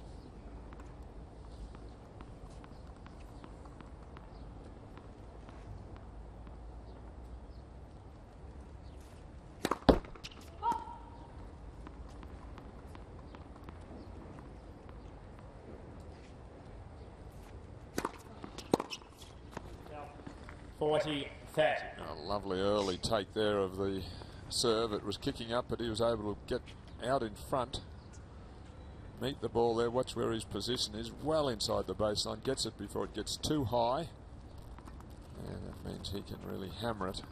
Wonderful return of serve there. That's how you aggressively return serve. Net. All his momentum and body weight going forward.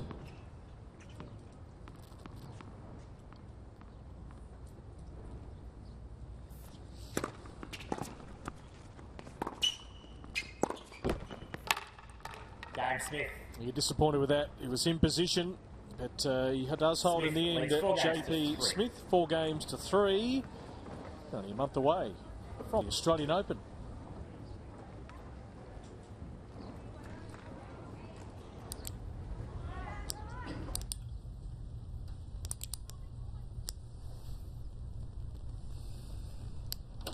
Good afternoon, everyone. Let's get down to business. Apologies for the delay. I got caught up. Get caught up in the Australian Open this summer. Tickets are on sale. Book now.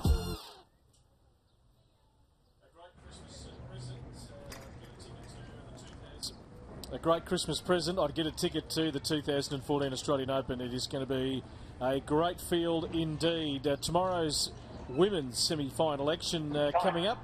It'll feature Casey Delacqua taking on Tammy Patterson.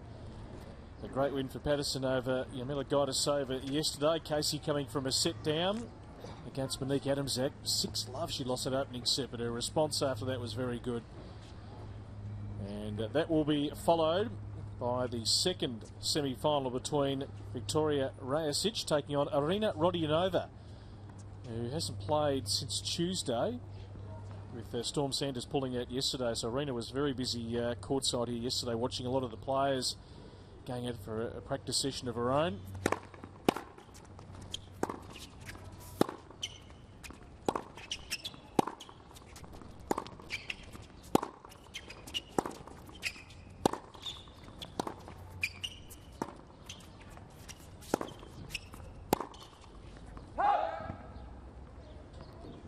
Love. How do you like in those women's semis, Al? Well, you'd have to go with Casey, I think. Delacqua in the first one. They did play in the final at Bendigo a few weeks ago, which she won. And, well, I don't know, toss of the coin the other, I think, maybe. Rodionova maybe, but Rajasic is probably just on the real improve. Yeah, she was fantastic yesterday. Yeah, so I think it's a pretty good day's tennis tomorrow, for sure.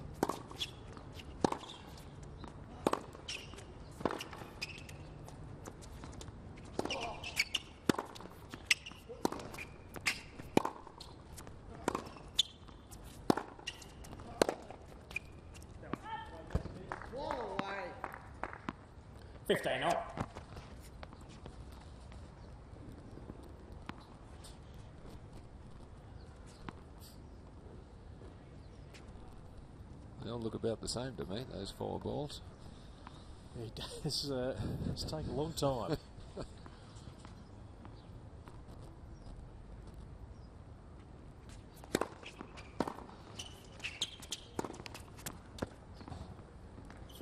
Well, he made the right choice anyway, because he got that one to slide away and open up the court.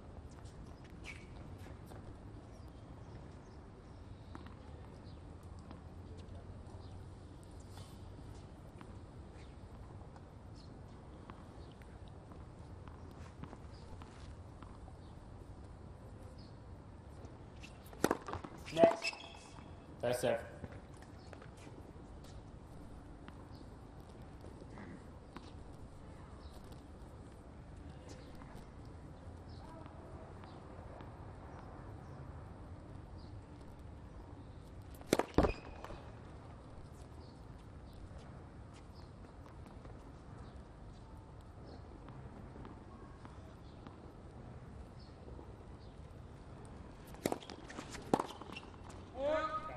Forty, 15.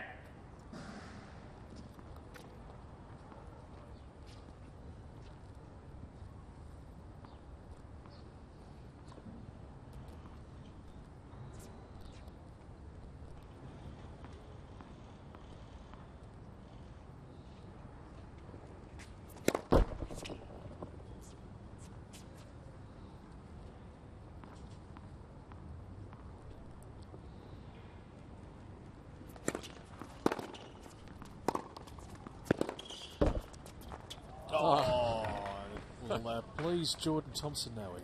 40-30. Well, most of the net cords, you see them bounce up high and stay back. That one, though, bounced up high, then again, and trickled over. She wanted to go over. Yeah. So still a game point here for Thompson to hold serve. That's not really the issue for him at the moment. He's trying to make inroads on JP's. Shanked that one, so... Deuce. Regulation forehands are a deuce. Ball down the middle of the court, and he had to create an angle, and he's probably a little better if they're in the corners and he can run onto them with his speed, and had almost a bit too much time there.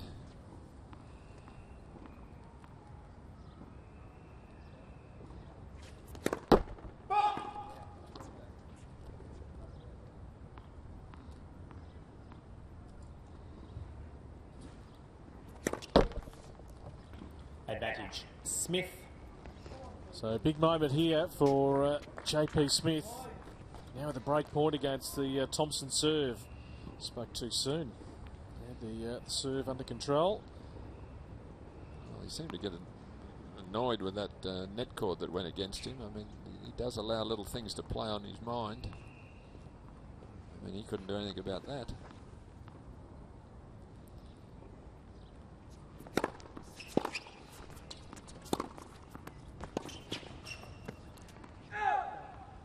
Deuce. Sound point from him there, though. First serve in and then a good penetrating ground stroke.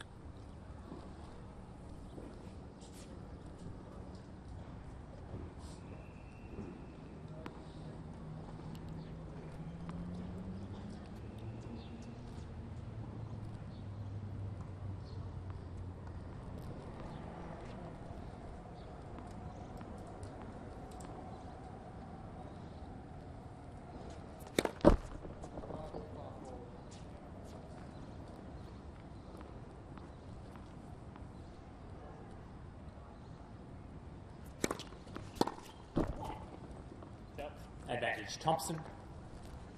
Let off for Thompson there. Really, that was a disappointing shot from Smith. Second serve deuce, 3-4. Got to make your opponent play there.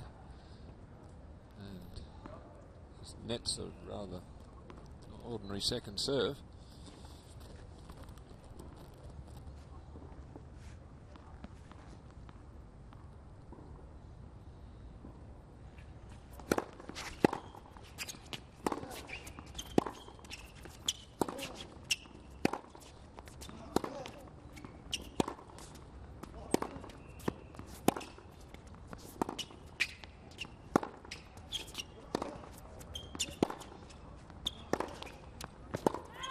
Just Yes. long.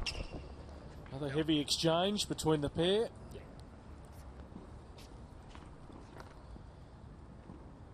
It's a game of inches.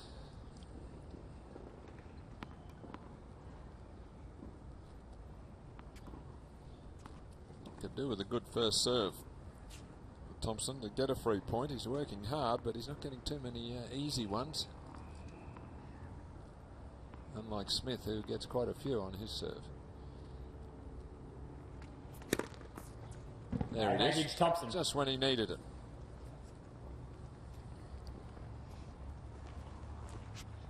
Delivered for you beautifully, on. Heard the sound there of the ball slicing on the strings, helping it cut away.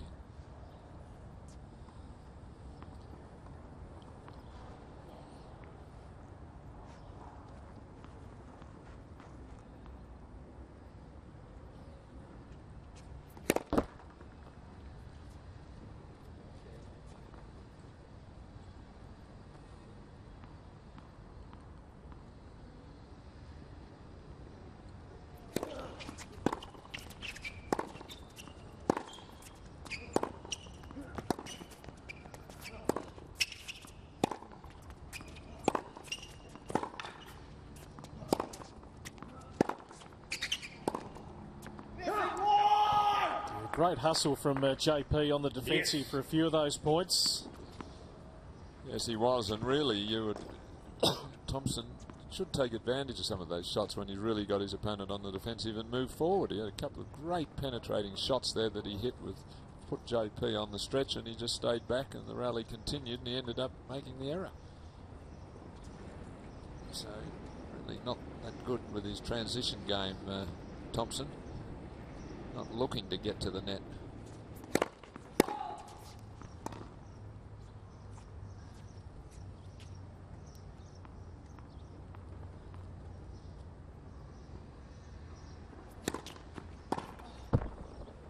Advantage Thompson. He'll be pleased with that quality second serve, though.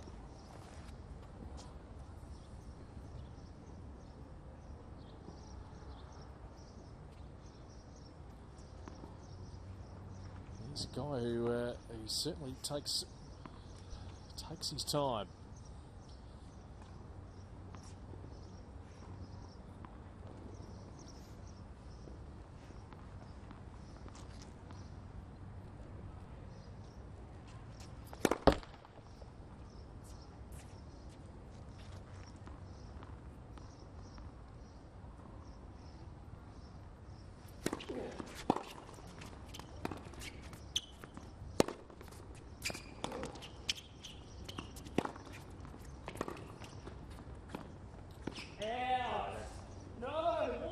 It's been called in. JP followed that ball. I must say, as it was drifting through the air, I've probably got to agree with JP Smith. We'll try and get a replay of this. That is a huge save, a big moment. 4 games off. Well, he could have hit it, and he was pretty confident, I think, that it was going to go wide. Watch here, off the Thompson racket. I'd say wide. Yeah, JP was right there on top of it. Yeah. If he actually, when he turned around to look at it, blinded the umpire, the central umpire. There's no overrule anyway. No. Big moment. 4-all.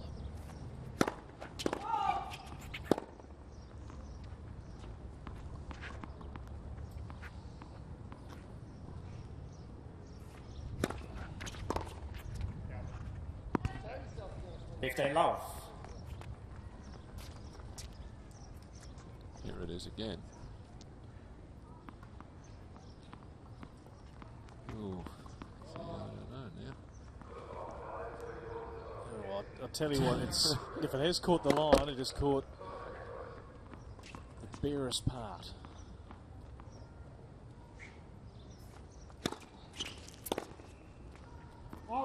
Again, that little extra bounce 30, love. On the second serve, causing Thompson some trouble. First on the forehand and then the backhand there, consecutive mishits.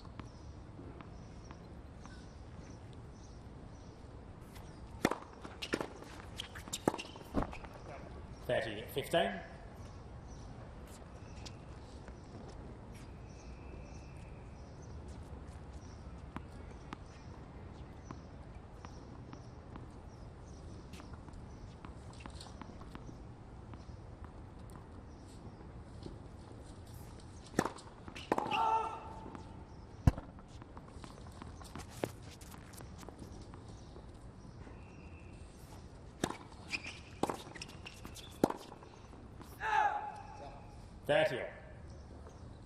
Well, the idea was right. He got a short ball, attack it and come forward, put the pressure on, but he just unfortunately pushed it wide.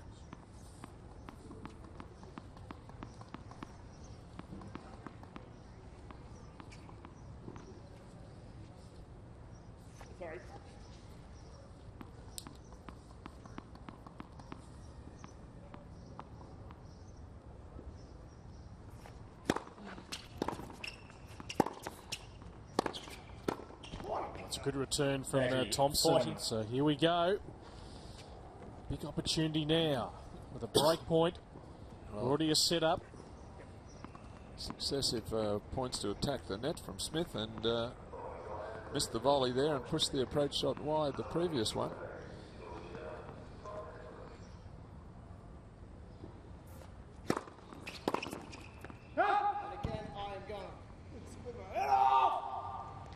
Deuce.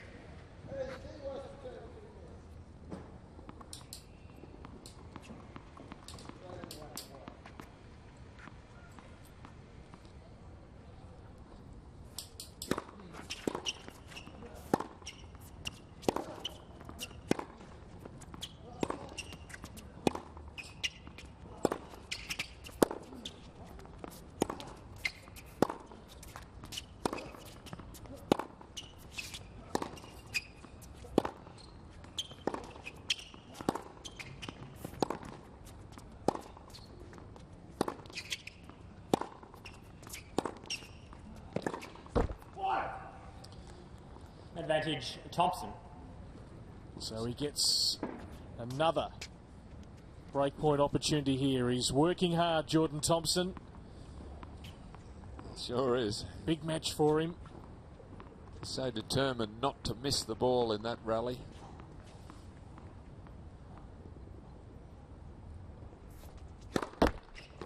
He'll get a look at a second serve.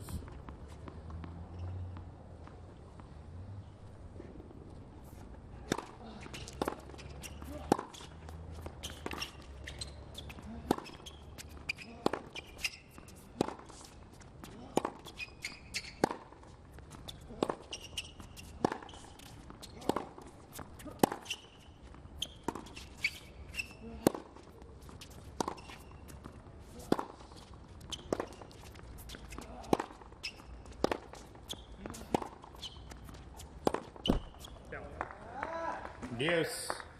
Well, it's been the theme of the match. Long exchanges between this pair. Game of inches. Yeah. A set that went to a tiebreaker. 4-all in the second. Oh, that time it was Smith determined not to miss the ball in that rally. He was tough. No easy points out here at all.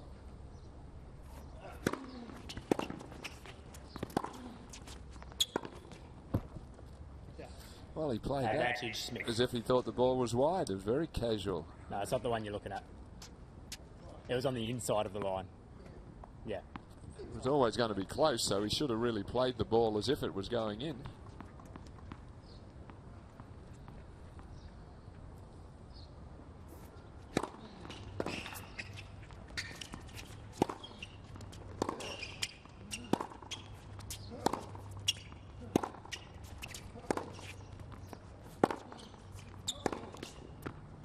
Cracking shot.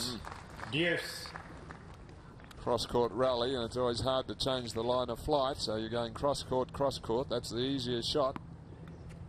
And then he's brave enough to try for down the line and made it wonderful shot. That's great control of the racket head there. Much harder shot to do that than to hit it just back from where it's come from.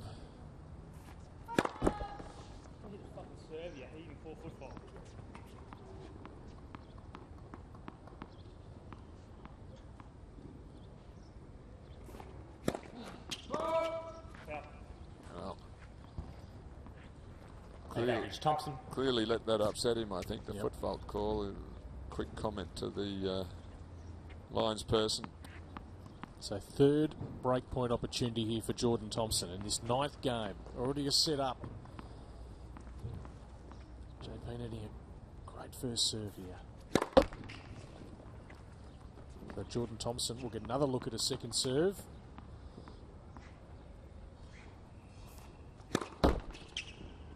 Oh, Next. it's costly Second for JP, but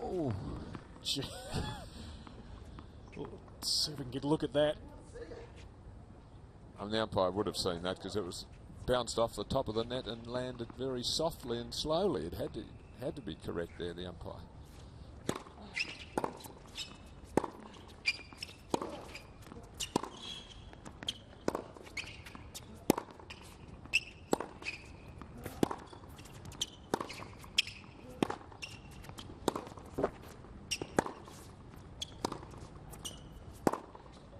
Oh, he misses it, JP. The young man from New South Wales has got the upper hand here. 7 games to 6. Me once and then he played. 5-4 in the second. He'll come out and serve for the second set in a 2 sets to love lead. I think some of those line calls, Brett, as you know, you see them your way when you're so desperate to win and trying so hard that somehow or other you see them in your favour all the time. I know it's human nature and you just think you're getting some bad calls when you're probably not. Well, let's head out to Adrian Franklin, who's out watching this intense match. Adrian. Today we've spoken to a lot of school kids, but now I've got a couple of fans from England, Peter and Mary, who are here watching the playoff. And you were here last year as well, Peter? Well, yeah, we thoroughly enjoyed it. So what brings you back out to Melbourne? Well, we come to visit our son who lives Brunswick, Fitzroy area. Yep. We try and come every year, and we just thoroughly enjoy the city, to be honest with you, as well. And now if we can just change sports, you know, very quickly, we'll talk cricket because you were here in Adelaide. We were in Adelaide. Are you happy to talk about that at all? Absolutely fine. I think we deserved what we got, I'll be honest. Yeah, they're a bit rigid, our lot. They don't, I think Lehman's got that, your team, feeling for each other, real camaraderie among them, and I think our lot are a bit too computerised. That's my opinion anyway. Well, I've got a similar opinion actually. I think you've hit the nail on the head. So Perth starts today. Who do you like out of this match? We've got Jordan Thompson down this end, JP Smith up there. Who do you like? I think, in my opinion, Thompson's a more attractive player, although he's a bit steamy, but he wears his emotions a bit. But he looked a good prospect. I don't know how old he is, but he, you know, if he concentrates, he looks. I think he could win this match anyway. He's only 19 years of age and a bit steamy. I like that a lot. I'm going to take that with me if I can use that. Is that okay? Yes, certainly, yeah. Well, continue to enjoy the tennis, and thank you for being here in Melbourne. Enjoy yourself. Thank you very much. Thank you, Adrian. A couple of dedicated tennis fans. Yes, a good summary from him as well. Very good description. So what a moment for Jordan Thompson. If he can continue to hold his serve, he will have a 2-sets-to-love lead. And I can tell you, the Aussies batting first over in Perth. Already one down. 1 for 13 in the cricket. For those that love just knowing everything that's going on in the world of sport.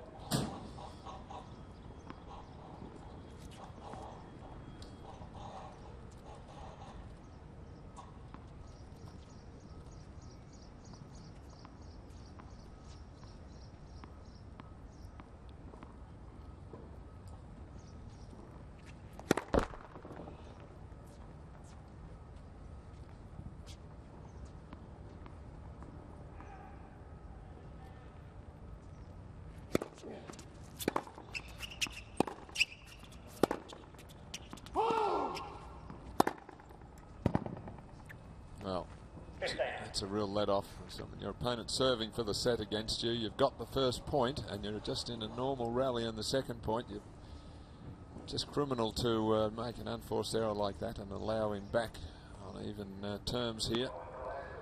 Just been a little casual on some of his forehands, JP. Nothing casual, though, about Jordan Thompson, that's for sure.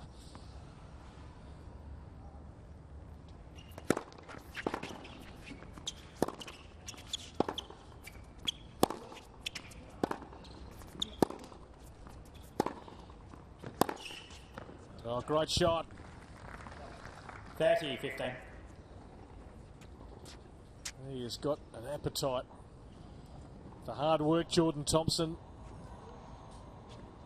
There's no sign of this young man withering at all right now. Oh, just too far back when he decided to come forward there. Smith, you could see how easily he was passed. He was nowhere near that, hadn't reached the service line. Again, a bit of a bluff tactic.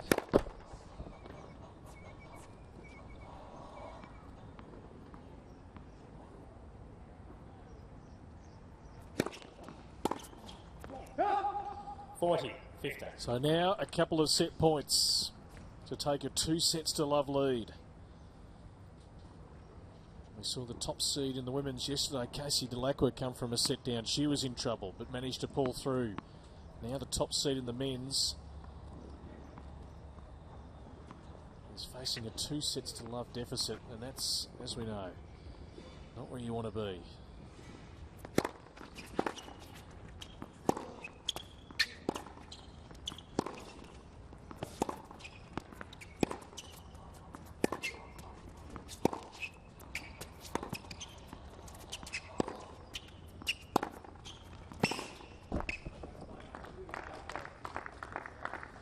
JP saves at one of those.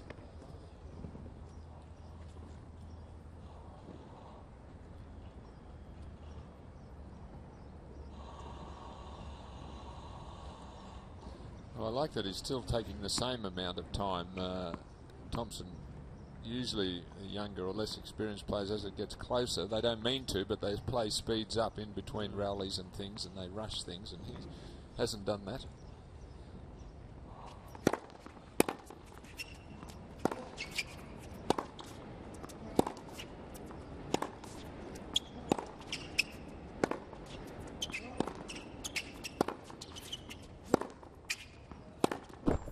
And he's done it. Second set. 2 sets to love lead for Jordan Thompson. 6 games to 4. Of New South Wales, upstaging the top Thompson seed leads right 2 here on games. semi-final day.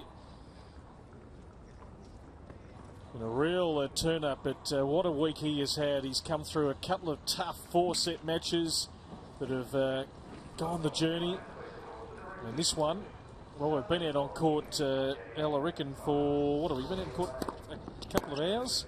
Yeah, and it's been a tough encounter all the way, but it's hard to deny the indomitable spirit of Jordan Thompson. I mean, he is just giving every single thing that he can here, and nothing much between them. I just think his will to win has been a little greater at the key times in the matches. Refuses to miss when it's vital, and not scared to go for his shots. And he does get a bit steamy, as our English gentleman suggested, but I think he's really good to watch. No, it's going beautifully for him at the moment. He is hitting lots of winners. He is competing. 6 games. And he is the player to watch right now, whether he can go on with the business or whether JP Smith can find a way back. 7-6, 6-4. He's taken the opening 2 sets. But Ben Mitchell, of course, already through. He's, I'm sure, watching this game with plenty of interest. We'll be watching this with plenty of interest. In fact, get along courtside. You don't want to miss Wednesday, January 8 on Rod Laver Arena. When I won Wimbledon in 2003, 10 years ago now, and I was able to make all this money and have all this fame from sort of one day to the next, for me it was very logical that I should make use of it in a good way.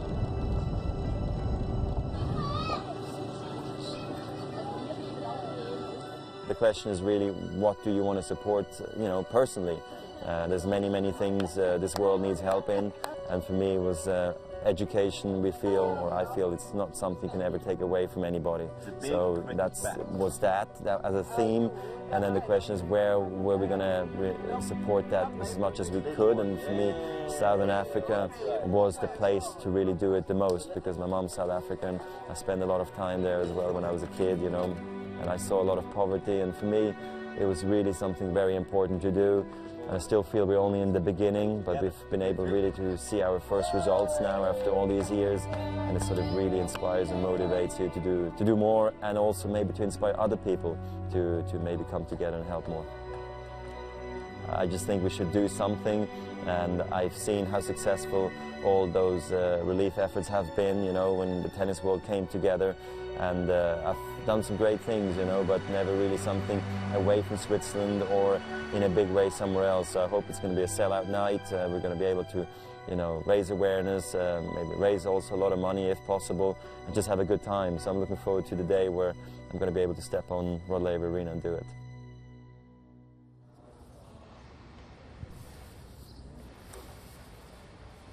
Big day coming up tomorrow here at Melbourne Park. It is the semi-finals of the women's singles. Casey Luck with the top seed taking on the 8th seed Tammy Patterson.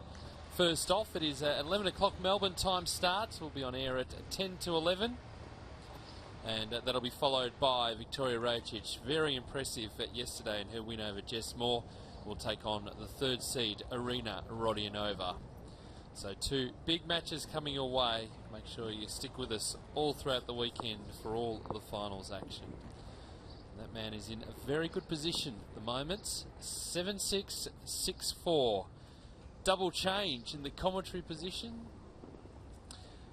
And alongside me is Adrian, who's come down from the stands. You're having a nice little chat with that couple from England. I really enjoyed that, actually. I really enjoyed that. His greatest line was just off camera when we left. He said, that was the first time I've been on stage since 1973, A Midsummer Night's Dream. I couldn't believe we didn't get that on when we were on. No. 1973, Midsummer Night's Dream, 2013, An Afternoon with Adrian Franklin. Yeah, no, pretty similar, I would have thought. Park that on the resume, but we have got a very interesting match on our hands, and I've been really impressed with the way Jordan Thompson's been able to hold his nerve. He does chat a lot on the court to himself, firing himself up, but he's been able to channel that aggression and deserves his 2 sets to love lead. As JP Smith returns to the court, sun out, which is good.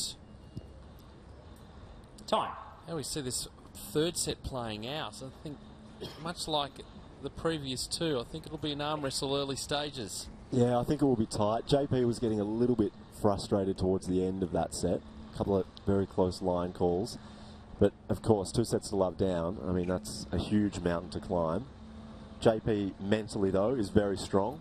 Physically, I think he's also quite strong. So, just needs to take it one game at a time. If he can take this set back, anything can happen. And JP will have the advantage of serving first in this third set.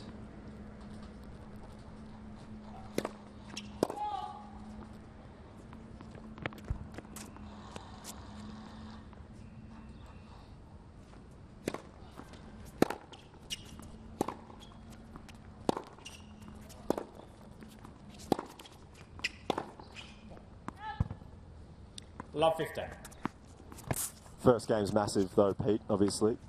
I mean, if Thompson can pick this one up and break early, it's just so difficult to peg that back.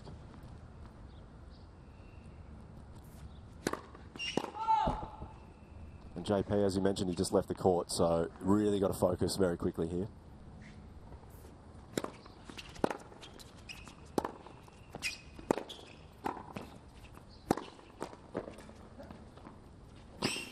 Did well. That ball was rolling back towards the net, so Thompson had to come up with it. Good movement too. You see, he's in a good position because he's standing inside the baseline. That's why he's able to cover the court so well. Did well not to touch the net.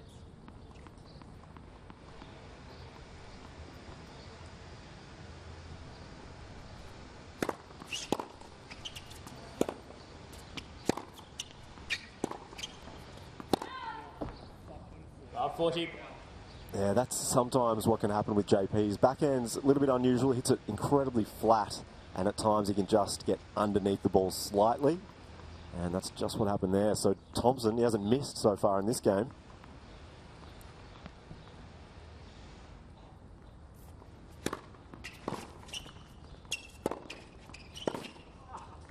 $15, 40. Nice, we've got a lot of school groups in today, probably more than usual. Just, well, I know you've been out there chatting to them throughout the morning, but just an idea of how many programs throughout the year, not just this year, not just this week, but across the year, how many school groups come in and take part in Hot Shots? Oh, 30, 40. Countless amounts. I mean, since Hot Shots has been around, it's probably now 5 or 6 years or so that the Hot Shots program has been going on, and I can't think, it's hundreds of thousands of kids that are participating in the program. It's huge now, legitimately huge. So, and the kids love it. Modified program, they get out, they can actually rally from the very start. Yes. JP just saves the 3 break points there. Bit of the chatter from Thompson. Hotshots.tennis.com.au. If you want to find your local club, you can put in your postcode and the clubs in your area that run it will appear.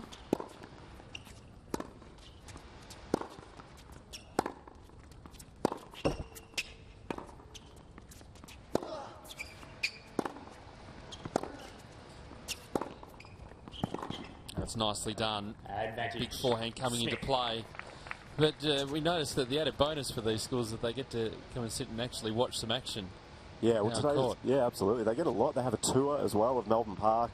And then I think at about 12:30 or so, just out the back here, a professional player comes along. Bernard Tomic has been there. Jelena Dokic was there earlier today. Bit of a Q&A. I think the question was actually asked of Bernie whether he has a girlfriend, and he just said, my PlayStation is currently my girlfriend. I'm going to stay away. So. Game Smith.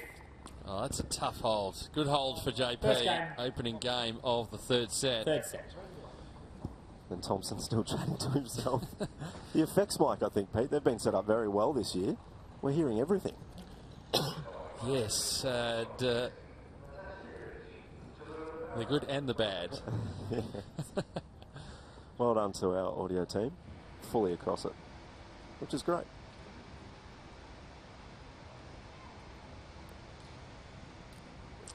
I think Jordan Thompson can take heart from that service game from JP Smith. He made inroads, he's putting pressure on. What's he putting on his hand there? He's rubbing some sort of lotion, maybe? That's unusual because usually tennis players never want to get their hands wet at all. Because the grip can just become slippery. We'll have to find out if he happens to win the match. Can you throw that in? I'll try to ask him that question, yes. Good. That was very unusual.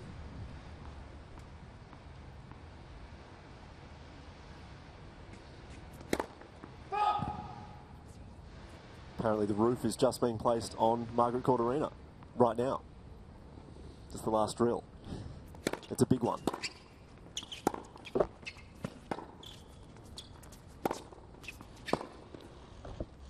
Love. Good depth again. I've been really impressed with his attack on the ball.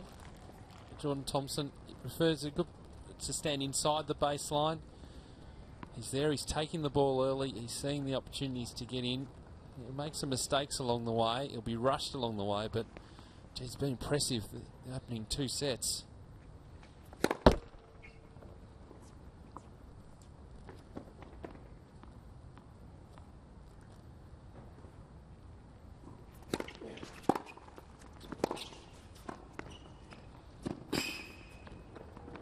Oh, almost. 15 all.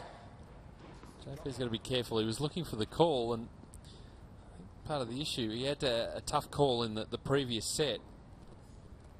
He got a good sider there.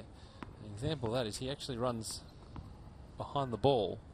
So if that ball's heading up the line, it'd be obscuring the umpire's view.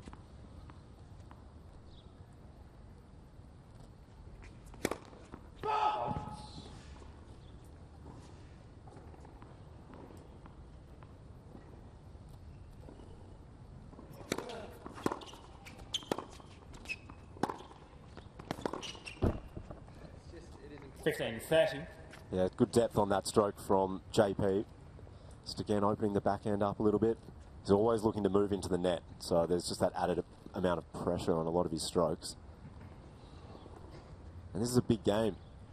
Thompson had 3 break points in that first game, and JP just managed to take that back rather quickly, so Jordan Thompson really needs to focus here.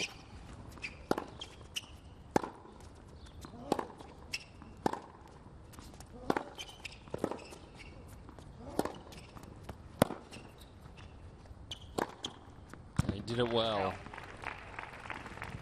Yeah, it was a good point you made before, Pete, about the fact that he stands inside the baseline. Particularly on that point, you could see it.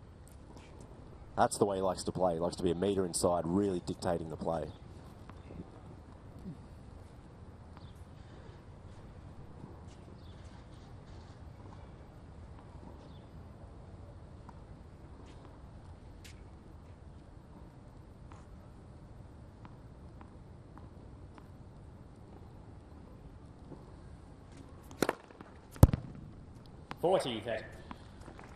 Plenty of speed on that serve down the tee. He's just found a way. Every time he's been under pressure, he's found a way through. He can really generate some pace off that ball. I mean, he's not a big guy by any means. Be interesting to see what he's getting up to. Maybe we can try and guess. Do you reckon? Possible? Well, he's serving towards us.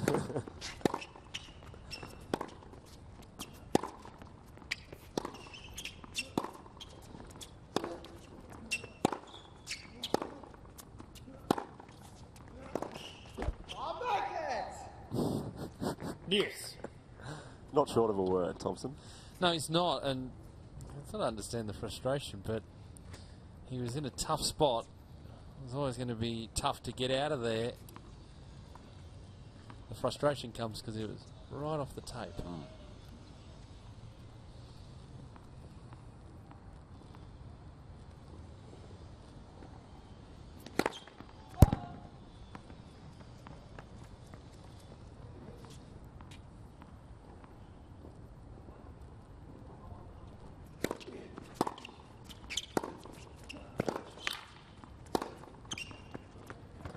Yeah, and that's the way he likes to play. We just touched on it before. Thompson. If you can start to really attack from the beginning, you watch him here, he'll stay in front of that baseline and just look to step in.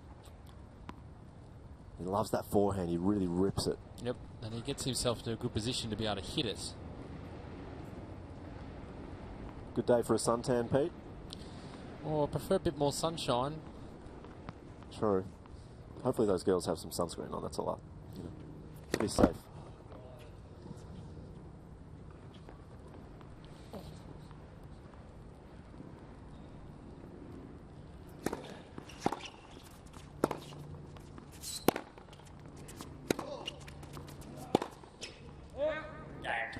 So Thompson holds 1 game all now in the 3rd set. He found a way again.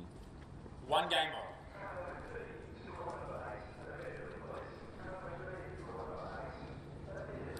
Plenty of action happening on the outside courts here at Melbourne Park. Part of the December Showdown event. I think it's the 16s event that's on at the moment. Yep, it is. I think we've also got the 14s as well. I notice a number of young players out there. Absolute stars as well. It's incredible how well they can play it. 12, 13 and 14.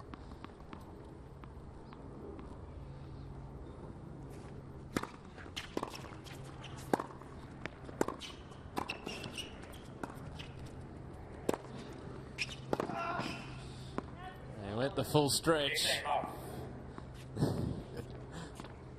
Yeah, you'd think sometimes he just realised that he's just in such a difficult position. He misses the shot. JP's done too well. He doesn't need to chat with himself. But no, he still likes to actually say, what have I done there? Sometimes it's not you, Jordan.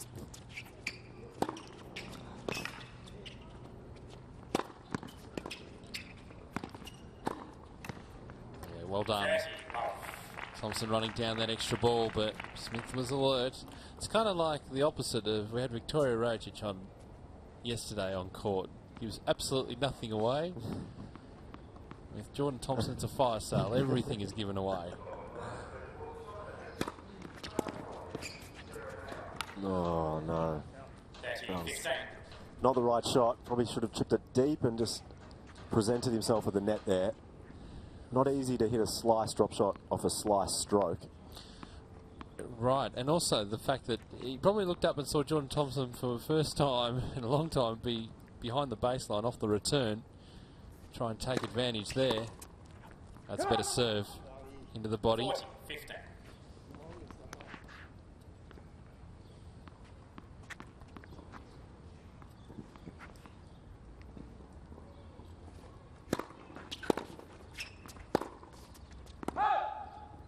40, 15. JP's just not quite in his groove at the moment. No, and there have been times throughout the match where it's just fallen. Sometimes he'll click back in and have a good run, but when he is sort of in this state where he's out of rhythm, he's able to come up with the big first serve.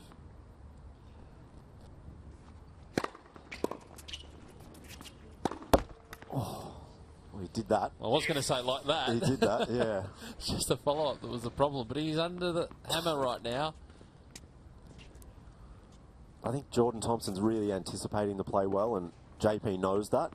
He needs to start to push a little too hard, and it's just coming up with the error.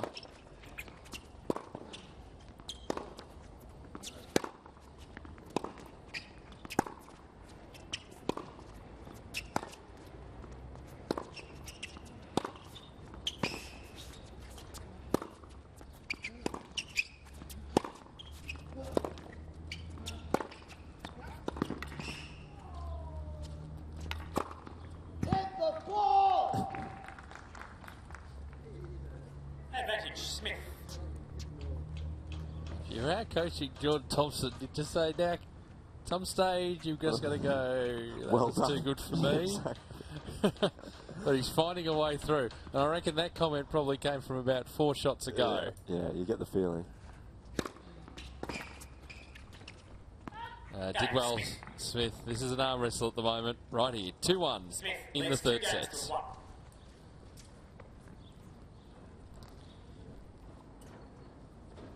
Yeah, there's a lot to like about Jordan Thompson, and it's that self-analysis the whole way through. What could I have done better? How could I improve that point? And that's why he's so hard on himself. And we're counting down. You can see the signs around the court, not too far away. The Australian Open of 2014.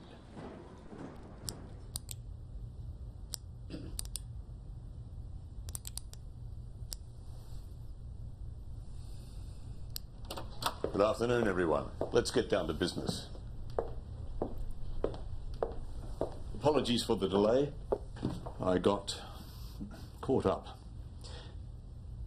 Get caught up in the Australian Open this summer. Tickets are on sale. Book now.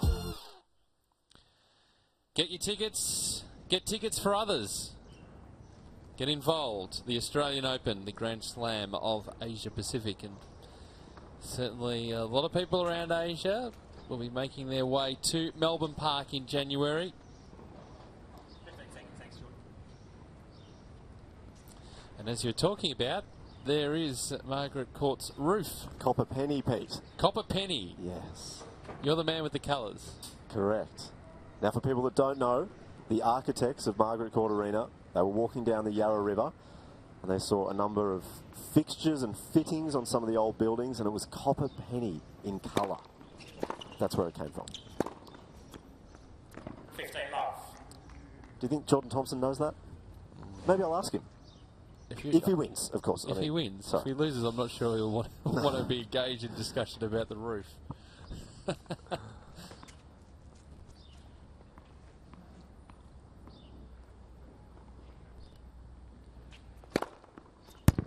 That's enough. Yeah, it's just rolling along this game at the moment. I guess every set's been tight, hasn't it? Well, every game Yeah. pretty much has been tight, has been a challenge, has been a struggle. Very few games won to love.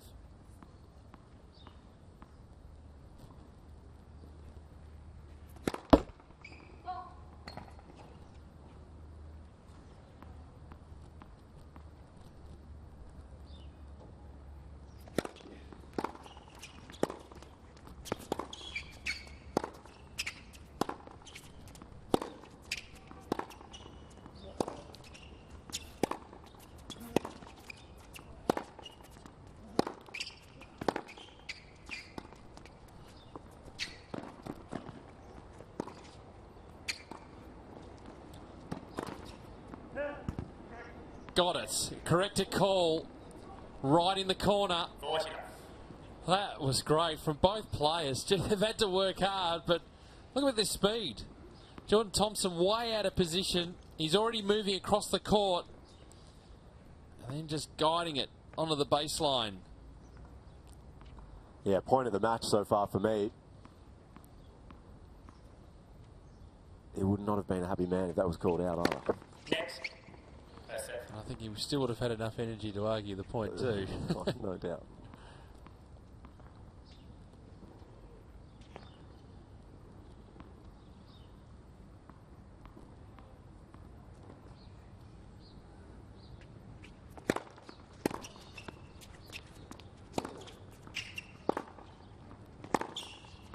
Oof. Didn't hold back on that one. No. I guess you can do that when you're 40 love up. If he can just get through some of these service games, you know, quite comfortably. JP at the moment, lots of service games are going to juice add. So the more you can just tick the score over on your serve.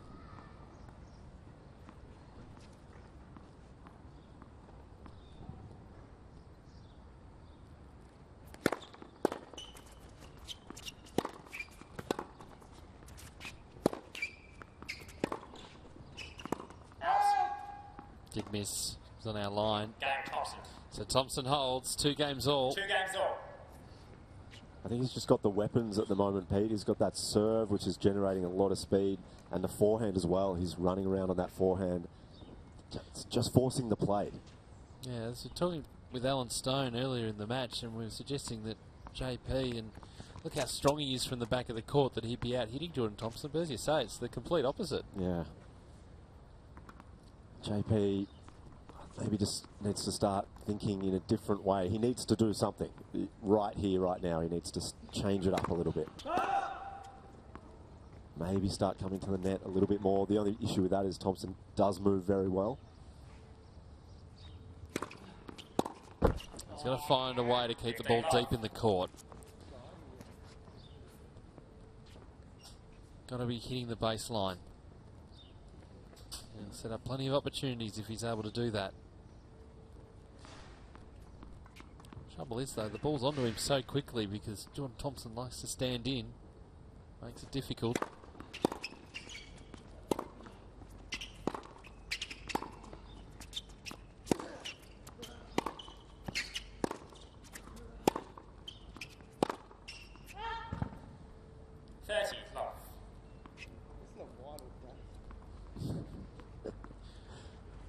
He does like that backhand up the line.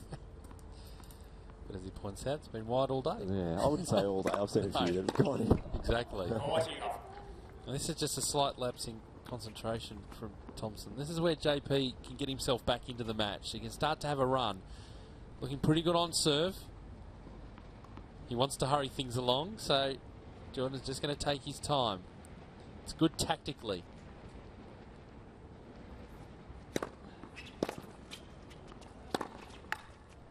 Yep, that's a good game.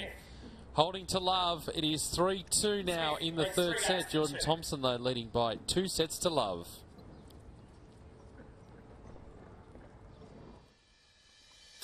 I'll be playing Joe Wilfried Zonga. We always have fun on the court, even when it's serious. I think we have great chemistry on the court together. We also played an epic at the Australian Open last year, so I think people can really expect a great match, you know. I'm sure it's going to be a good show, and I hope this time I will beat him. People should come in and, you know, enjoy it. Really looking forward to the 8th of January 2014 Rod Laver Arena. You'll be there, Adrian? I think I will be there, yes. I think I will be there. It's hard to check know your diary. Yeah, I know. I do need to do that. But a night with Roger Federer and friends, and Rog celebrating 10 years since his first victory in Australia and 10 years since he launched the Roger Federer Foundation. And he will be on court. Joe Wilfried Zonga, a showcase match, plenty of live entertainment, plenty of announcements I'm sure to come between now and January 8. Ticket prices $64.90, plenty of packages available, including getting up close and personal courtside, and corporate packages if you want to do some business entertaining, and the proceeds will go to the Roger Federer Foundation and the Australian Tennis Foundation.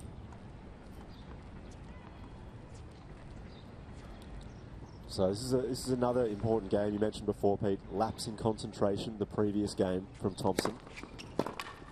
15 off. But as you did mention earlier, he is doing the right things at the right times. Just, it's hard to pick this one at the moment. Yep. Because JP doesn't lose concentration. He stays there, even though he doesn't have the stronger game. He's still there every single point. Thompson knows that.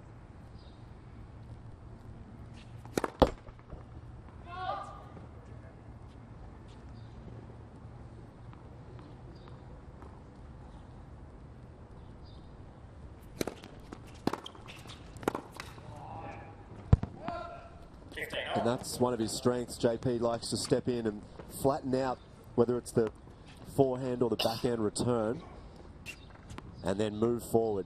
You know, if he hits one of those really solid returns, he'll move into the net straight away. So the pressure's on. 15 all now.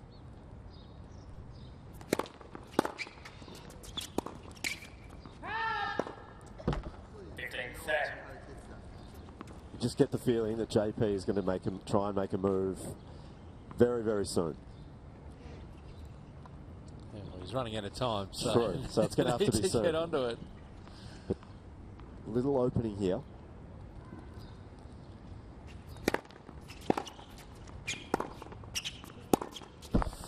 Oh, that is a waste.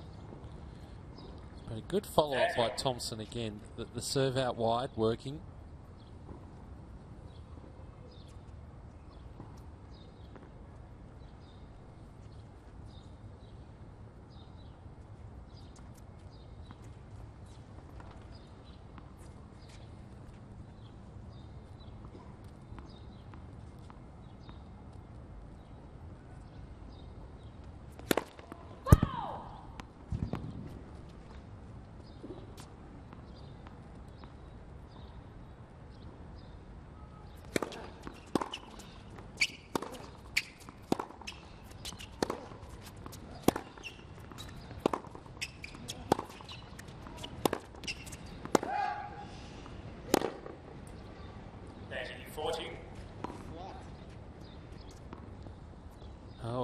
break point opportunity for JP Smith.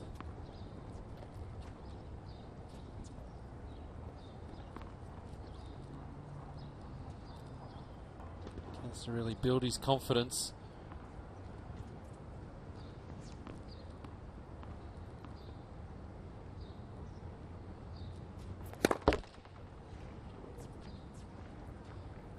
What do you reckon? Chip and charge, second serve. Surely he'll look to come forward on this one.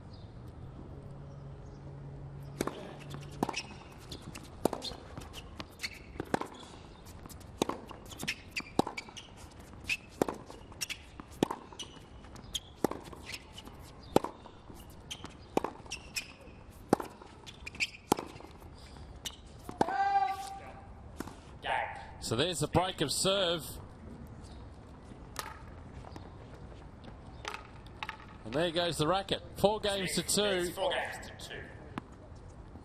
Match slowly turning. He had the feeling it was coming. JP, he was still in every single game.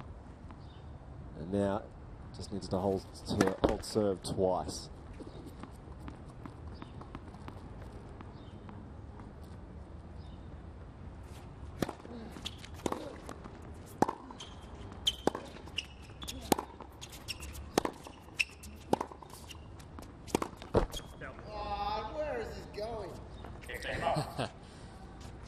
That can happen with Thompson sometimes. The forehand is just, he's got quite a severe grip, so he's hitting with a lot of topspin and the ball can just drop sometimes. He doesn't quite hit through it, finish high.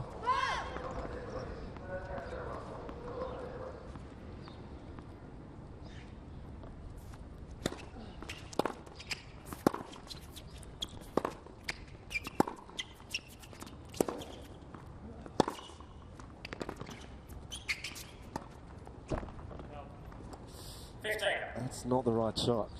No, we've seen 2 in the sets. Both been along similar lines.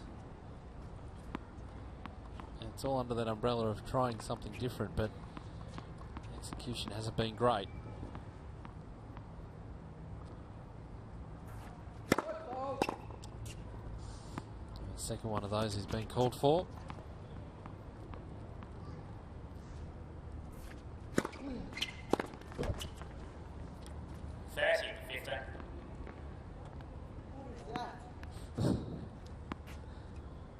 He's just a little tentative on that return.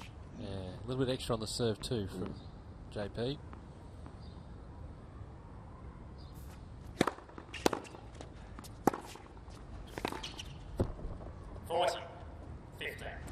He's lost a bit of concentration here, Jordan Thompson, there's no doubt, over the past couple of games.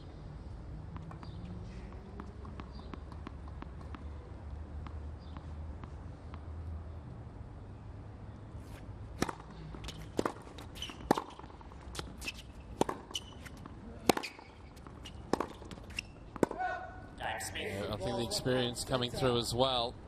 5 games to 2. Leads 5 games to 2. And a shift in the momentum of the match.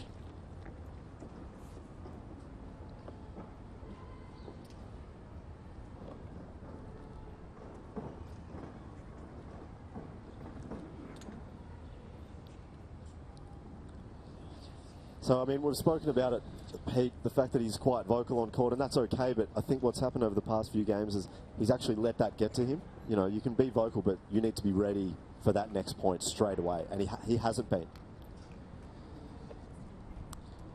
Yeah, I agree with you. Let's take a look at tomorrow's schedule. We've got the opportunity. These are the women's singles semi-finals. First up, Casey Delacroix and Tammy Patterson, an 11 o'clock Melbourne time start. And that will be an interesting match. Tammy Patterson having a win over Yamila Gaidasova. A 3-set win for Casey Delacroix over Monique Adamczak in the quarterfinals. And then that match will be followed by Arina Rodionova, the 3rd seed, taking on Victoria Rajacic. So Arina through to the semi-finals on a walkover. Rajacic doing it the hard way. 3-set win over Jess Moore. And you'd think that'll have an impact on Arina, having not played, I think, since Tuesday. It was mentioned earlier. Victoria obviously played yesterday and played really well. You know, she'll go in with form, confidence. Arina may not be sure because she played Sally Peers in the first round and dominated that match. Jordan Thompson now serving to stay in the set.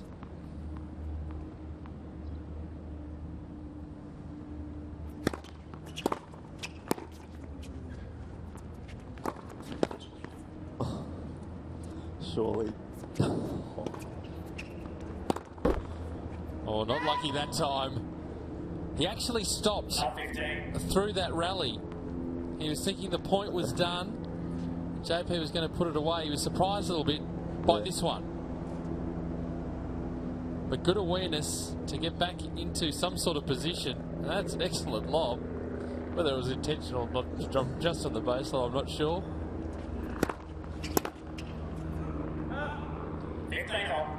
Yeah, he'd just be hoping to pump through this service game really quickly and then get one opportunity of breaking JP back.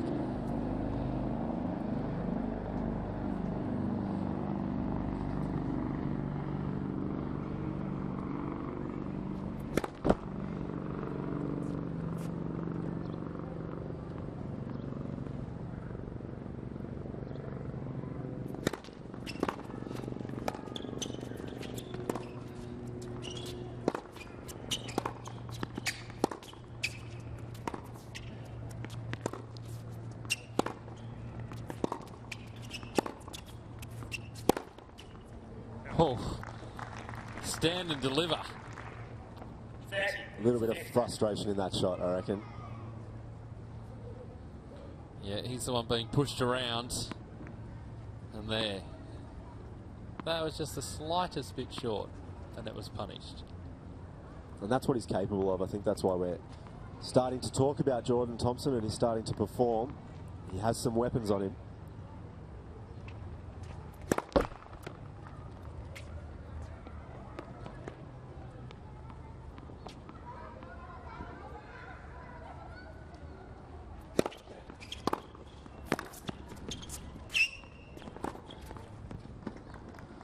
That's classic JP Smith. Counter punch, he loves to just quickly get into the net. Quick return, and he's in there straight away. Yeah, we were talking earlier about keeping the return nice and deep, so Thompson doesn't have any time to react. A good example, got good purchase on the forehand.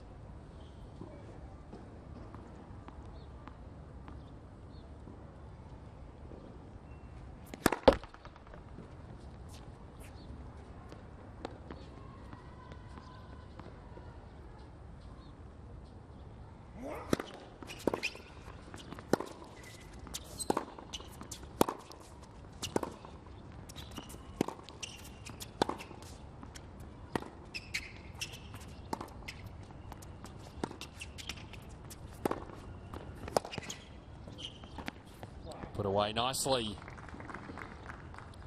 Talk about classic JP Smith getting into the net. He's hit some nice volleys. He's now taking control of the net position. He's turned the match around. It's now set point.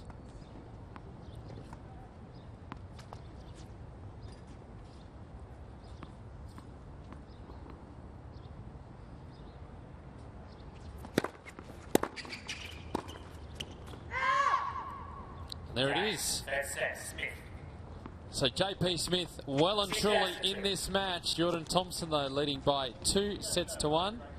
JP taking the third set 6-2 as Thompson's going to make his way off the court and refresh and take a bathroom break.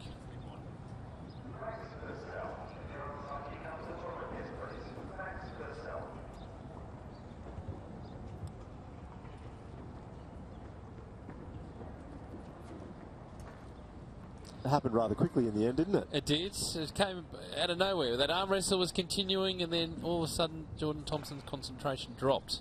Yeah. And JP was able to find a way through, and I think he's got plenty of confidence now to be able to take into this set. Yeah, I think JP, that's one almost his strongest attribute, just the fact that he doesn't lose concentration. I mean, you saw a couple of close line calls, and he was clearly frustrated. But immediately he just clicks straight back into the next point. That's a bit of a difference. He doesn't have the strongest game out on the court, but his concentration and effort at all times is at 100%. Let's take a look at the highlights of the third set, and for JP Smith, it was the set where he's pretty much worked his way back into the match. Yeah, as you touched on at the end there, he used the net so well. He plays a lot of doubles throughout the year. You see him move forward there. As soon as there's just a tiny opportunity, the ball drops short, he will get inside the baseline and try and close off the point. Yeah, we saw him get to the net a little bit more, and that's a good example of how the second half of that set went, that he was able to really get onto the Thompson serve and try and get in the net, be really aggressive, and it paid off. He's taken the third set 6-2.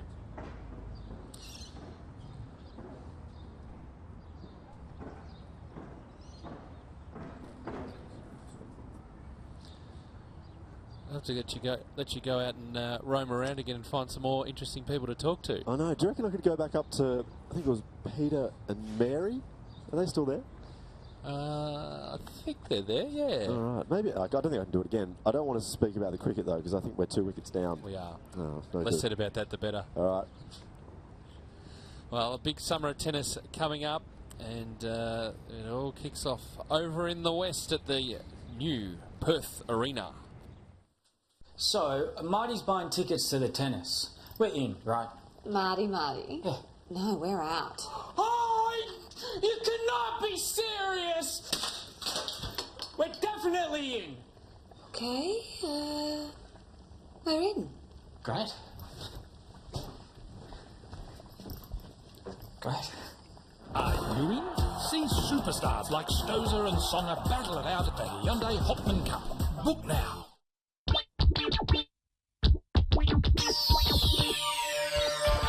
Oh, I just wanted to get back to Perth again. I've played there once before, and obviously I've enjoyed my time in Brisbane too, but I thought this year I'd try something different again and head out to Perth. It's one of the nicest arenas I've ever played on. I think it's beautiful, it's different, and to me it is one of the best arenas. Well, I mean, obviously I've heard a lot about the new stadium. Last year I know it was there, but from what I've heard, it was a great atmosphere and, you know, big crowds, and kind of feels like you're playing on Rod Laver Arena already. So great preparation, obviously, and no, I think it's just going to be overall a really great experience. Yeah, it's very good prep before there. I think playing on this event here is very good preparation before this Australian Open, and you know, I'm going to use it as much as I can and, you know, get ready for the big one in Melbourne. I think it'd be nice to be able to play. You know that you're going to get 3 matches, and you know, maybe that's going to be good for me going into the Aussie Open. After not playing so many matches over the pre-season, obviously take that time off. Hopefully that's going to be the secret formula to me doing well. You know, you're going to get a lot of great matches here, and you know, I'm prepared to work and play as well on the side, so you know, it should be good for me. Hey, I'm Sam Stocer, and I'm looking forward to seeing you all at the Hopman Cup. Love 15. And back live, the start of the 4th set, and the opening point going to Jordan Thompson. Change in the commentary position. Adrian Franklin out, Alan Stone back in. Pleased to be back. Wasn't sure I was going to be at 2 sets to love. You had a good look at that 3rd set. Your impressions? Well, it's hard to beat somebody in straight sets at this level. I mean, if you're playing well and you're up 2 sets to love, it's pretty hard to be able to maintain that level of play that Thompson was playing at. Patrick Smith, as we know, is a little bit more experienced. He's really a seasoned player at 24 years of age, and you figured he'd keep hanging in there and keeping his level up. And it only took a little bit...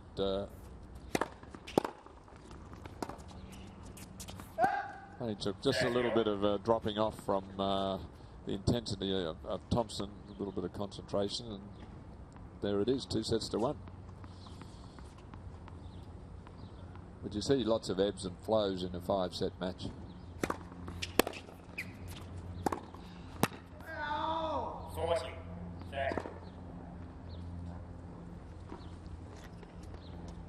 Pretty classy shot there from JP at 30 all point. Opening game of the 4th. It's a key game.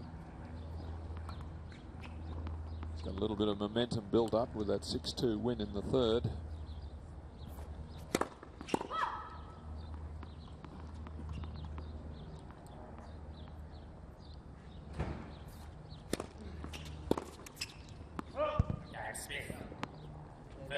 So JP Holmes is keeping that momentum rolling.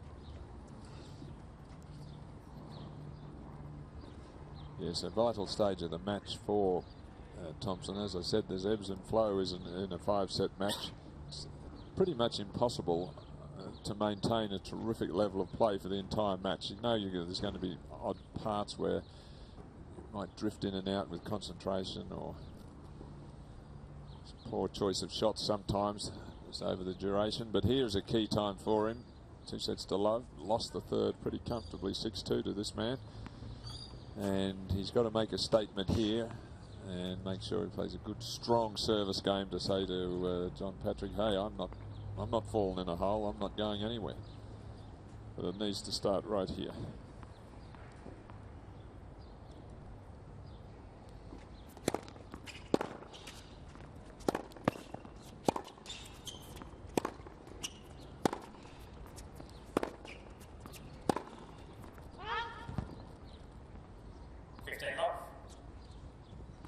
Well, it does, and I wonder what effect the last 2 matches have had on Jordan Thompson. I mean, he's got plenty of energy, moves around the court really well, but if you're not used to playing back to back to back long matches, even with a day's break in the middle, it can be tough.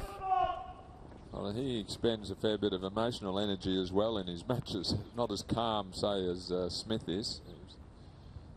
His expression doesn't change much.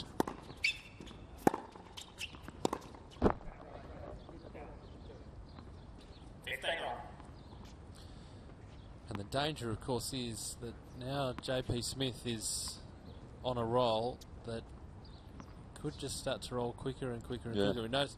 I noticed that Jordan Thompson takes a lot of time between points. He's taking more time now that he's under pressure.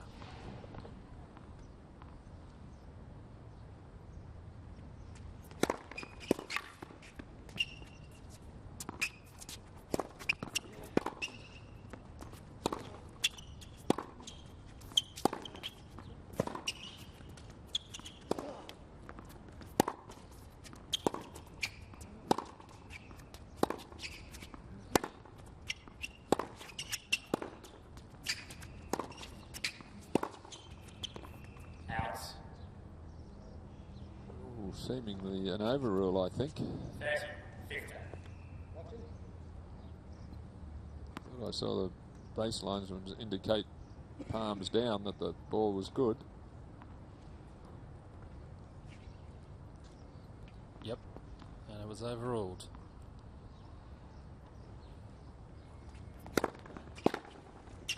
No. 40-15.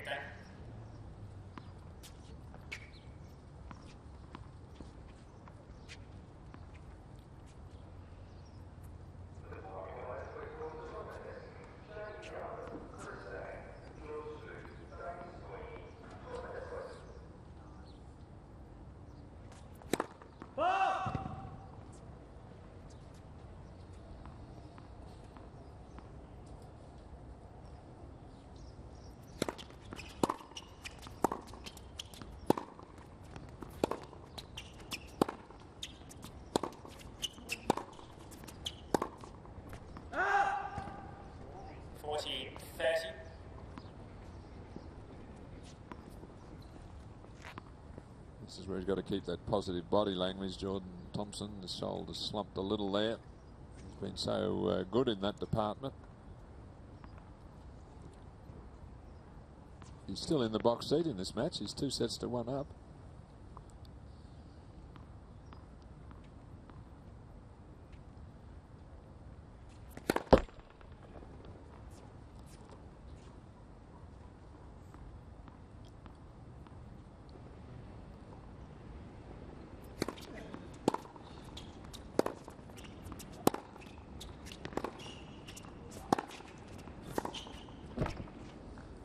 There it is again. It's JP Smith able to go on the attack. I think that the Thompson ground stroke power has decreased in the last towards the end of the last set and then into this one. Well, the thing for Thompson is doesn't have a great net game. What you see is what you get, whereas Smith can rally and he can come forward, so he's got more variety in his play. Thompson's got to really rely on those ground strokes pretty much the entire match.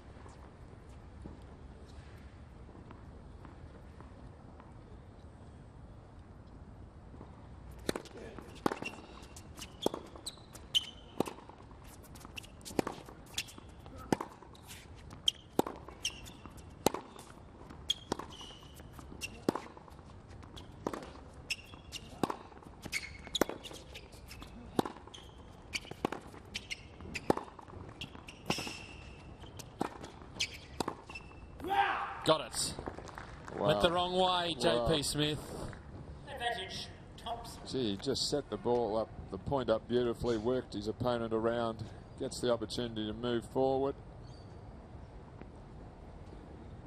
And he was outguessed there by Thompson, who held his position on the court. Was hoping for Smith to go for a wrong footing shot, which he did.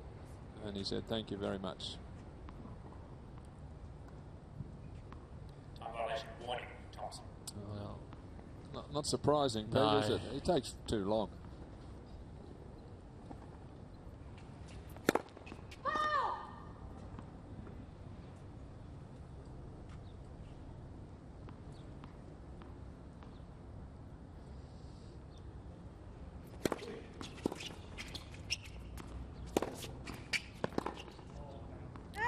He holds 1 game all in this 4th set.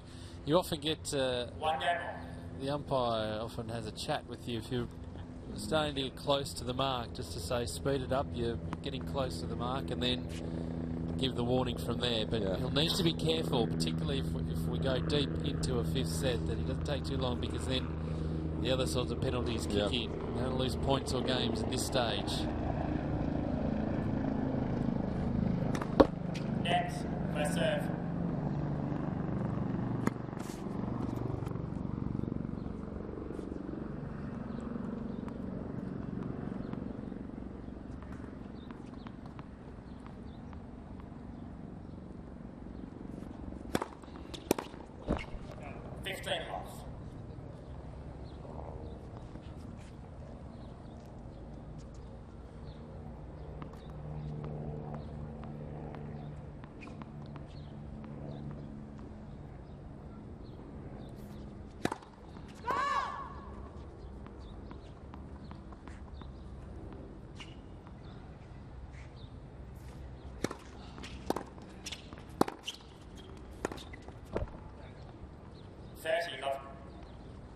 Well, we've also seen towards the end of the previous set is that JP's been a lot more comfortable on serve.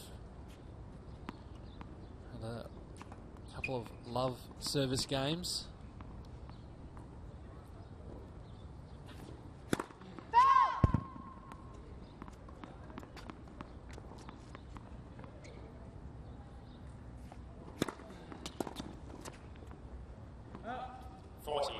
He just seems to have gone into his shell a little bit, Jordan Thompson. He's lost a little bit of that aggressive bounce and bash that he had about him, particularly in the first couple of sets.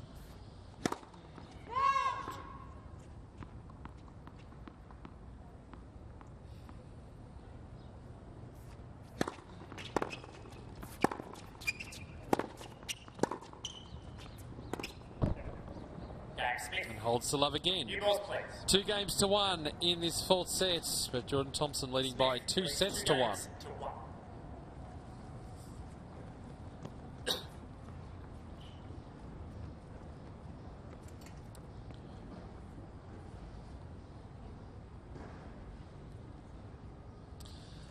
Coming up on Saturday, January the 11th, it is Kids Tennis Day, and this is growing each year.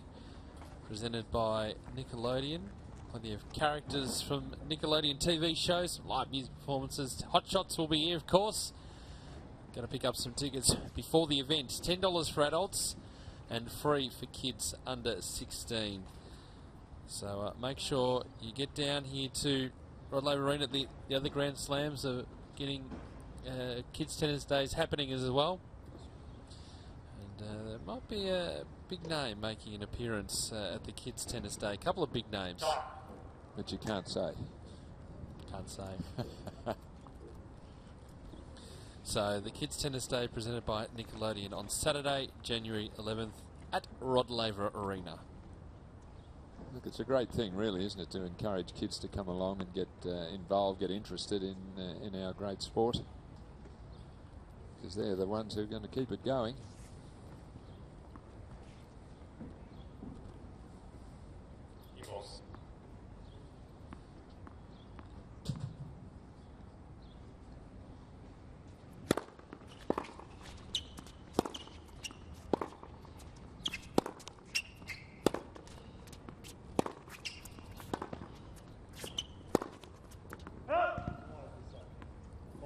Love 15.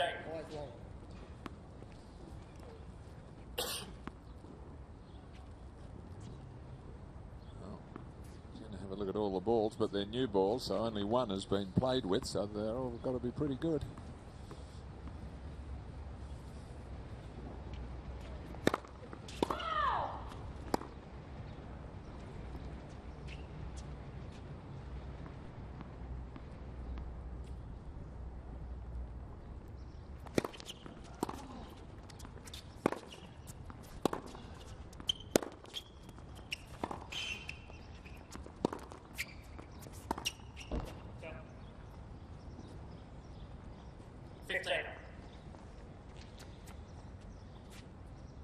Almost didn't quite get to the bounce there, JP.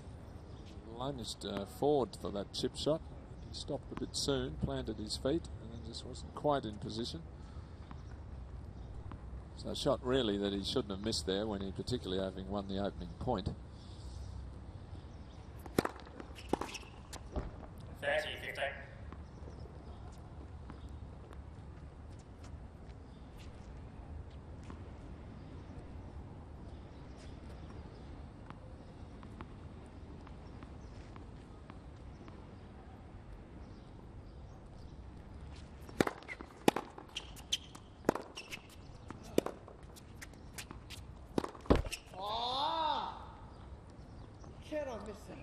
See, there's really a perfect opportunity to hit that hard down the line and come to the net, but he doesn't have that tactic in his game, so he has to rely on hitting big ground strokes all the time, and on that occasion he missed it. But he needs this other option. It was an easy ball to come in on.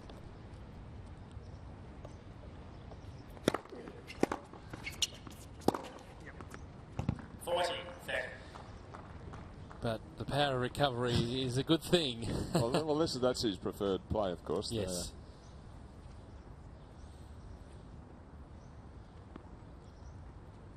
But to get to the very top and the next level, you've got to be able to make some changes to your game if need be.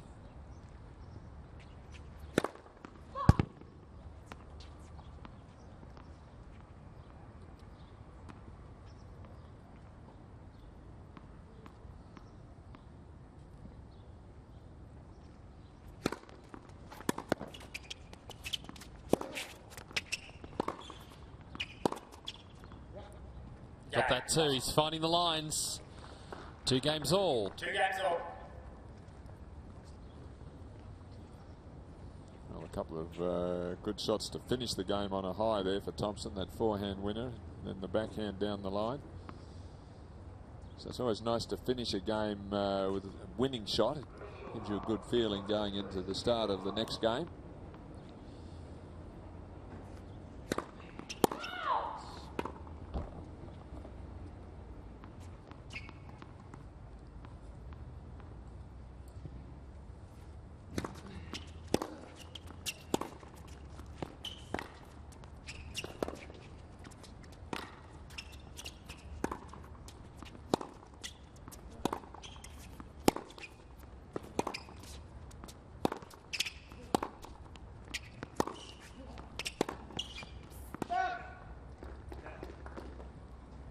Love 15.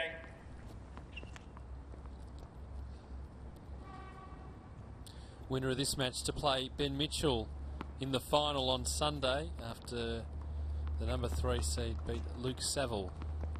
Straight sets.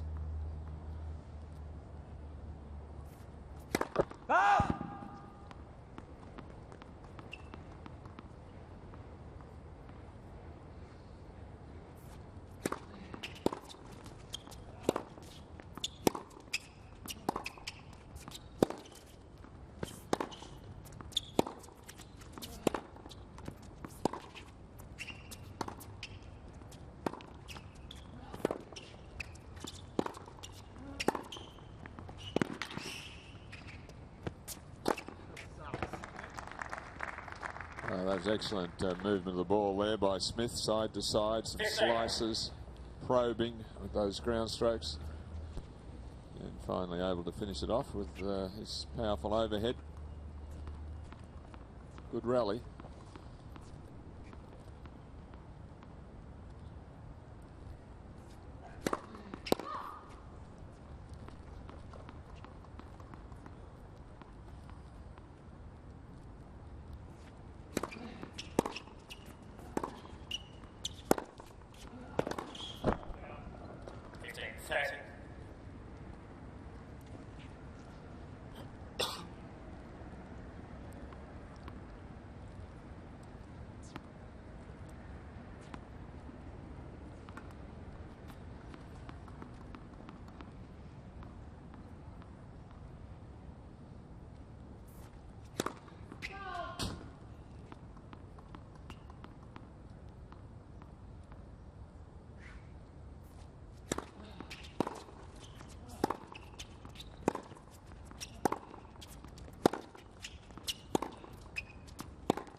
A couple of break points here. Notice too with Jordan Thompson, the difference from the first 2 sets to the next 2. Better be careful he doesn't get a language warning, JP Smith.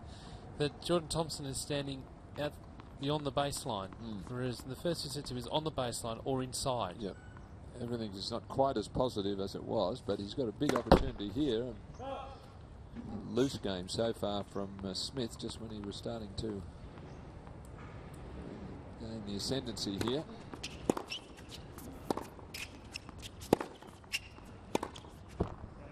He's getting it away. Thompson fighting back. He's leading by 2 sets to 1, and he's got the break. It's 3-2 in the 4th sets. Oh, what another turnaround. It sure is. That's against the run of play, really, because Thompson, his body language looked a little negative. He didn't have the bounce and the court movement, as you suggested, up on the baseline that he had earlier. He looked to have gone into his shell a bit, but he has been given another lease of life here by that game. That was really a bad game from John Patrick coming out of the blue. Some unusual errors from him. And, gee, that's just what he didn't want to do. It's given some inspiration back to his opponent. It's the thing about 5-set tennis. We talked about it right off the top. Having to hold your concentration for a longer period of time. It's part of the challenge, and challenge that whoever wins the wildcard through will face round 1 of the Australian Open. Yep. And they'll be happy to do so, because they'll have a big paycheck at least in the bank, and the opportunity to improve their ranking considerably if they happen to win a match. We should point out too that while there's 1 wildcard given out at this tournament, a good performance can help build the case for one of the discretionary wildcards later on. Yep, which we think someone like Nick Kyrgios would be eligible for, and he'll potentially get selected for it.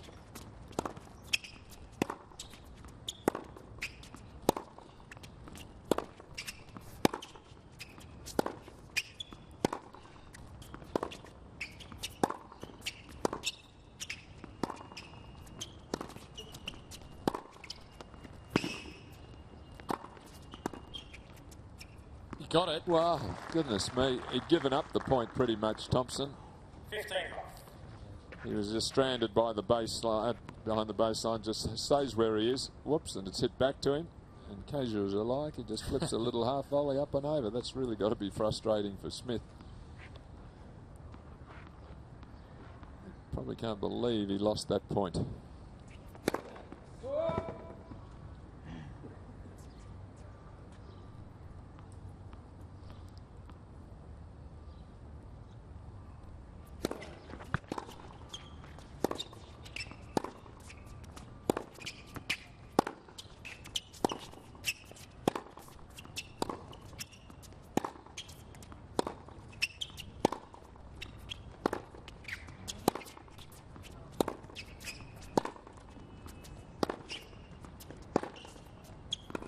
Serving again. 30. It's Thompson winning the long rallies again. Well, that's his game, but he has shown us, though, if he does get the opportunity, he can finish it off as well. So he does have, he's just not a solid player from the back of the court. He has got some finish to those ground strokes either side. Just not that keen to incorporate the net into his game plan. 40. This is a very good game, though, when you've got the break. Quickly to 40 love. And so it's JP Smith, the number 1 seed. He's in trouble here now.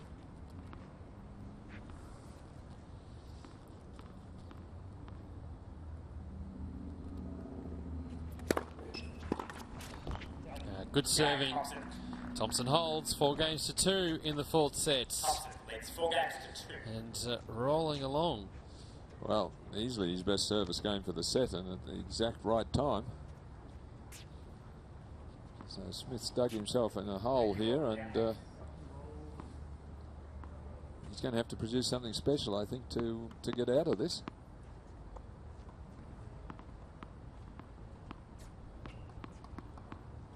Been a very entertaining battle. Next, first serve.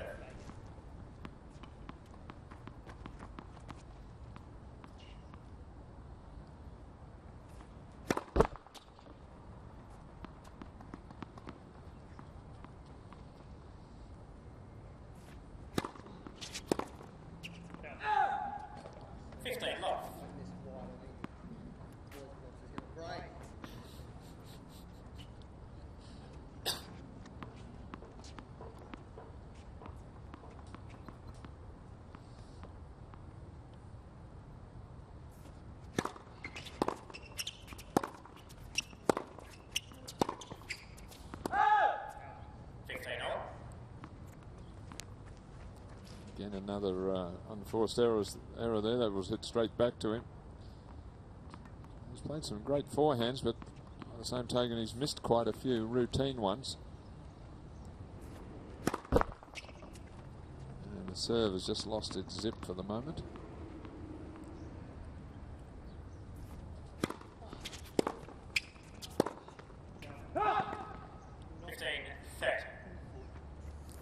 These unforced errors just keep rolling through, just keep bowling along. They arrive at the most inopportune moments. He's in good position in the service game. They're just giving away the cheap point. 15-40. Real danger signs now. Well, it's come rather unexpectedly. Unexpectedly, but also quickly. It's been a quick transition, quick change in momentum.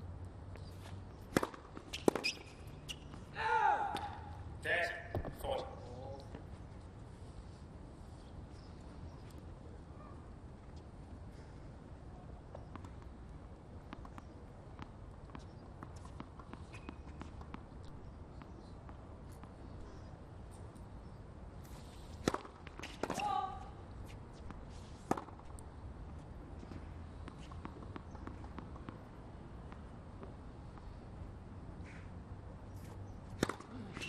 Oh, and the double faults. Game toss.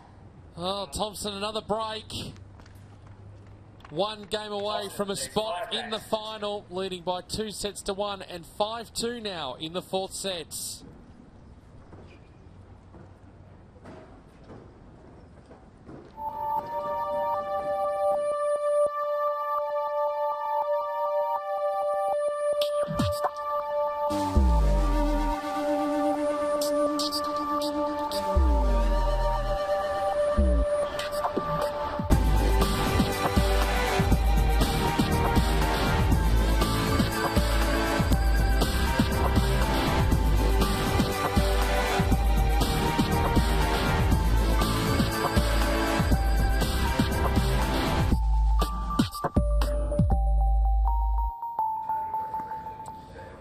There's Jordan Thompson here, straight out of the chair, serving for the match.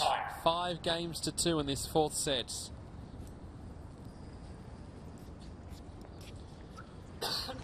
Well, trying to set up a meeting with Ben Mitchell in the final. Yeah, sorry, Pete. A big moment for him, isn't it? Love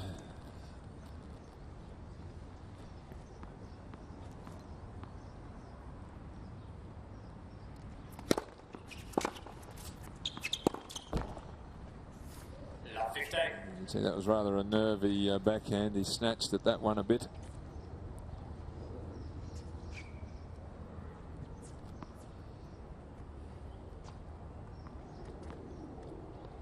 Ranked 100 spots just about below his opponent today, so this would be a big win.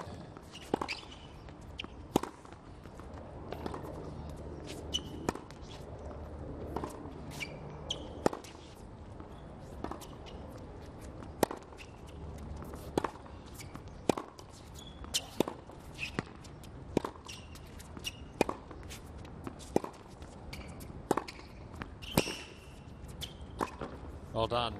Nice flattening out of the forehands, getting into the nets. Love 30.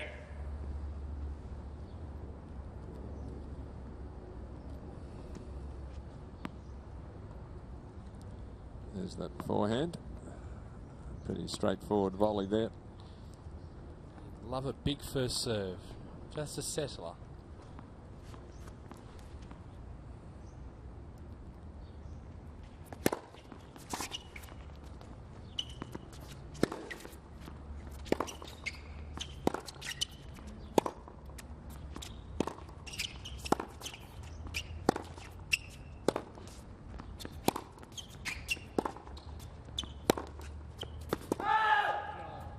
Love 40.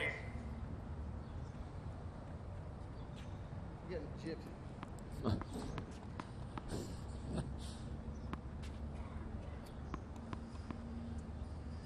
Breakback points for JP Smith.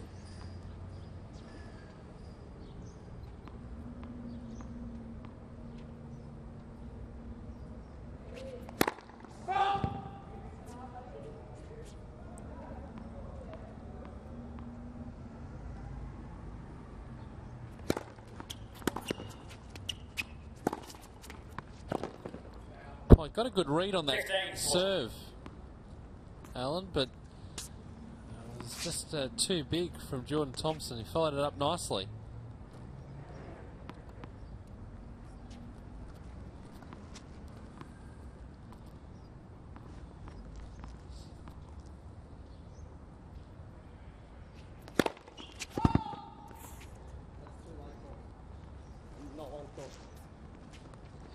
He's still worried about a bad call, he thought, from 3 points ago.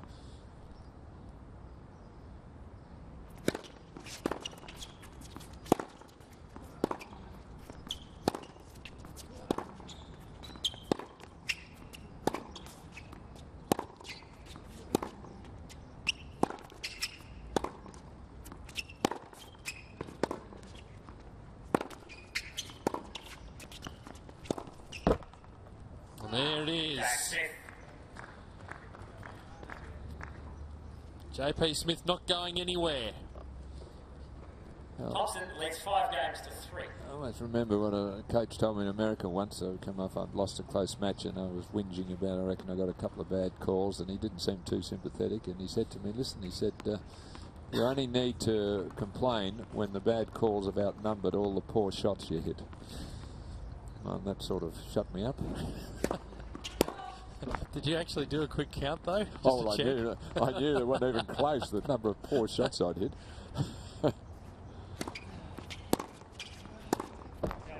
Well, no footwork there from JP. He's been given half a lifeline here. And experienced enough to know that if he hangs onto his serve here, he may get another nervy game from his opponent.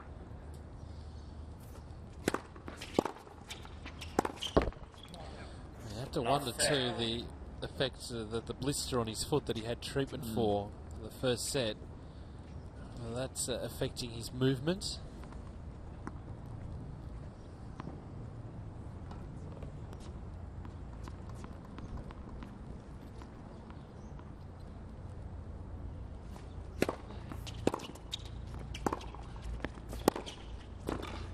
Almost.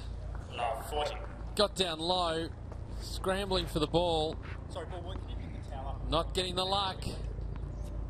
3 match points for Jordan Thompson. Thank you.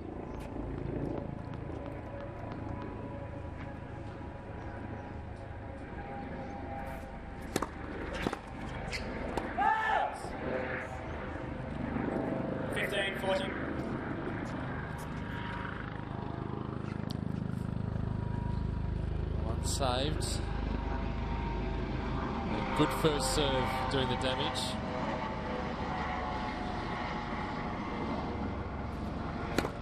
Next. First serve.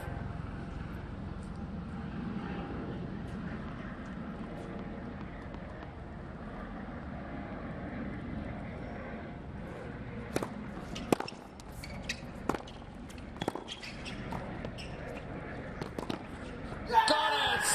What a great way to bring up the match. 3 sets to 1. 7-6, 6-4, 2-6, 6-3. Jordan Thompson, the 4th seed, is through to the final of the 2014 Australian Open Wildcard Playoff. And Alan Stone, what a performance from this young player from New South Wales. Well, it certainly was. He came into the match, I think, the underdog clearly. JP, the number 1 seed and the semi-finalist in this at this stage last year of the wildcard playoff, and I think he's heavily favoured to win today, to maybe have just too big a game with his serve and his experience, but I don't think he counted on the passion that this young man brought to the court, Jordan Thompson. He was all over the place with these big ground strokes, a little bit one-dimensional, not that keen to come to the net, but what a competitive instinct that he showed. Might have worn his heart on his sleeve a few times, but you could not fault his endeavour and his desperation to win this match, and I think fully deserves his win. Smith was perhaps a little below par, may have been affected with his movement, but overall I think clearly the better player on the day one, and he deserves to be in the final. And another long 4-set match for him as well, but he'll take on Ben Mitchell in the final on Sunday. Have to be very, very happy with that performance. There were times in the match, particularly in that 3rd set, where JP Smith was able to get the run on, and that he was going to keep rolling with the match, but Thompson held his nerve, and then there was a very uncharacteristic game from Smith. A couple of double faults thrown in, and then Jordan Thompson was able to finish it off and do it in style. How was that match points? Well, 2-all in the 4th. It looked like Smith was getting back into it, and he just played a really loose game there. Thompson was starting to get annoyed with himself. That loose game there, it gave him some heart and some inspiration to really think he could finish it off in 4 sets, Jordan Thompson, and he took that slight chance that he was given there, and then just finished full of running, and a rather disconsolate John Patrick Smith at the end, who must have thought he really had an outstanding chance to be in the final. Yeah. So let's we're going to head courtside in a moment and hear from the winner. He is a very, very happy winner. Jordan Thompson winning in 4 sets. He's with Adrian. Jordan, you're through to the final of the Australian Open Wildcard Playoff.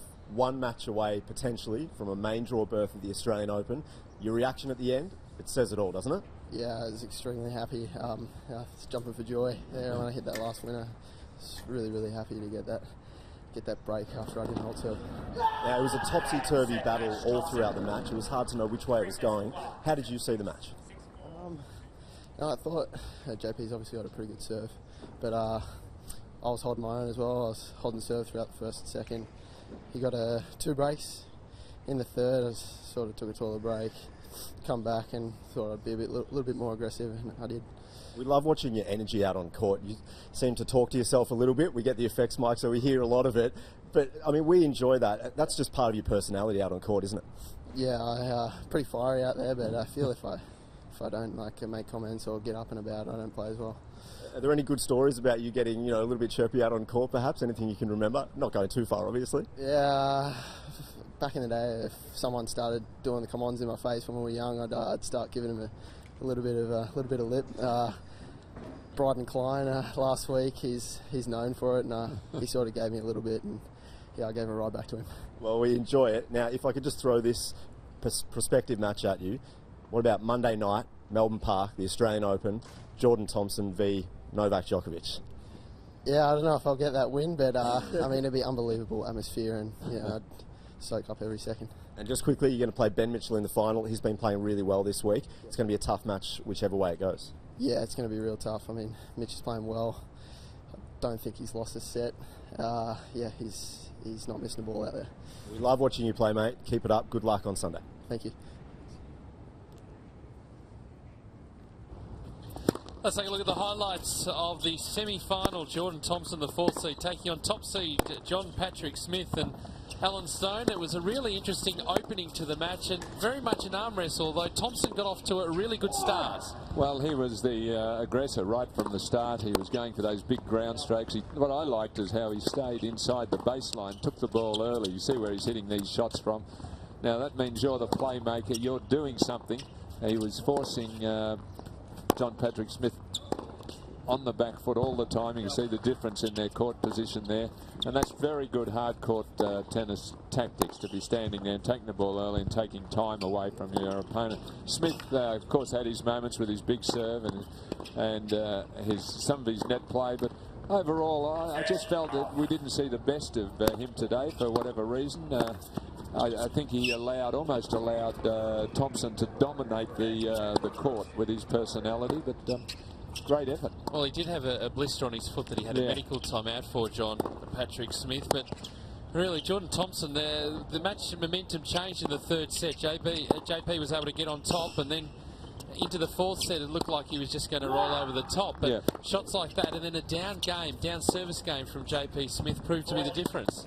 Yes, it's hard, as we've said, to keep it going for 5 sets, and there's always going to be the odd ebb and flow in the match, but it was a little surprising to see Smith fall away once he got the 3rd set and then appeared to be on top early in the 4th. He played one loose game, and then his momentum was gone, and he never recovered. And that was the match point. Jordan Thompson very happy with his 4-set win over JP Smith. 7-6, 6-4, 2-6, 6-3. He'll play Ben Mitchell in Sunday's final.